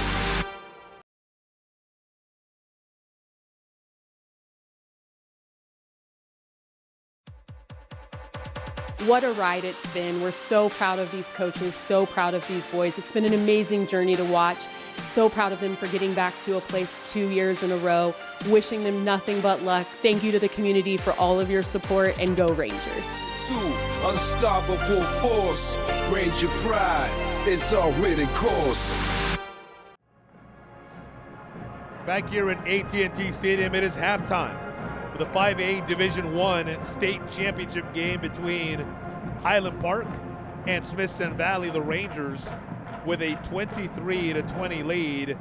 Brad Lind, Hector Ledesma, let's take you through the stats, and then would love to get Brad's thoughts here on the first half. For Smithson Valley, through the air, Cade Spradling is 3 of 5, 36 yards, has a touchdown on the 24-yard pass to Brody Day. Ty Knutson, 1 of 5 for 3 yards thus far. On the ground, Spradling's rushed for 73 yards. Brad Sowersby, 62 yards of his own on 10 carries, a long of 21 for Spradling, a long of 19 for Brad. Receiving, Brody Day, 3 catches, 36 yards. Mentioned a touchdown from 24 yards away. He's been targeted 8 times, credited with 10 yards after the catch. PK Miller, a catch on one of those kind of a forward pitch, but it's officially a catch. It counts as a catch. It gave him 3 yards. For Highland Park offensively, Buck Randall, sophomore, more than 3,300 yards coming into this ball game. He's got 217 here at the intermission, 10 of 19, though, as we mentioned late in the first half, he's cooled off a bit. He started 5 of 6. He's got 2 touchdowns, both of them long, 1 of 49 yards on the team's first possession, 1 of 73 yards that put the Scots up 14-6. He's completing his passes at a 53% rate, a quarterback rating of 172.8. Compare that to Spradling, who's got a rating at that quarterback spot of 186.5. Rushing-wise, Lancaster, 6 carries, 28 yards for James, a long of 11. White, Matthew, 4 attempts, 13 yards, a long of 7. And then that's pretty much where it tells off. The rest of the yardage is unofficial, kind of, when you include sacks and Buck Randall and the whole deal. For receiving, and here is where a Highland Park strength comes into play. Cannon Bozeman, 5 catches, 113 yards, a long touchdown. Benton Owens, 3 catches, 92 yards. He had that 79-yard touchdown. Olmsted with the catch for 7 yards, and Brendan Lilly with a catch for 5 yards. They kind of spread it around. So that a look at the offensive stats here for both teams. Your thoughts here, Brad, on these first 24 minutes? Sounds like a great football game to me. The first thing I want to say is just awesome to watch. Great by both teams. The Rangers have to do some more things like that pick six. And that they've done that. I'm not just wishing like sitting on Santa Claus' lap here. They've done that during the year. If the Highland Park Scots are going to continue to throw the ball, well, that's their strength. But today the Rangers have, even though they've let Highland Park score on 2 long touchdowns, they'll eventually have some more turnovers because of just the way they play and the way that Highland Park is willing to throw the ball almost everywhere. I'm surprised, pleasantly surprised at how well the Rangers defense has stopped the run.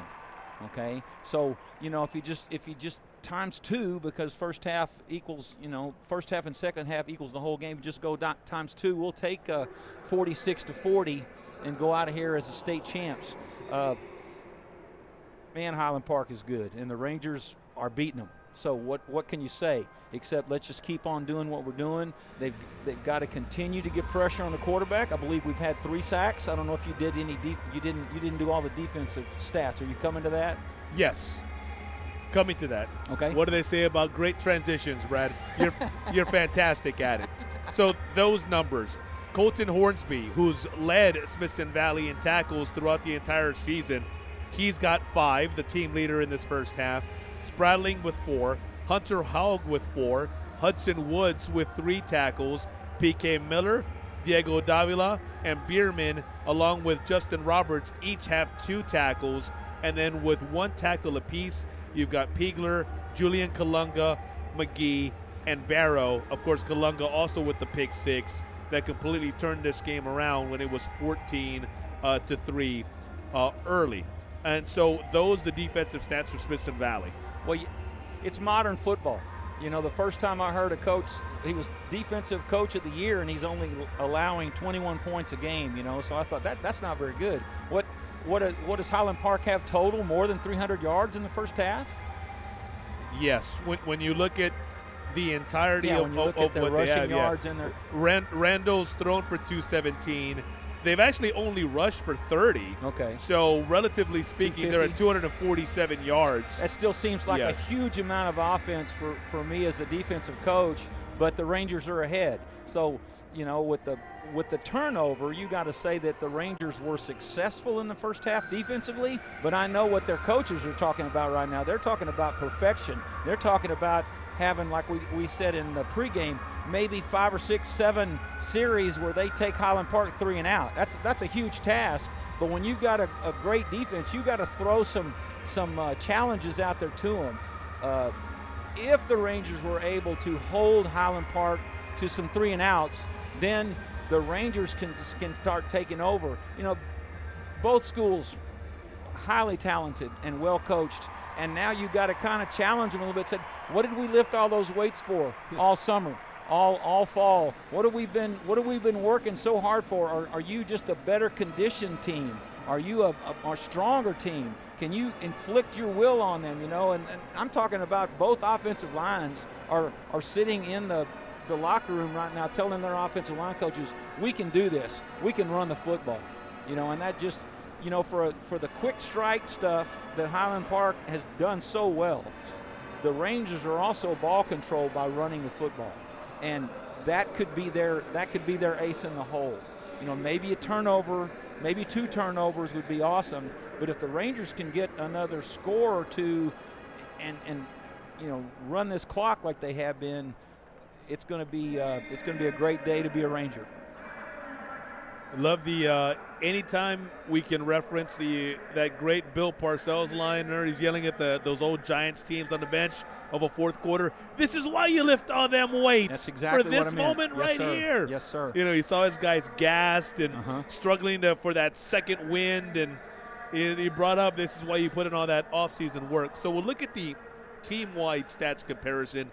The Scots have outgained the Rangers 247-178, but the majority of that 247, Brad, coming on those 2 big plays, the 49-yard pass on the first possession and then the 73-yard pass later in the first quarter. You take those 2 away, and we're pretty much even, if not Smithson Valley's outgained Highland Park. Well, spread offense can do that to you. You can look at stats like this and say, wow, the Rangers are dominating, but at any moment, you know, one of those short passes and one of those inside slants can convert into what was their first drive of the game, maybe 1 minute 45 off the clock. So they've been doing that all year too. So, like I said, with as many yards and as many, you know, as much time as the Scots have had on offense, you go, well, great job by the Rangers on defense, because one of those is a pick 6, and you just – that doesn't fit into the stat category either. When you score on defense, it's just a tremendous lift for your team.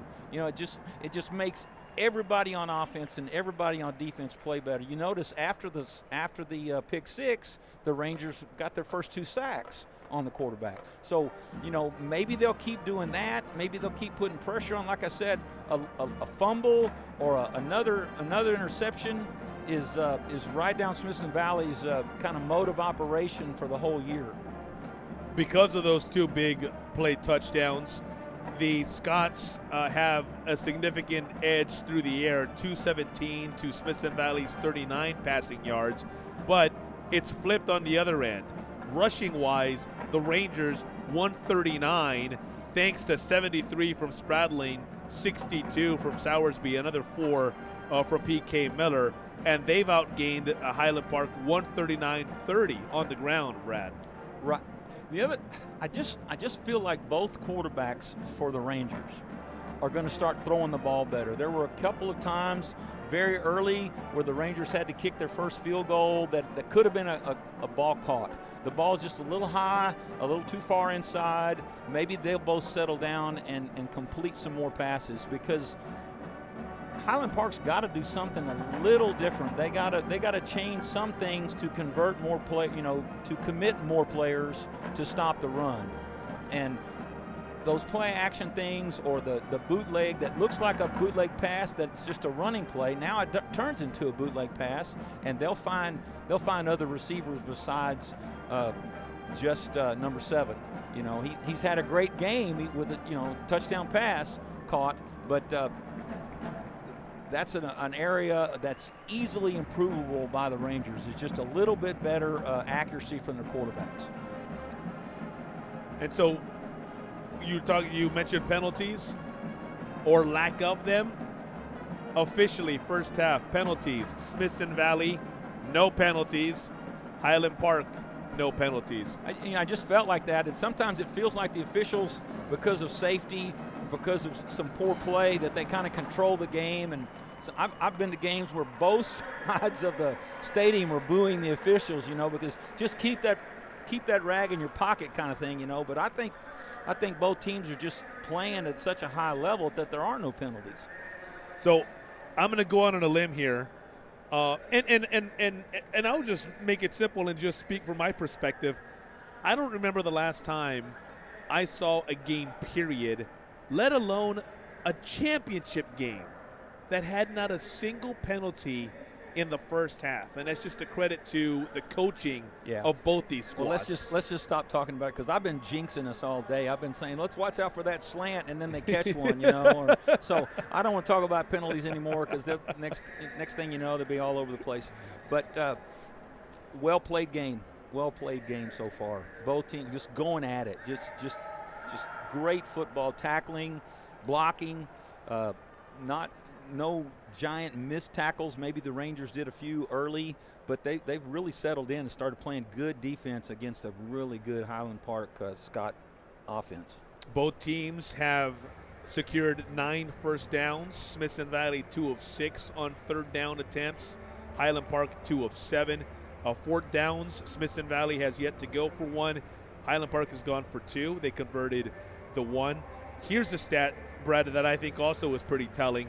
In the red zone, Highland Park is yet to get there. Again, their touchdowns and their field goals have come from outside the 20. Yeah. For Smithson Valley, though, 3 of 3 in the red zone, and how crucial that is to score. Come away with points, period, when you get into games like this. Right. You think, we kicked a field goal. I wish we'd have scored a touchdown. But those field goals add up, and we won't hide from them. They're successful plays. Man, let's get it going. I'm ready to see him play again. So we're about 4.5 minutes away from the second half. This is where I would love to get your insight here. You've been in these locker rooms, and you've been in locker rooms of state championship games at halftime of state title games before. From a Smithson Valley perspective, what can you expect an adjustment or two that the Scots are going to make? And so therefore you're preparing for this adjustment. If you're in that locker room right now, what are you thinking? Hey, Highland Park's going to do this or that differently, so we've got to be prepared. What's that looking like for you? Some of their best plays that I've seen is a successful running game and then a play action, a true RPO, where it's a run-pass option after the ball is snapped. In other words, the quarterback is making a decision to either hand it or throw it. I'm not so sure a sophomore quarterback for Highland Park is great at that, but they have been successful with play-action pass. A great run by number 5, and then fake it to number 5 and throw that inside slant to Bozeman. They've done that repeatedly against all their opponents in the playoffs, and I know the Rangers are prepared for that. So stopping the play-action pass and reminding the linebackers that you've got to honor your pass. In this situation, the old school stuff is to stop the run first. Well, you line up to stop passing lanes with linebackers, and you read the runner pass. So the Rangers know that they have to be very, very disciplined and very, very successful in their linebacker play. If they can rush with 4 and have their linebackers play the passing lanes and not get caught, trying to do too much, trying to stop the run and the pass all the time, then that's going to be success for the Rangers. But Highland Park, like I kept saying in the first half, they've been down 14-0 in late season playoff games, so they're not afraid. This 3-point deficit, is nothing to them. The Rangers, on the other hand, all week long, they had to listen to how good Highland Park is, and rightfully so. probably their own coaches, probably Larry Hill, probably defensive coordinator Craig Worcifer. All those guys were showing them on film how good Highland Park is. I think the Rangers are sitting in their locker room right now and said, you know what, we're going to beat these guys. Not that, gee, we're kind of hanging in there with them. They say, no, we can. And that, that's just contagious in a high school locker room at halftime when those kids start believing in themselves and then turn around and believing in each other. It just makes for a great half. And so from the Smithson Valley end of things now, Brad, what adjustment or two do you expect to see the Rangers make? I think their offensive line will convince their coaches, hey, we can run the football on these guys. Spradling is a dual threat quarterback. He'll run the ball and be successful, and he'll throw the ball better. He'll find receivers open because that guy that was covering them is responsible for the run also. So they'll put pressure on linebackers a different way than Highland Park does. But defense will just keep coming and start believing that they can get to the quarterback more often than they even have. Maybe 3 sacks in the first half, or 4, I think. Yeah. Yes, sacks. Yes, it's exactly it. 3.5 for Smithson Valley. Yeah, 3.5 sacks for Smithson Valley. They need 3 or 4 of those again in this half. A look at Smithson Valley and what you can expect to hear and see when they come out for the first half or for the third quarter. This is how they started the first half. Offensive line, left tackle Aiden Fulton, left guard Kyle Gugliotti, center is Parker Miller, the right guard is Anthony Acosta, the right tackle Aiden Verite. The receivers are Brody Day, P.K. Miller, the tight end is Preston Baker, quarterback Cade Spradling, the running back Brad Sowersby, tailback, the fullback is Cisco Carvajal, Hunter Haug also plays some at receiver, Brody Wick also on the depth chart. For the Rangers, when they come out for the first time, Kyle Bierman, Justin Roberts, Hudson Woods, Caleb Barrow, their linemen as the Rangers now come onto the field and come through their breakthrough. We're the third quarter set to get underway. Linebackers are Caleb Piegler, Cade Spradling, and Colton Hortsby. The secondary, Liam McGee, Hunter Haug, the corners, Diego Davila, P.K. Miller, the safeties, although Julian Kalunga getting a lot of time because Highland Park loves to spread you out. Yeah, he's returning from an injury, so it allowed the other kid to get a lot of playing time, so they deservedly so. They're both playing, and that don't be surprised to see them run that little, what we call a jump coverage or a down coverage where they can catch up. They can catch Highland Park trying to throw one of those outs again. There's no reason why they can't have 2 pick sixes in a game. That's legal. That's legal. For Dallas Highland Park, their offensive lineman, left tackle Stuart Allday, left guard Will Ogle. The center is Trip Townsend. The right guard is Gage Clark. The right tackle is Grayson Davenport. Receivers, Brandon Lilly, Benton Owens, Cannon Bozeman, Paxton Smith. Bozeman and Owens both with touchdown receptions in the first half. Bozeman's coming from 73 yards away or 49 yards away. Owens with the 73-yard touchdown. James Lancaster, the running back. Matthew White, backup running back is what he's listed at, but he also gets plenty of carries as well. Highland Park got the ball first to begin today's action, and so the Rangers will get it first to start the third quarter. Brody Day back, so is Hunter Haug, the same two who've been back to return kicks through the first half are back there to start quarter number 3. This may go out of bounds. And it does just that. Don't be surprised if the Rangers make them kick it again. Yeah. That is exactly what Coach Larry Hill and company. They're trying to get the ball. They don't want to kick it today because he's so talented, but they're giving Hunter Haug a chance to shine today. He's been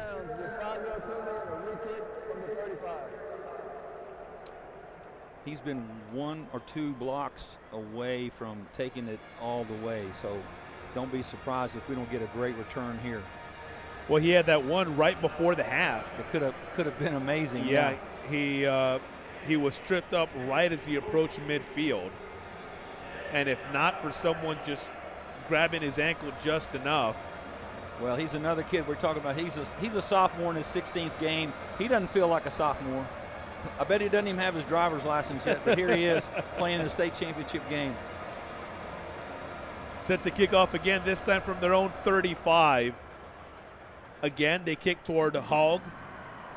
Inside his own 10, across the 30 to maybe around the 32, 33, and that's where the Rangers will start for the first time in the second half. Nice coverage by Highland Park there.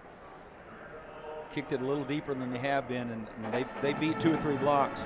Rangers have, I guess you'd call that average field position, a little bit better than normal. Let's take this ball and go score. Spradling, as mentioned, 3 of 5 through the air, 36 yards, the touchdown pass, but the majority of his damage has come on the ground, 73 yards on 9 carries. Shotgun, he hands to Sowersby. Brad up the middle, not a whole lot, maybe a couple for the young man who was not able to play in the state championship game last year because of a broken collarbone, but back and playing well this afternoon. 11 carries now on the day for Sowersby, 62 yards. That officially no gain. So 2nd and 10 at the 32. Sowersby again behind Spradling. Brody Day to the left, PK Miller to the right. Spradling, play action. Looked for a while for a receiver, then kept. Positive yardage up the middle. Gets to near the 35. Keeps it from being a sack because he made positive yards, but that's really good coverage and then collapsing and attacking the quarterback. Spotting the ball at the 34 officially. 3rd and 8. Just underway here in the third quarter. Smithson Valley up 23-20.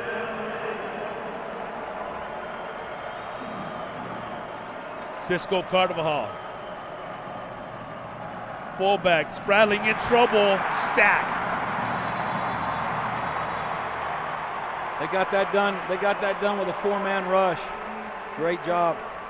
Daniel Turner back there. They're going to credit Amin El-Amadi with the sack.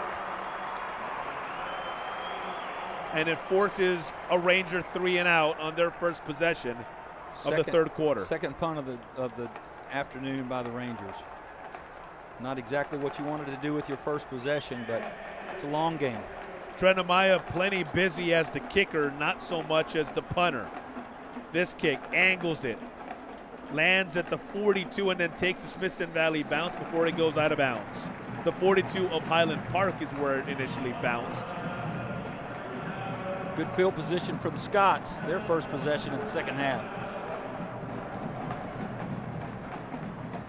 Scots program that has won 6 state championships, been in the state title game 10 times, a couple of state championships in the 60s, including one in which they shared. They had a 3-peat several years back, 2016 to 2018. This year's version led by Buck Randall. First half, he was 10 of 19 for 217 yards shotgun. Hands up the middle on 1st and 10. It's Mark White. Yeah. That's the RPO scheme I'm talking about. There's an inside slant built into that run and play. If the quarterback doesn't like the handoff, he can throw the ball. Hudson Woods and Caleb Barrow there for the stop. Quick snap and a completion for Buck Randall. Comes out wide to Benton Owens on his first person pass attempt of the second half. Pretty short catch and pretty short catch and throw there. So Rangers have a 3rd and short. 3rd and 2. 3rd and 2, and now Smithson Valley with a chance to force a 3 and out. Although this kind of field position lends itself to a fake on 4th down, a run attempt on 4th down. First things first. There's the pitch. Mark White has the first down. Wow, really good defensive play, but they didn't need much to get that first down. That's their first option play where he went ahead and pitched the football. James Lancaster on the receiving end of that pitch. Like to see the blocking on that again. Maybe the receiver's kind of holding on to somebody out there, but like you said, no penalty so far. Lancaster 7 carries, 31 yards. on the afternoon. 1st and 10 at the Smithson Valley 49. Randall looking to his left, in trouble. Brought down by Cade Spradling. It's good pressure. Good pressure by the front four. Linebacker had to kind of clean it up for him. Great tackle. Credit Spradling with the sack. 2nd and 11, now back at the 48-yard line.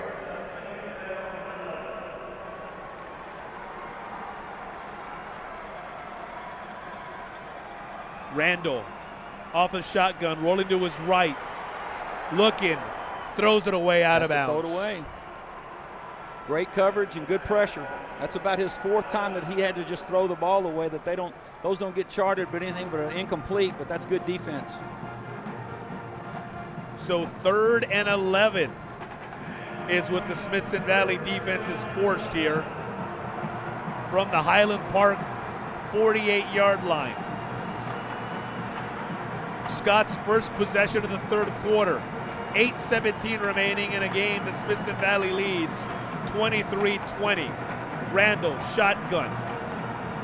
5 wide, over the middle, incomplete. Well, Smithson Valley did a great job then, but they really took a chance. Highland Park has a good quarterback draw play that I think they'll come back to in that kind of situation again. Good pressure, great coverage, incomplete, forcing a punt. Great answer by the defense. He was looking for Charlie Olmstead. Diego Davila in coverage. Safety having to come up and go man on one of the 5 wides. Here's the punt. Angled, goes out of bounds, and Smithson Valley will have it 1st and 10 and inside its own 25 at right around the 22. Yeah, I guess you'd say, well, you would say Highland Park just won the field position battle right there. They forced the Rangers back inside the 20, so that's an advantage to Highland Park. Both defenses came out of halftime adjustments doing really, really well, stopping 2 successful offenses. William Whitaker, the punter for the Scots. He used his pitching wedge on that one. Yeah, he did. He put it right close to the flag. He sure did. So the Rangers now with a 2nd opportunity, following a 1st quarter in which both teams scored on each's 1st opportunity. Both defenses holding on the 1st possession of this 3rd quarter. And so Cade Spradling and company coming out for the 2nd time here in quarter number 3. Spradling, of course, linebacker and quarterback. A sack which accounts for his 2nd of the season. Big play that put the Scots in that position where it was 2nd and long and then 3rd and long after they had marched toward midfield. Right. They made a 1st down, but then the Rangers kind of dug in on this plastic grass and made a stop.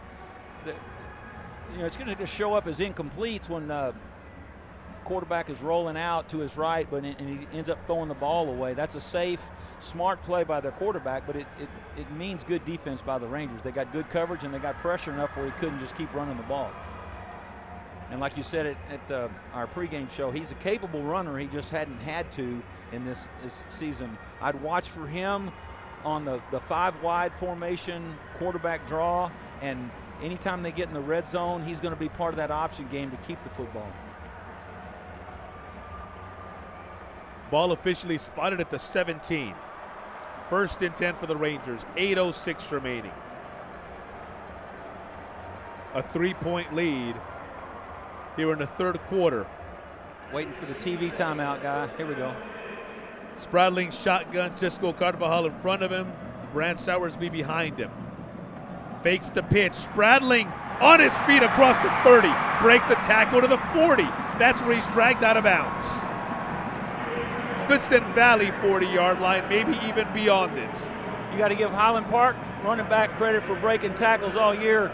That kid's pretty talented too at making people miss. Wall Angus, left cornerback for the Scots, making that stop at the 41, 1st and 10, their own 41 for the Rangers.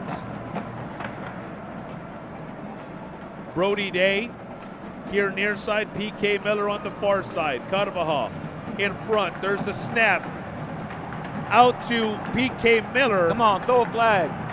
Throw a flag. Looking to see if maybe the first flag of the game comes, and apparently you didn't jinx it, Brad. It would have been nice had you. Would have been nice to see a flag on that, but no penalty call. Yeah, it looks like he's got a hold of him to me. Jonathan Boyanovsky, who's made a couple of plays. Coverage. That's good coverage. He teaches it. I mean, he's doing it just like they teach it. He's got his hand down low. He's defending the pass legally. Put it that way. Hey, Boyanovsky's made a couple of big plays throughout this ball game, and another one there. 2nd and 10 following the incompletion intended for Miller. Brody Day now out wide. Preston Baker in the slot. PK Miller far right side. Delay handoff. Sowersby, not much. Highland Park saying they got it. No official sign for the referees, the officials, which is a good thing if you're the Rangers. Nope, down. No fumble, as much as Highland Park's clamoring for one. The Rangers, though, do face a 3rd and 11 at their own 40. Clockworker did a good job, too. That kid ran around with the ball when he clearly knew it wasn't going to be a touchdown, so they gave him the 25-second clock instead of that 40-second end-of-play clock. Twins to the far side.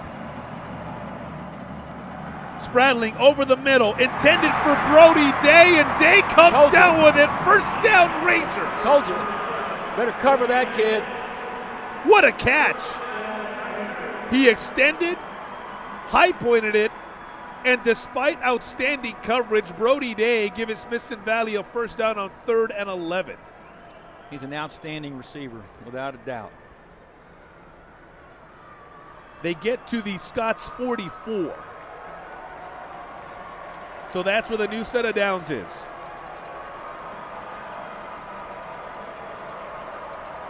Miller in motion. Sowersby. Here's the end around to Day. Cross midfield, across. Try to stay inside, but he's run out of bounds. Good call by the official. Right there on the spot.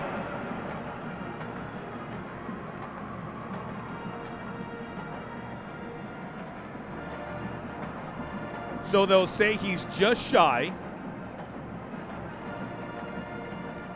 Oh, they're calling that. Well, they call him out of bounds, so it's just a 5-yard gain. Oh, they say he stepped out of bounds well before that. Okay, yeah, so right it's 2nd and 5. 40. 2nd and 5 at the 39. Following the 5-yard pickup by Brody Day on his first rush of the afternoon.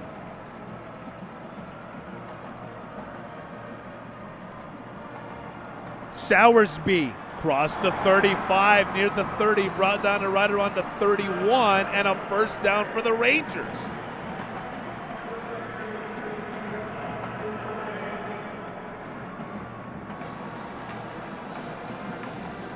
He's making some good tacklers miss on that play. Nice job of running in tight space, and on his 13th carry, he's now got 69 yards. He's earned them, too. Those are tough yards against a good defense. The new set of downs at the Scots 31-yard line. Sowersby behind Spradling. Carvajal in motion. There's Sowersby with the give, coming right against some room across the 25-yard line.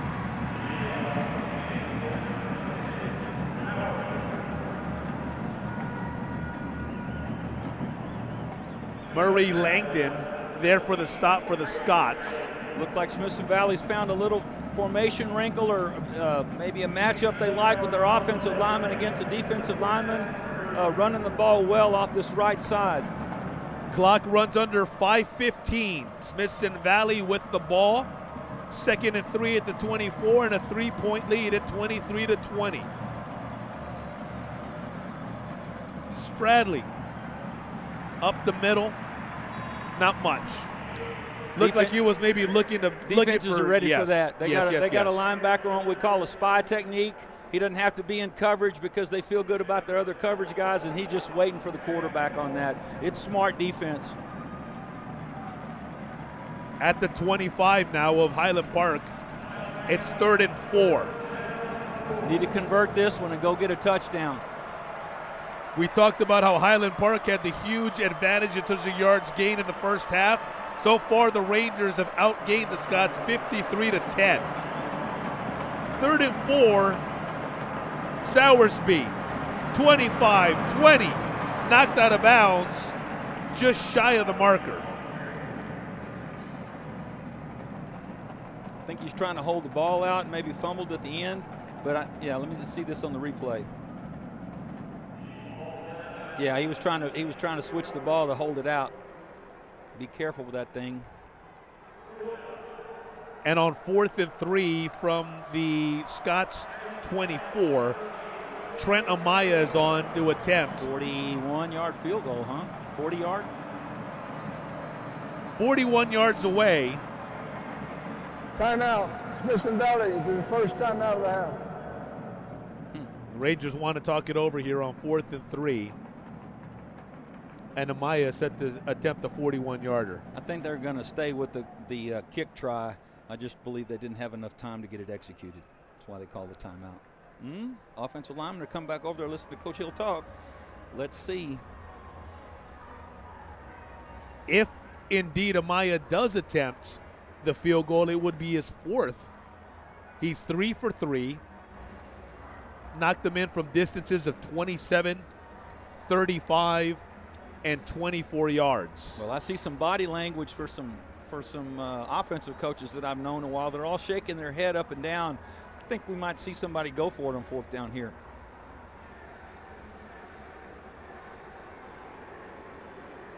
The coach Larry Hill right in the middle, as you would expect of that timeout.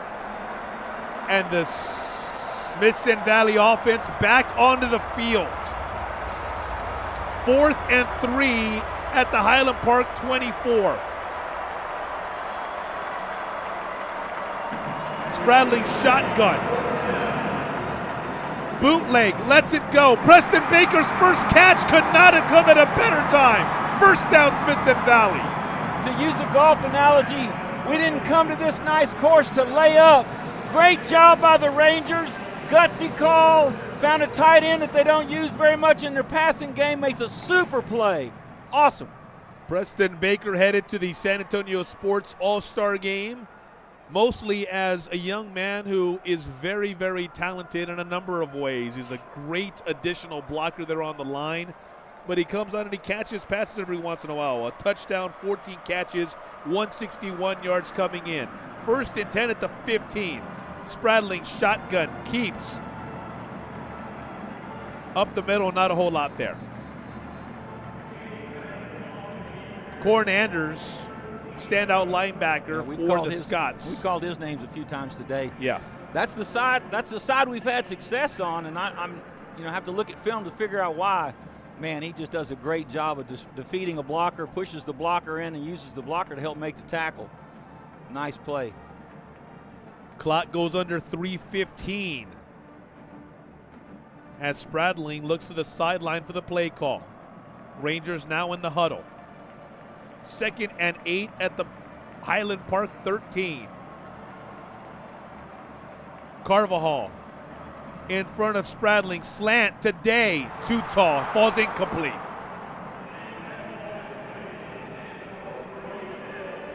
Big 3rd down.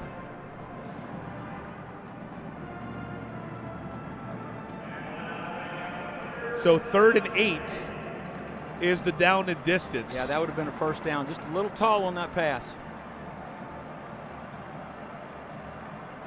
On 3rd downs, the Rangers 3 of 9. Coincidentally, so is Highland Park.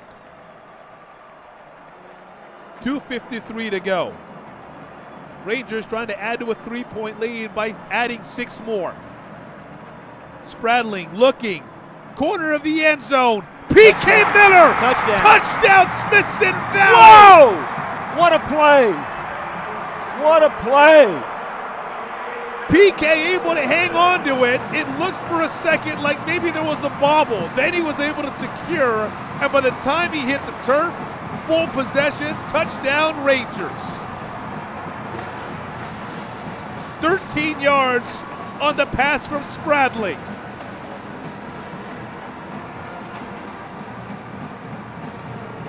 And now Trent Amaya is on to make it a 10-point game. Well, I'm not a math teacher, but that's better than a field goal. You know what? That's better than a field goal. What a play. Great execution. Previous play is under review. You may have heard there over your speaker, they're reviewing the play. Now, there's nothing that I saw in the initial replay that would make me think this is in danger of being overturned, but let's see. He's got it right there. He's got it. They're going to say the call on the field was good enough. So another look, and they're slowing it up on the Jumbotron. He's got it right there. Touchdown. Come on, touchdown. And it looks as though the replay officials, if we're getting a real-time look at what they're seeing, it looks like they're checking to see if maybe after he came down, if it popped loose. Or if he didn't have possession anymore. There's nothing I see that indicates that he didn't. He's got it right there. There's not enough evidence to overturn that call. Touchdown. This is where you kind of get the flashbacks and the oh no's to the old Des Bryant against the Packers. Oh. Nobody knew what the heck football move as you're going to the turf meant before that day. And you're hoping this isn't one of those things. Well, it's the official, if I'm correct, the official on the field is figuring out this data. He doesn't have any help from the press box, unless I'm wrong on that. Indication is that they've made their official. They've made their decision, I should say. After further review, the receiver did not hang on to the No. ball all the way through the catch. It's an incomplete pass. It's 4th down and 8. Well, I'm proud of myself for not succumbing to profanity, but man, that's a tough call. Wayne That's Elliott. a tough call. Wayne Elliott, today's referee. That is a tough call, Brad. I had an odd feeling the entire time they were reviewing that. I thought, I have a bad feeling about this. And hence, that's why I brought up the Des Bryant thing. Trent Amaya's field goal is good. All right. 26-20 with 2:42 to go. And with that, 6 field goals our made. 6 field goals made are the most combined field goals in a Class 5A state championship game ever. So between Trent Amaya's 4 and the 2 that Sharp. have been booted through. Isn't his name Sharp? By Scott. Yeah, Stock. Scott. Yeah. Stock for Highland Park. We have 6. And Stock and Trent Amaya have combined to give us a little history here this afternoon. But yes, context is everything. And in this context, you feel a little icky that it's not 30-20 as opposed to 26-20. Yeah. They'll just have to go score another time. That's all. This defense will just have to stop them, get the ball back. We'll just go get another one.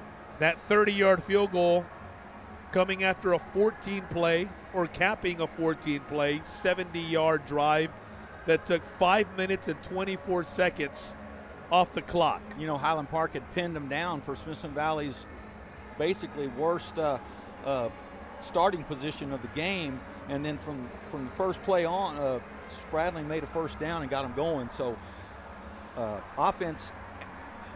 defense had a long rest there, so let's come out and play, maybe force a turnover now.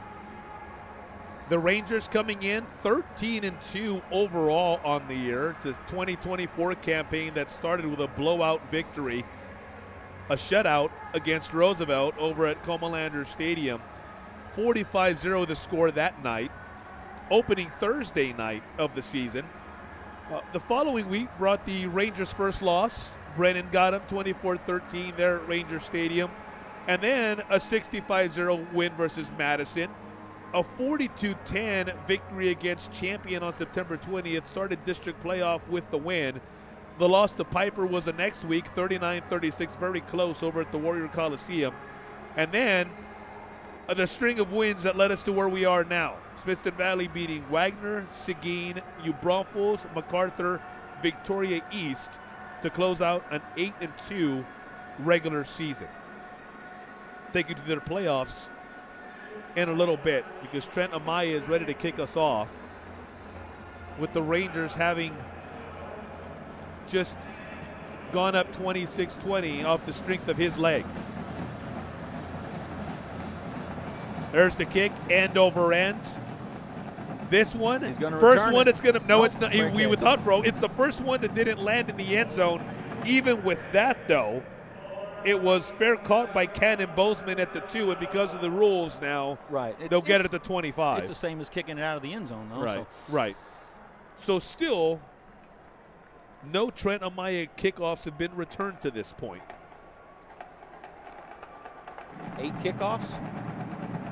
Seven or 8 kickoffs. All of them.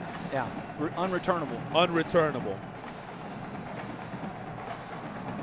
Buck Randall, 11 of 22 thus far, 222 yards.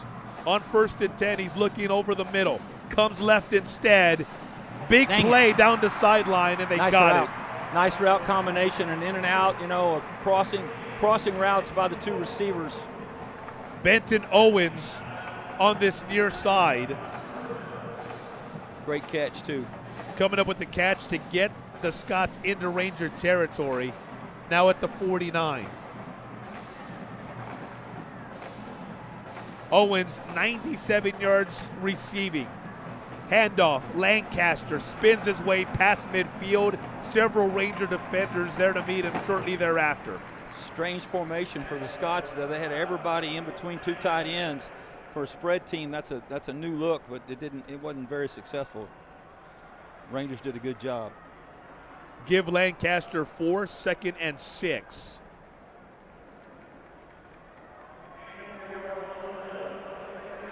Here they come again with that tight formation. At the Ranger 46-yard line. Randall, keep on the rollout now, going to his right, throws it away under pressure. Good job by the Ranger secondary, and really good job by the crew that's going in there to stop the quarterback.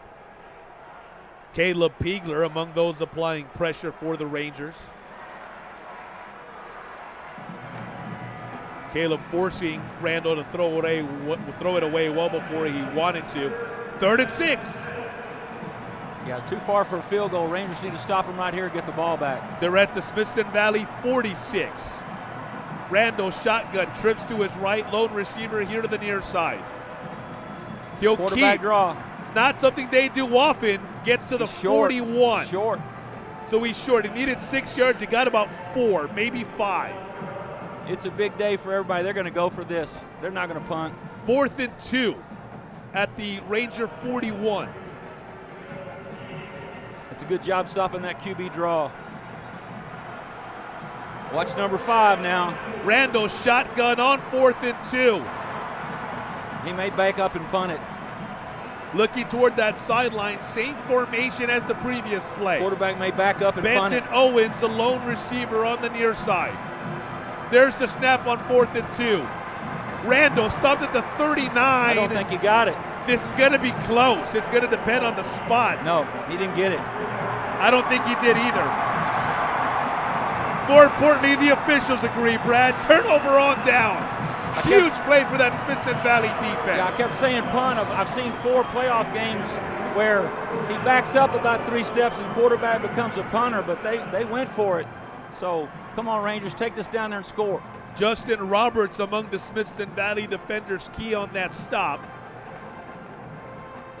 And the Rangers take over at their own 40. So after a first half in which we saw offensive fireworks and a pick 6 as well, but either way, we saw the scoreboard continue to turn We've now gotten to a third quarter where the Rangers have scored the only points in a 26-20 ball game. Shotgun for Spradling on 1st and 10. Handoff, Sowersby, cross the 40. Contact at the 42-43, his own 43, and that's where he'll be brought down. The Scots take pride in what they call the middle 8, the last 4 minutes of the first half and the first 4 minutes of the second half. But the Rangers have kept them out of the end zone and forced them to punt once and forced them to go for it on 4th down and not be successful. That's a key to the game so far. The Rangers controlled what Highland Park wanted to control. They just need to go down and score right here. I think it's fair to say Smithson Valley won those middle 8s. Yes, sir. Jack Morse in on the stop on that previous play. 2nd and 7 for the Rangers at their own 43. Spradling again to hand off to Sowersby again. Comes right, cuts it back in, brought down at his own 49 it appears. Yeah, that should take us to the 4th quarter. Put those 4s up. Smithson Valley 12 minutes away. The Rangers up 26-20 at the end of 3 on Highland Park in the 5A Division I state championship, and they've got the ball on with a 3rd and 2 coming up. We have an injury here from a Highland Park player, so we may have to play one more play in this 3rd quarter.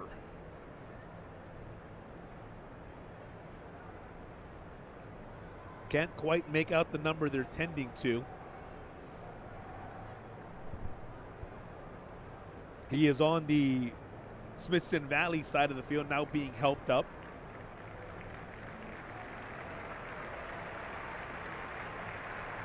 Able to walk off on his own power, very good sign.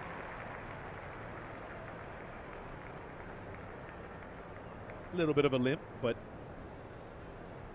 overall indication, initial indication is not too bad. So as Brad mentioned, there's 1 second left on the clock. We need to go ahead and get a 1st down to end the quarter and then take it to the other end zone and score a touchdown.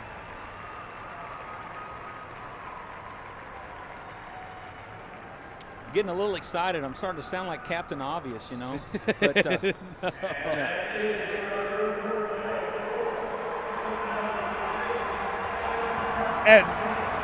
And with that, we are now going to the 4th quarter.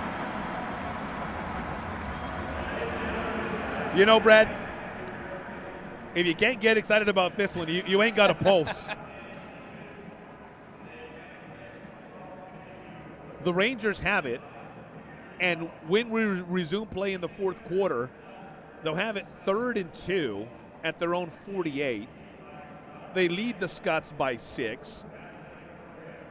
Just saw a 3rd quarter that really, if you think about it, the biggest play is the play that wasn't, at least officially, in terms of it counting. Right. Because with that, if that call stands, and yes, we may have a particular point of view, but it certainly looked good to us. Well, in a high-speed game, and like we said in the pregame, these kids, from when I played a long time ago to now, they're just so much bigger, faster, stronger, just better coaching. Everything is better about the game than it used to be. But it's still a very tight little window of either you're successful or you're not. And, you know, most times there's no replay officials, so that's a touchdown. But it was a good call. I didn't like it, but it was a good call. So we'll just have to go down and score another one. So with that play that P.K. Miller, the pass in which he caught that wasn't officially ruled a catch in the end zone, off the arm of Cade Spradling, with that, it would have been a 30-20 game. It is now a 26-20 game because following that reversal of a play that on the field was called a touchdown, Trent Amaya booted his 4th field goal of the ball game. Right. If the Rangers can take this possession in, make it a 2-score game, so that field goal has a silver lining, you know. But they got to execute right now.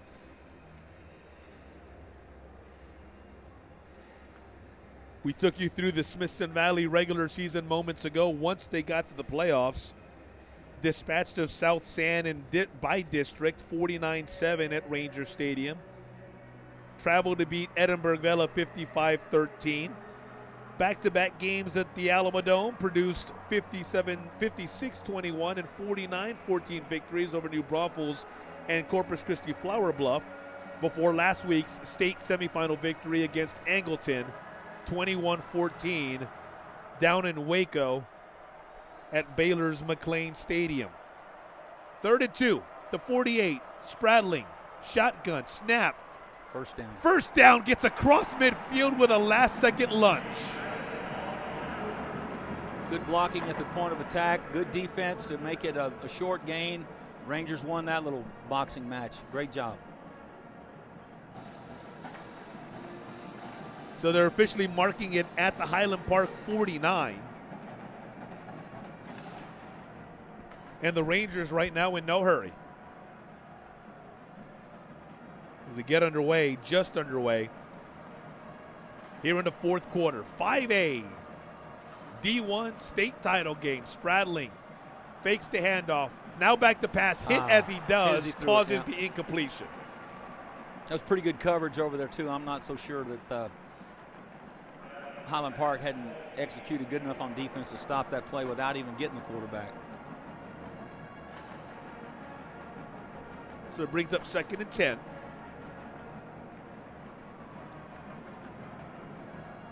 Spradling for this ball game, 5 of 10 through the air, 61 yards. He's got the touchdown to Brody Day. On the ground, though, near 100 yards, 92. 6.6 yards per carry every time he's decided to run it. Pitch to Sowersby, coming left, across the 45, the 40, the 35, knocked out of bounds inside the 30 of Highland Park. Great perimeter blocking. Great job by the tight end out here. He's flexed out about 4 yards away from the tackle.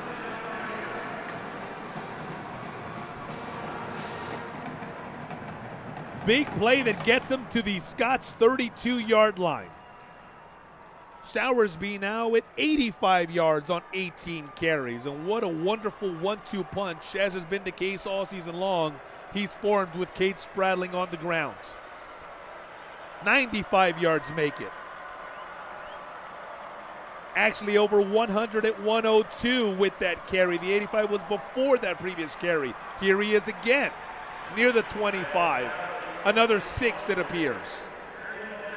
Maybe 5, yeah. Oh, could be. You're right. Your math is better than mine. I like it better, too. Come on, Rangers. So they'll give him 5, 2nd and 5 at the 27. Offensive line is playing really well right now. Let's just keep it up. Keep it up. They're blocking a really good front.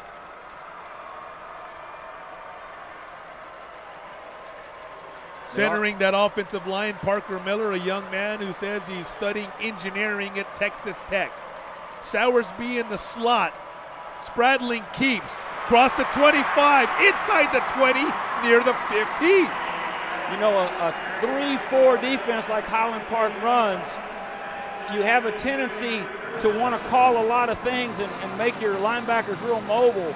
The Rangers' offensive line is picking that stuff up. No matter what the Scots throw at them, they're able to find the right hat on hat, as we say. And Spradling and Sowersby literally matching each with every carry. Both now at exactly 107 yards rushing in this ball game. 1st and 10 at the 15. Spradling keeps on the fake. Coming toward us. 15, 10, 5. Knocked out of bounds at right around the 4-yard line, maybe the 3. Another first down for the Rangers.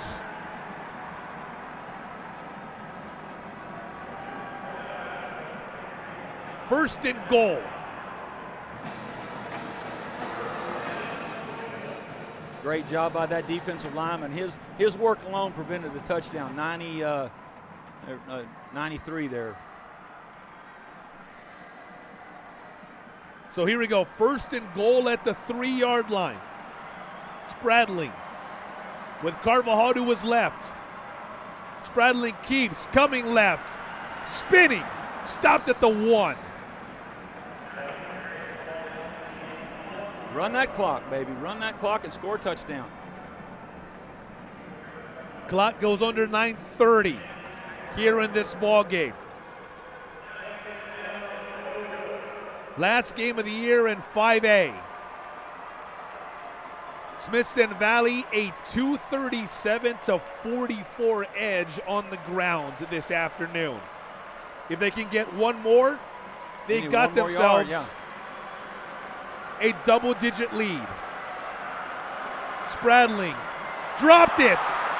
Did he recover? Yes, he did. Dang it. Had trouble with the snap, but he was able to fall on it. So now 3rd and goal from the 7. Little bad snap.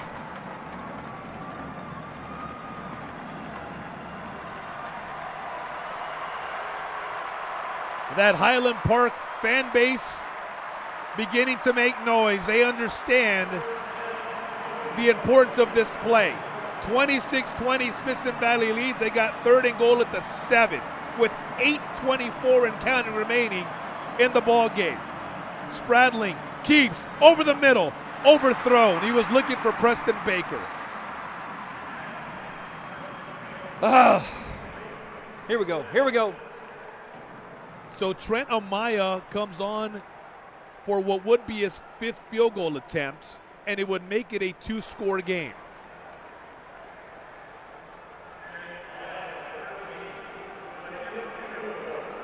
$25-yarder.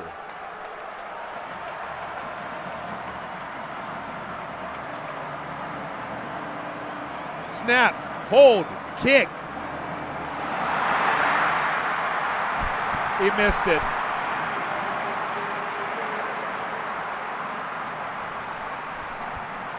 Defense is just going to have to do it. Looks like it sailed right. Yeah.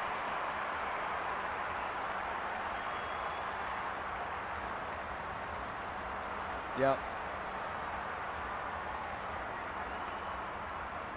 Sailed right. So a 1st and 10 coming for the Scots. Now they're going to start this possession at the 20, courtesy of the rules and the field goal rules and how the change of possession happens here. And you wonder, Brad, if well, that's a big momentum swing. The Rangers are eating up the clock and running the football at will. They have a bad snap, bobble snap, and then they miss the field goal. They're playing really, really good on offense, and their defense has held Highland Park to nothing in the 3rd quarter. So there's no reason for them to let the momentum swing if they don't want to. They just keep playing good, keep playing great defense and moving the ball on offense. They'll be fine. Well, the Smithson Valley defense, which did not allow a point in the 3rd quarter, has held Buck Randall to 12 of 24 through the air. That's a 50% completion percentage. Randall usually completes at a 63% rate. So that Ranger defense has done a nice job, especially since midway through the 1st quarter, of holding the sophomore quarterback in check.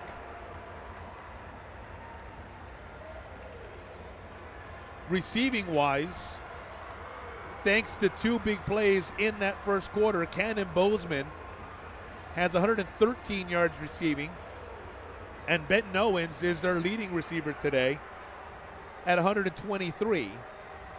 They've been the recipients of 49 and 73-yard touchdown passes. Yeah.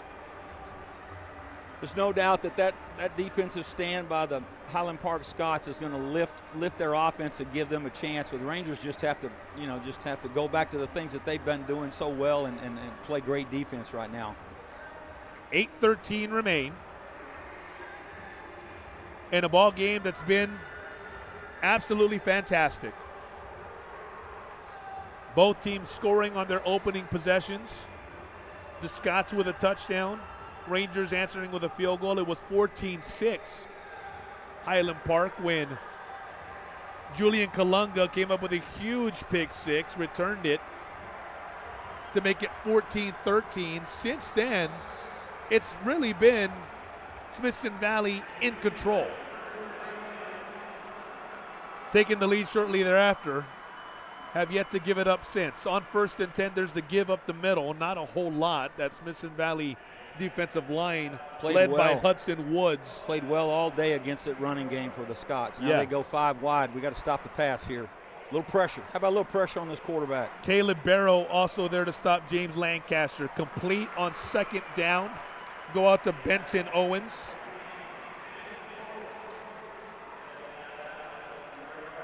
And that's good enough for a 1st down. They got the exact 10 they needed for that in terms of the entirety of the set of downs. So now at the 30.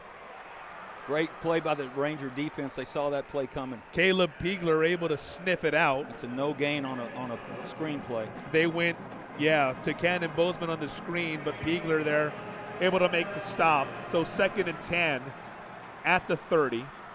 You know, a turnover right here would be nice. A little fumble or an interception. Rangers are good at that sort of thing. Smithson Valley, 20 interceptions, including the pick 6 earlier today for the season as a unit. Great job on the QB draw there. 3rd and 10.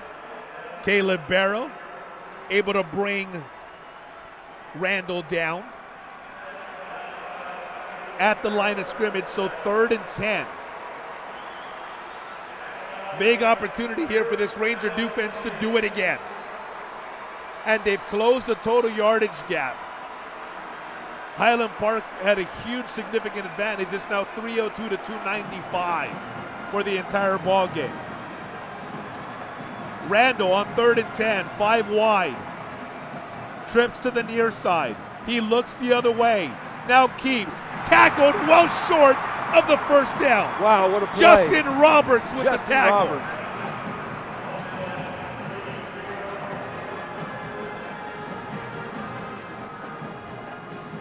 Clock continues to run. Punt team comes on. He picked up 3, so 4th and 7. Huge by the Ranger defense in that series. Clock now near 6 minutes as William Whitaker comes on to punt. He's standing at his own 20.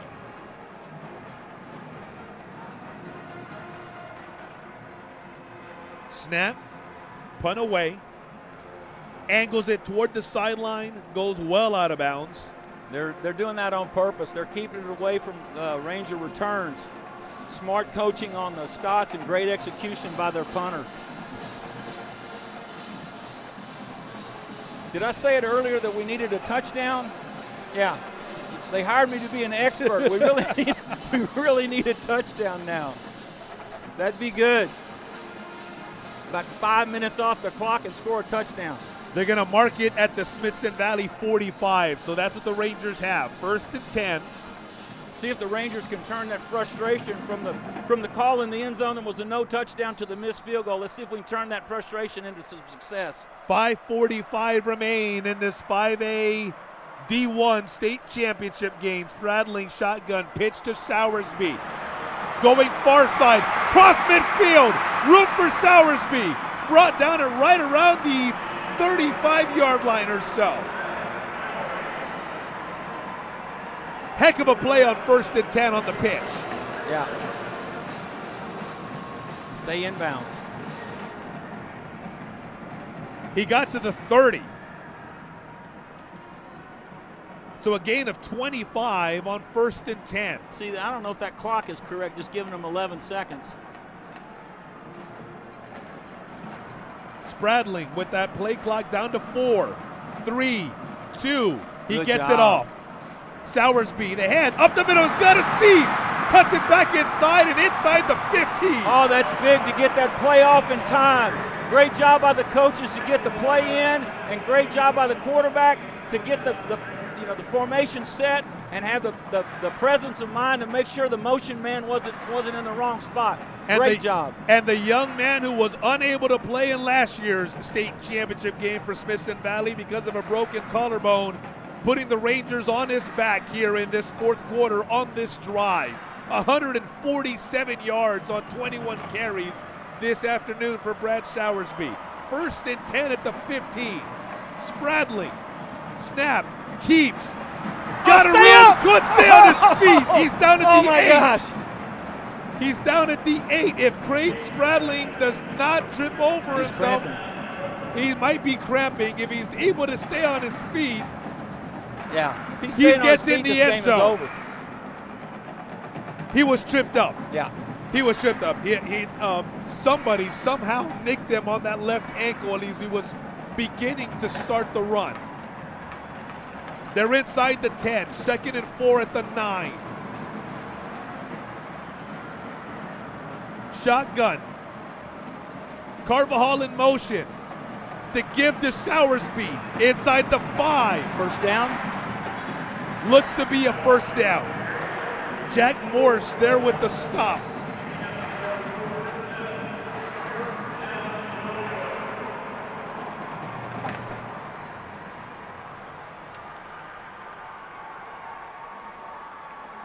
First and goal at the 4 for the Rangers as the clock nears 4 minutes. A 6-point lead for Smithson Valley.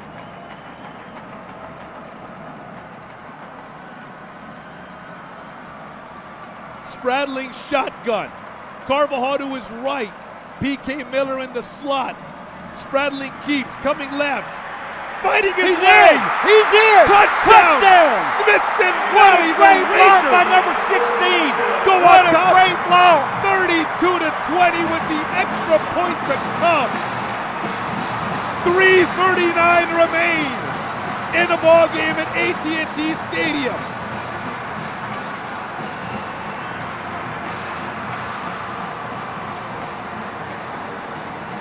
And the Rangers may go for 2. They are. Trent Amaya had put his kicking block down, picked it up, and started waving everybody else off. The play clock, not a problem. It has yet to start. Now it starts at 25. It's at 22 and counting. And the Rangers looking to go up 14 points. 2-point attempt. Twins to Cade Spradling's right side. Keeps. Stopped it right around the 3 or the 2. It started at the 3. That's a good job of Smithson Valley. You have a little chart, when you're 12 points ahead, you got to go for it. Yeah. It still makes them score twice. Yes. Yes, and at that, you need 2 touchdowns. They got to have 2 touchdowns. That's 2 correct. touchdowns. Cade Spradling's 4-yard run after he came tantalizingly close to scoring a couple of plays before when he was tripped up. It's okay. He used up more clock. Caps a 5-play drive. Ooh, Let's look at that. Rangers. Let's look at that. A 32-20 lead. Why can't that be reviewed? Sure looked like he's close there.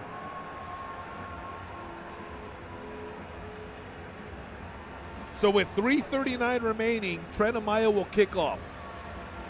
The Scots, who the Rangers defense have done a wonderful, masterful job of holding in check, will get this ball back down by 12.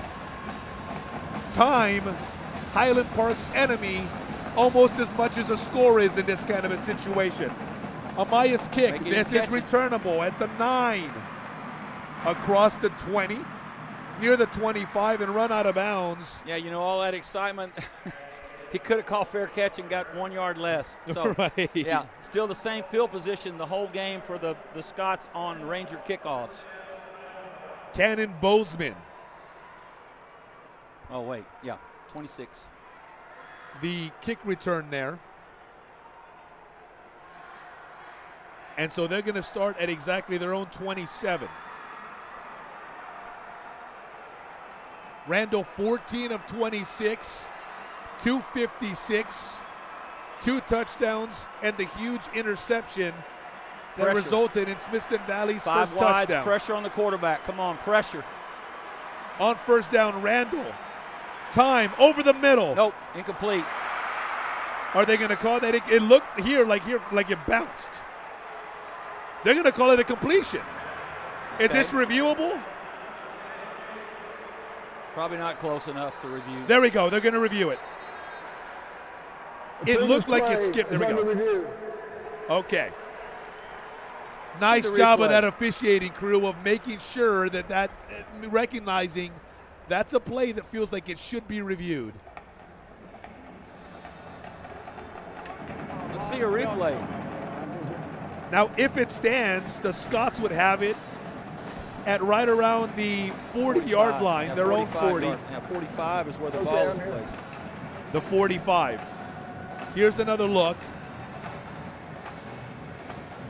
Wow. Is that the ground? So on the replay, Is we're that looking. the ground or is that his fingers? We're looking to see. Basically, it looks like it hits the ground, but his hands Can y'all hear me? are underneath the They're gonna ball call that a to catch. where the back of his hands are on the turf. So it looks. Look, watch this though. Watch it roll through. Come on, keep rolling it. They've frozen the video up on the video board. But See, let the it go question through. is, does the nose of the football hit the But ground? I think it goes through his body. If it goes through his body and hits ground, then it's incomplete, but they haven't shown us enough.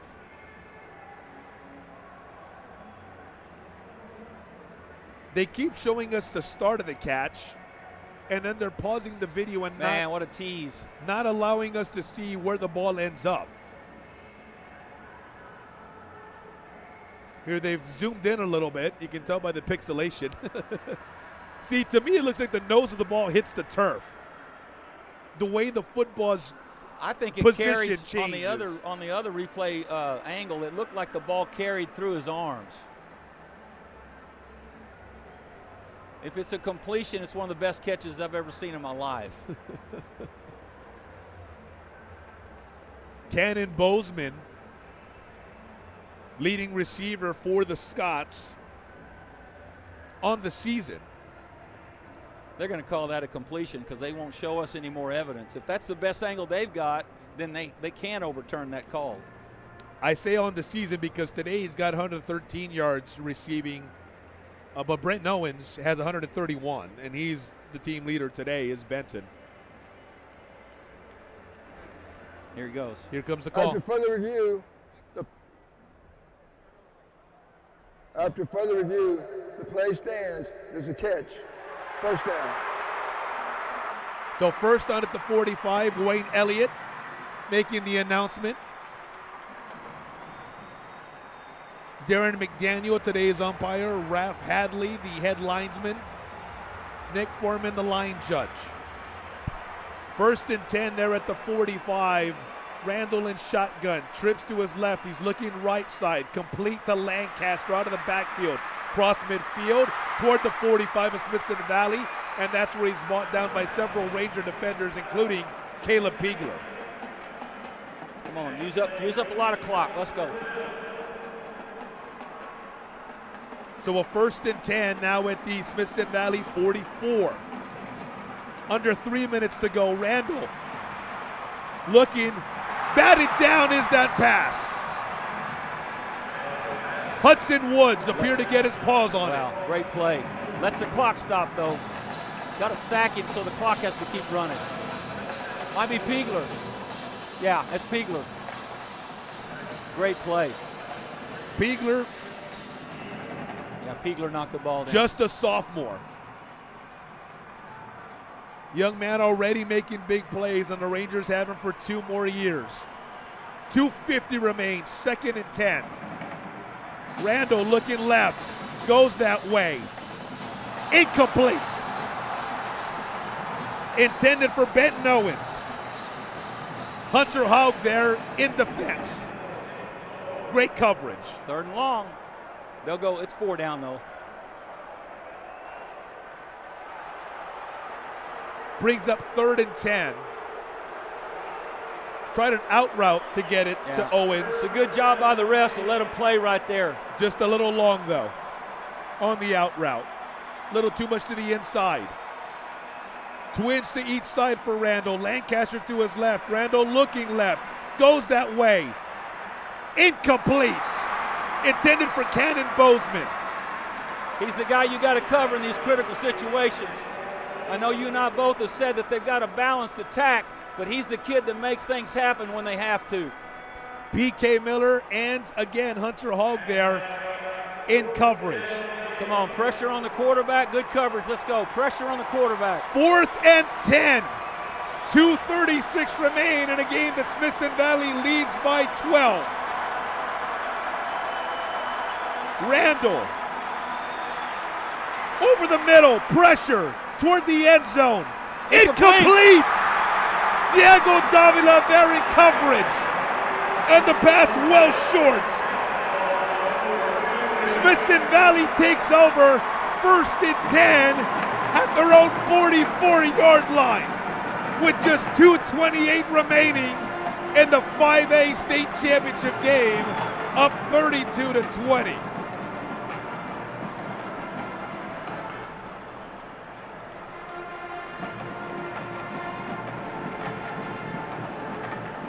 This Ranger defense, since the middle of that first quarter, has been absolutely tremendous. Highland Park with 3 timeouts. Rangers have to make 2 first downs. Spradling, shotgun. Keeps, coming left. Stay in Near bounds. midfield, he stays in bounds, absolutely. Make them use their timeouts. Timeout, Highland Park, it's their first timeout of the half. Good, 2 timeouts remaining. There's the first one. Spradling gaining 6. He got to exactly midfield. Sowersby 152 yards rushing today. Spradling 131. Sowersby 22 carries. Spradling 21 carries. As Spradling now credited with those 6 yards, he's got 137 on the afternoon.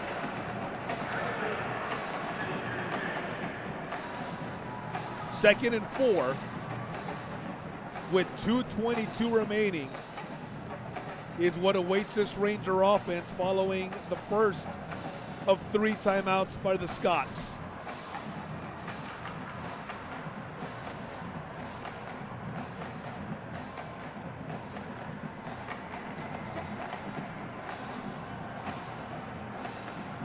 Need a first down. Since the Rangers went down 14-6, they've outscored Highland Park 26-6. Spradling, first down. Keeping First toward down. the 42. Yeah. First down for the Rangers. He They'll have needed to use 4. the other He got timeout. 8.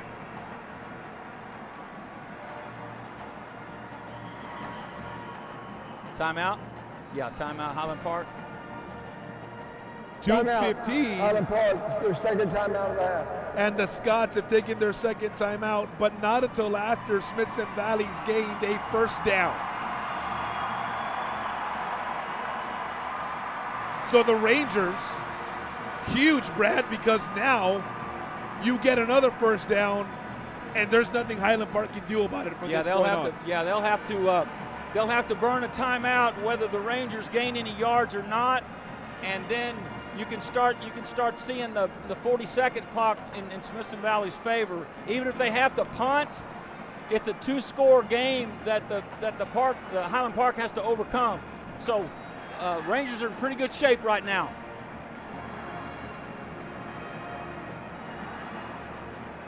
New set of downs.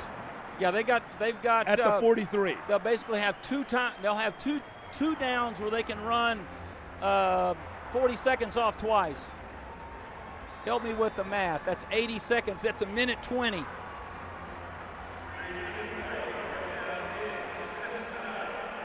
Head coach Larry Hill, 314 career victories with Smithson Valley. A career that started in 1993 in Spring Branch. Spradling on 1st and 10. Near the 41. Forward progress will spot the ball there, I assume. Yes. He never actually went to the turf, but whistles blowing. They've forward called progress. Timeout. And now, Highland Park, so third and final timeout of the second half. as you just heard, the Scots called their final timeout of the ball game. So we should be able to run basically 39 39 seconds each time.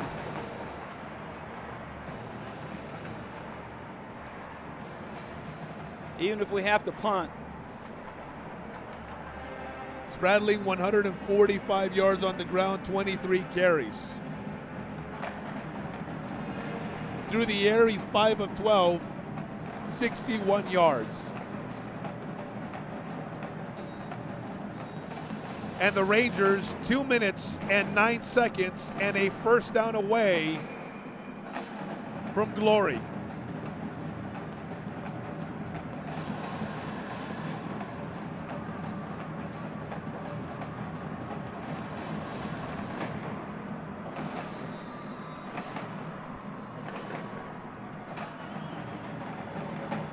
(13-2) overall in the season, following an 8-2 regular season,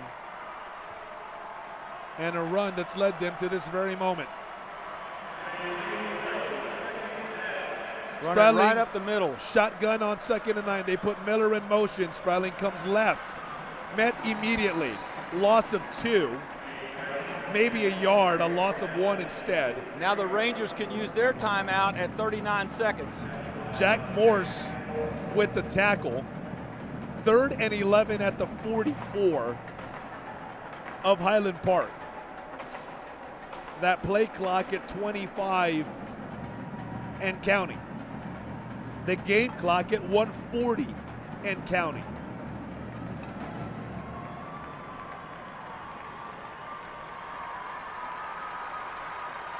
Yeah, they'll get a timeout with 1 second here.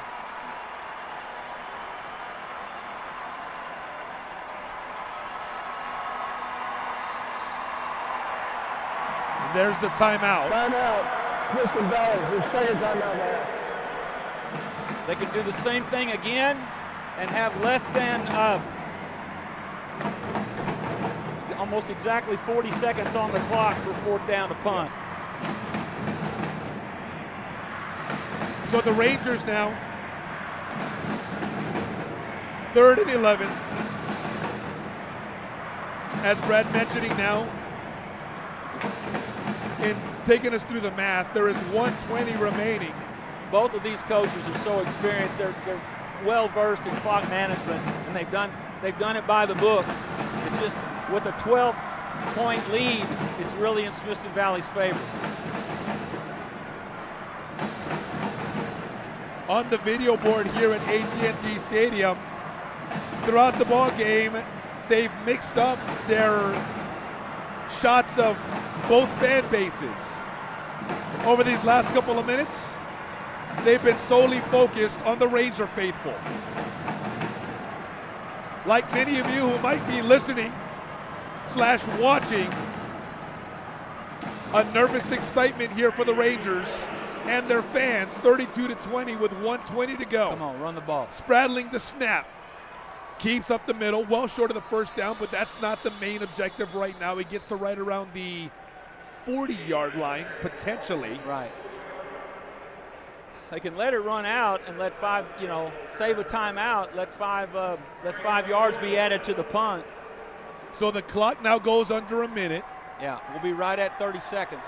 And concurrently, the play clock, as we speak right now, is hitting 18, 17, 16. And so Coach Larry Hill on 4th and 7 will let it hit 1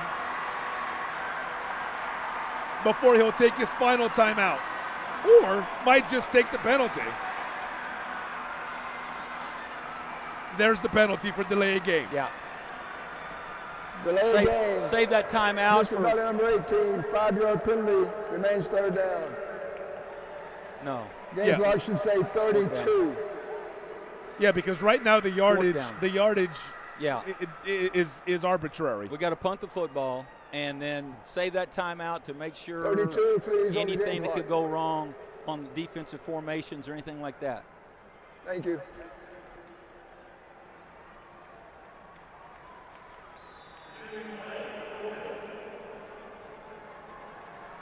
Trent Amaya, who's been unbelievable today, into punt, standing at his own 45 nice punt. Boots. Center of the field there, handled by Owens.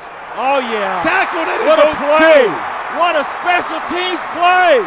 Number 5. Blaine Camacho. Oh, he's the snapper.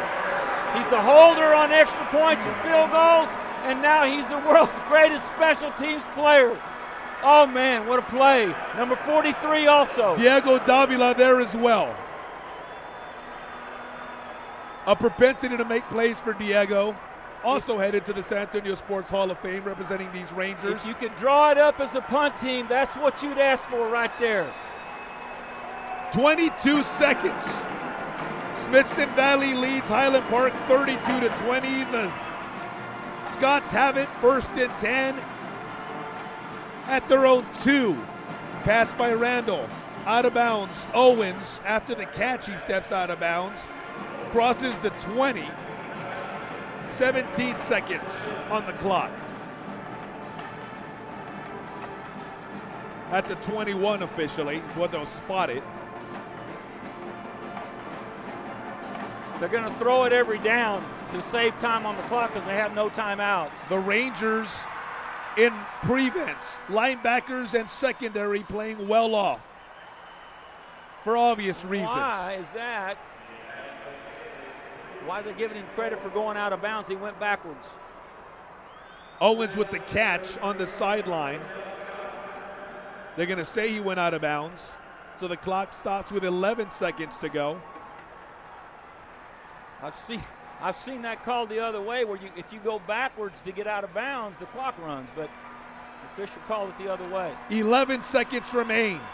Ball at the 33. Randall over the middle. Intercepted by PK Miller. Holy cow! PK Miller has the ball. And the Smithson Valley faithful can sense it. 4 seconds remain officially. But this ball game is over. I always want to say this. It looks like we have the advantage on the scoreboard, and the game is about to be over. So that kind of means we're going to win the freaking game. Coach Larry Hill trying to settle his troops down, saying we still have 4 seconds to go. He's in a huddle with his offense. That's why he always had me in the press box. I'm about to lose my mind. But Coach Larry Hill himself can't believe it. He is seconds away. You can see it on his face. He embraced with his coaches. One snap. And this ball game is history. 3, 2, 1. Rangers win! Rangers win! State champs! The Smithson Valley Rangers are the kings of the hill. Larry Hill, one of the best coaches to ever do it in Texas high school football, has his ring, a state championship, as he embraces with another man who is one of the best to do it, Randy Allen, over of Highland Park.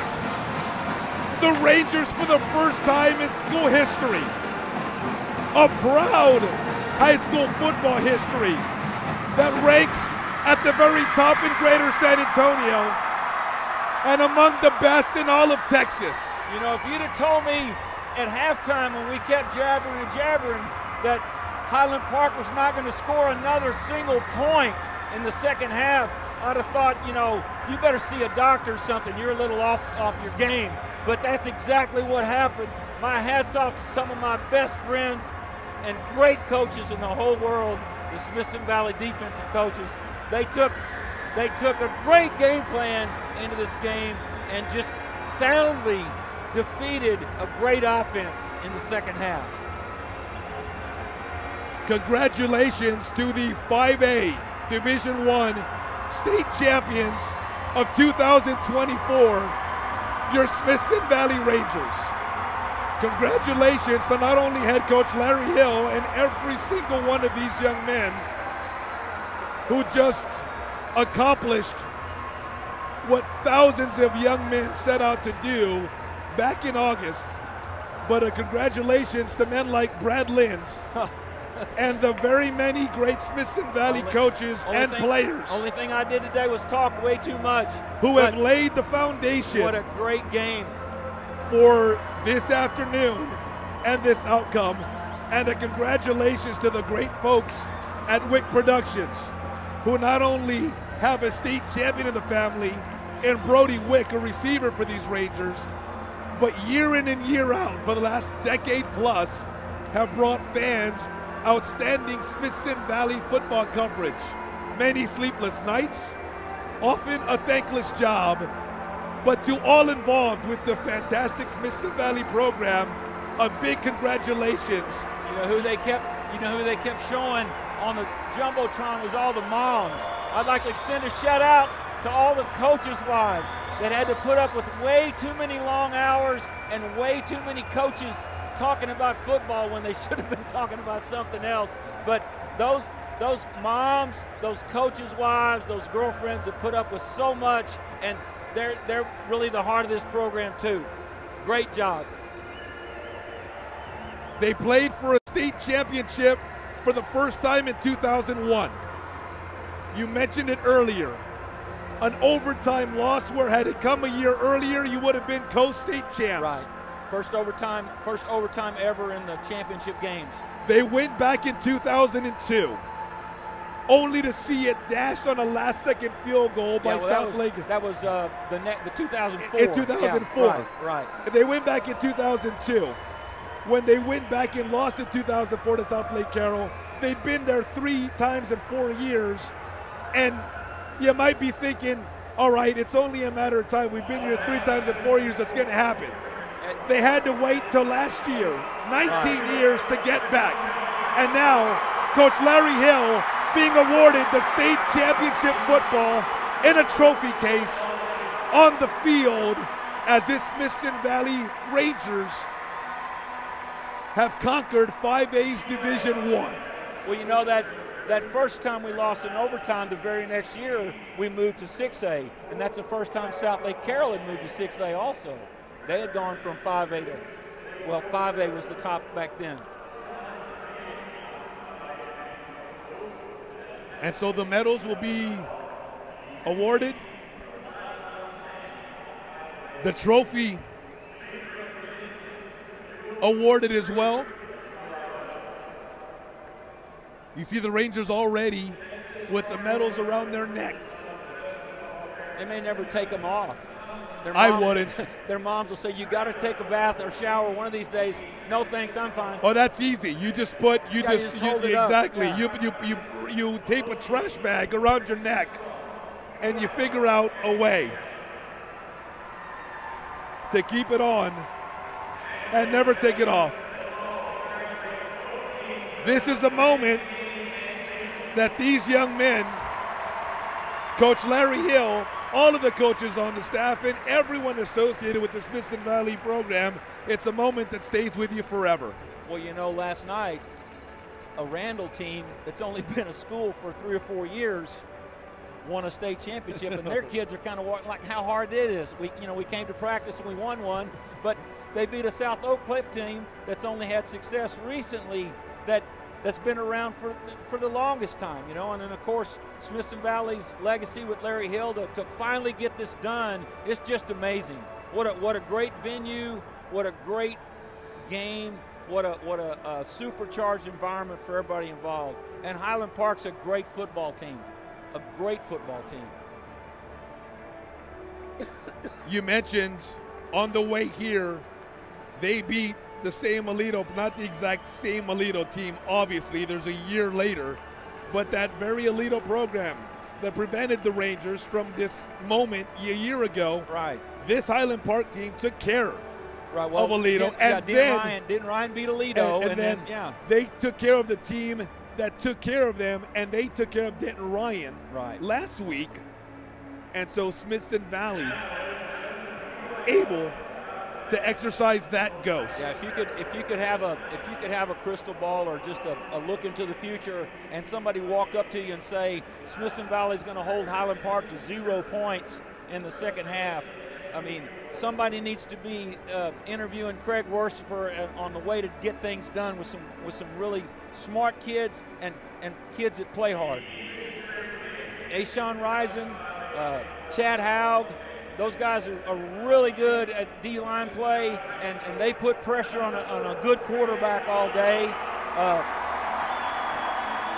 Jake Ulbrich, first year as a varsity coach. He's been a middle school coach for 100 years. He's a player for us, and his dad used to coach the safeties with me, and for him to come in like this and just make a great game plan with some young corners, they played really well. You see it on your screen, the state championship team photo.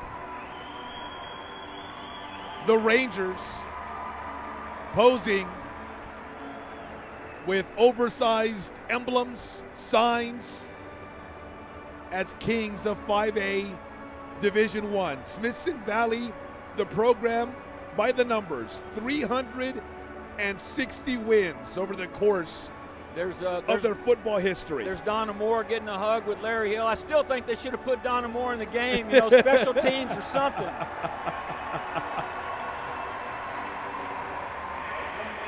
And Julian Kalunga named the defensive MVP, Julian, with the pick six in the first quarter. It's a game-changing play, no doubt. It completely altered the course of this ball game because when he took it in from 23 yards out. Somebody tell me how many games he missed this year and recovered from an injury. Maybe 4 games that he missed and didn't give up on his rehab, didn't give up on his program to get back into it, and just hats off to a kid that just never stopped. Highland Park had the ball and a 14-6 lead and the momentum when Julian Kalunga changed all of that with that 23-yard pick six. And so Julian, a senior, named the defensive MVP in this ball game. A young man who's looking to continue his college career, maybe at Schreiner and play at the next level. The offensive MVP, Cade Spradling, the quarterback. Young man who's a 3-year letterman. Linebacker the last 2 years and this year as well. All-district linebacker, this Brad. This is a throwback too. Look, 61 yards passing, 1 TD, and he's the MVP. It's more to it than just stats. And how special is he? Not only is he the rarest of rare athletes who can play both linebacker and quarterback at a high level. At 5A level, outstanding. But he also played tailback last year, and when he did so, he darn near rushed for 1,000 yards while doing that as a running back. But he is your offensive MVP.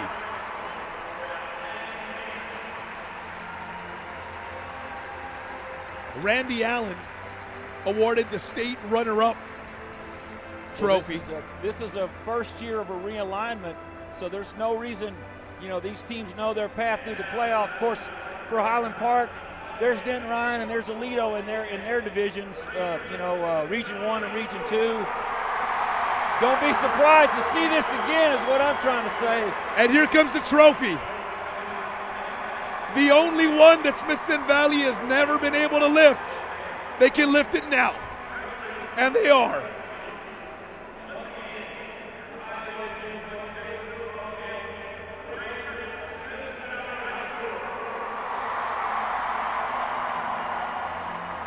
Larry Hill right behind.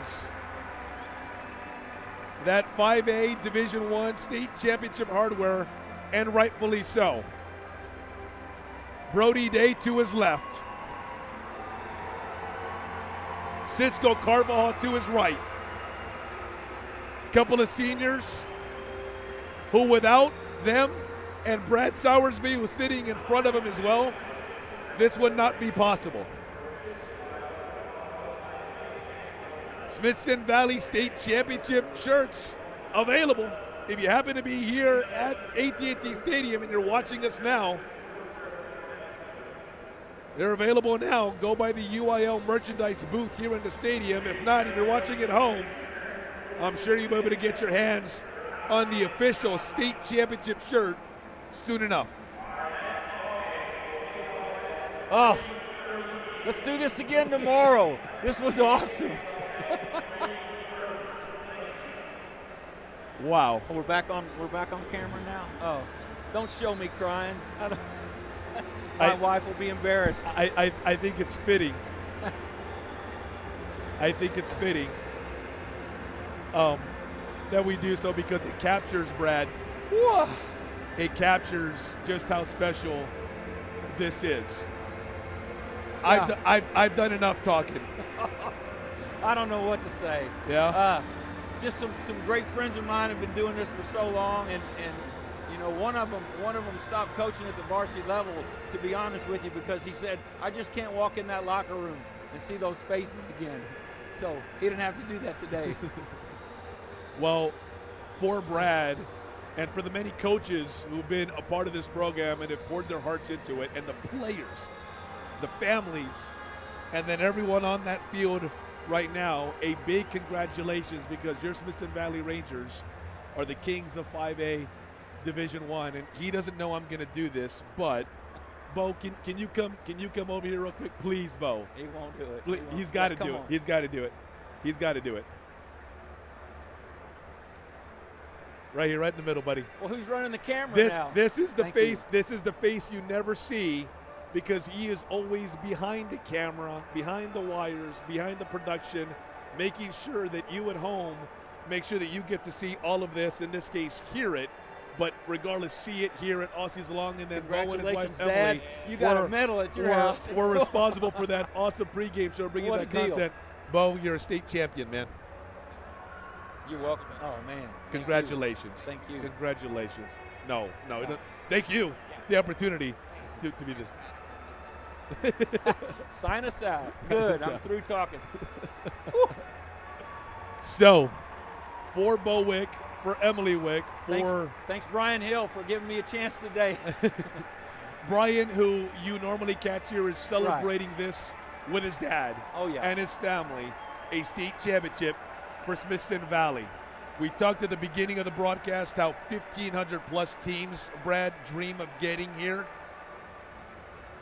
Coming into today. When you explain it to people how big this state is and how hard it is to even get this chance, coming it's just into great. Coming what a into blessing. today, what a blessing for these kids and coaches remain and their families. Now 4 remain, because Smithson Valley was able to win the 5A Division I state championship, a final score of 32-20 over Highland Park to cap a 14-2 season overall, and bring Larry Hill that state championship in his 5th state title game appearance, and cementing a career that ranks among the very best to ever do it, not only in Greater San Antonio, but in all of Texas. Well, he's a little nutty.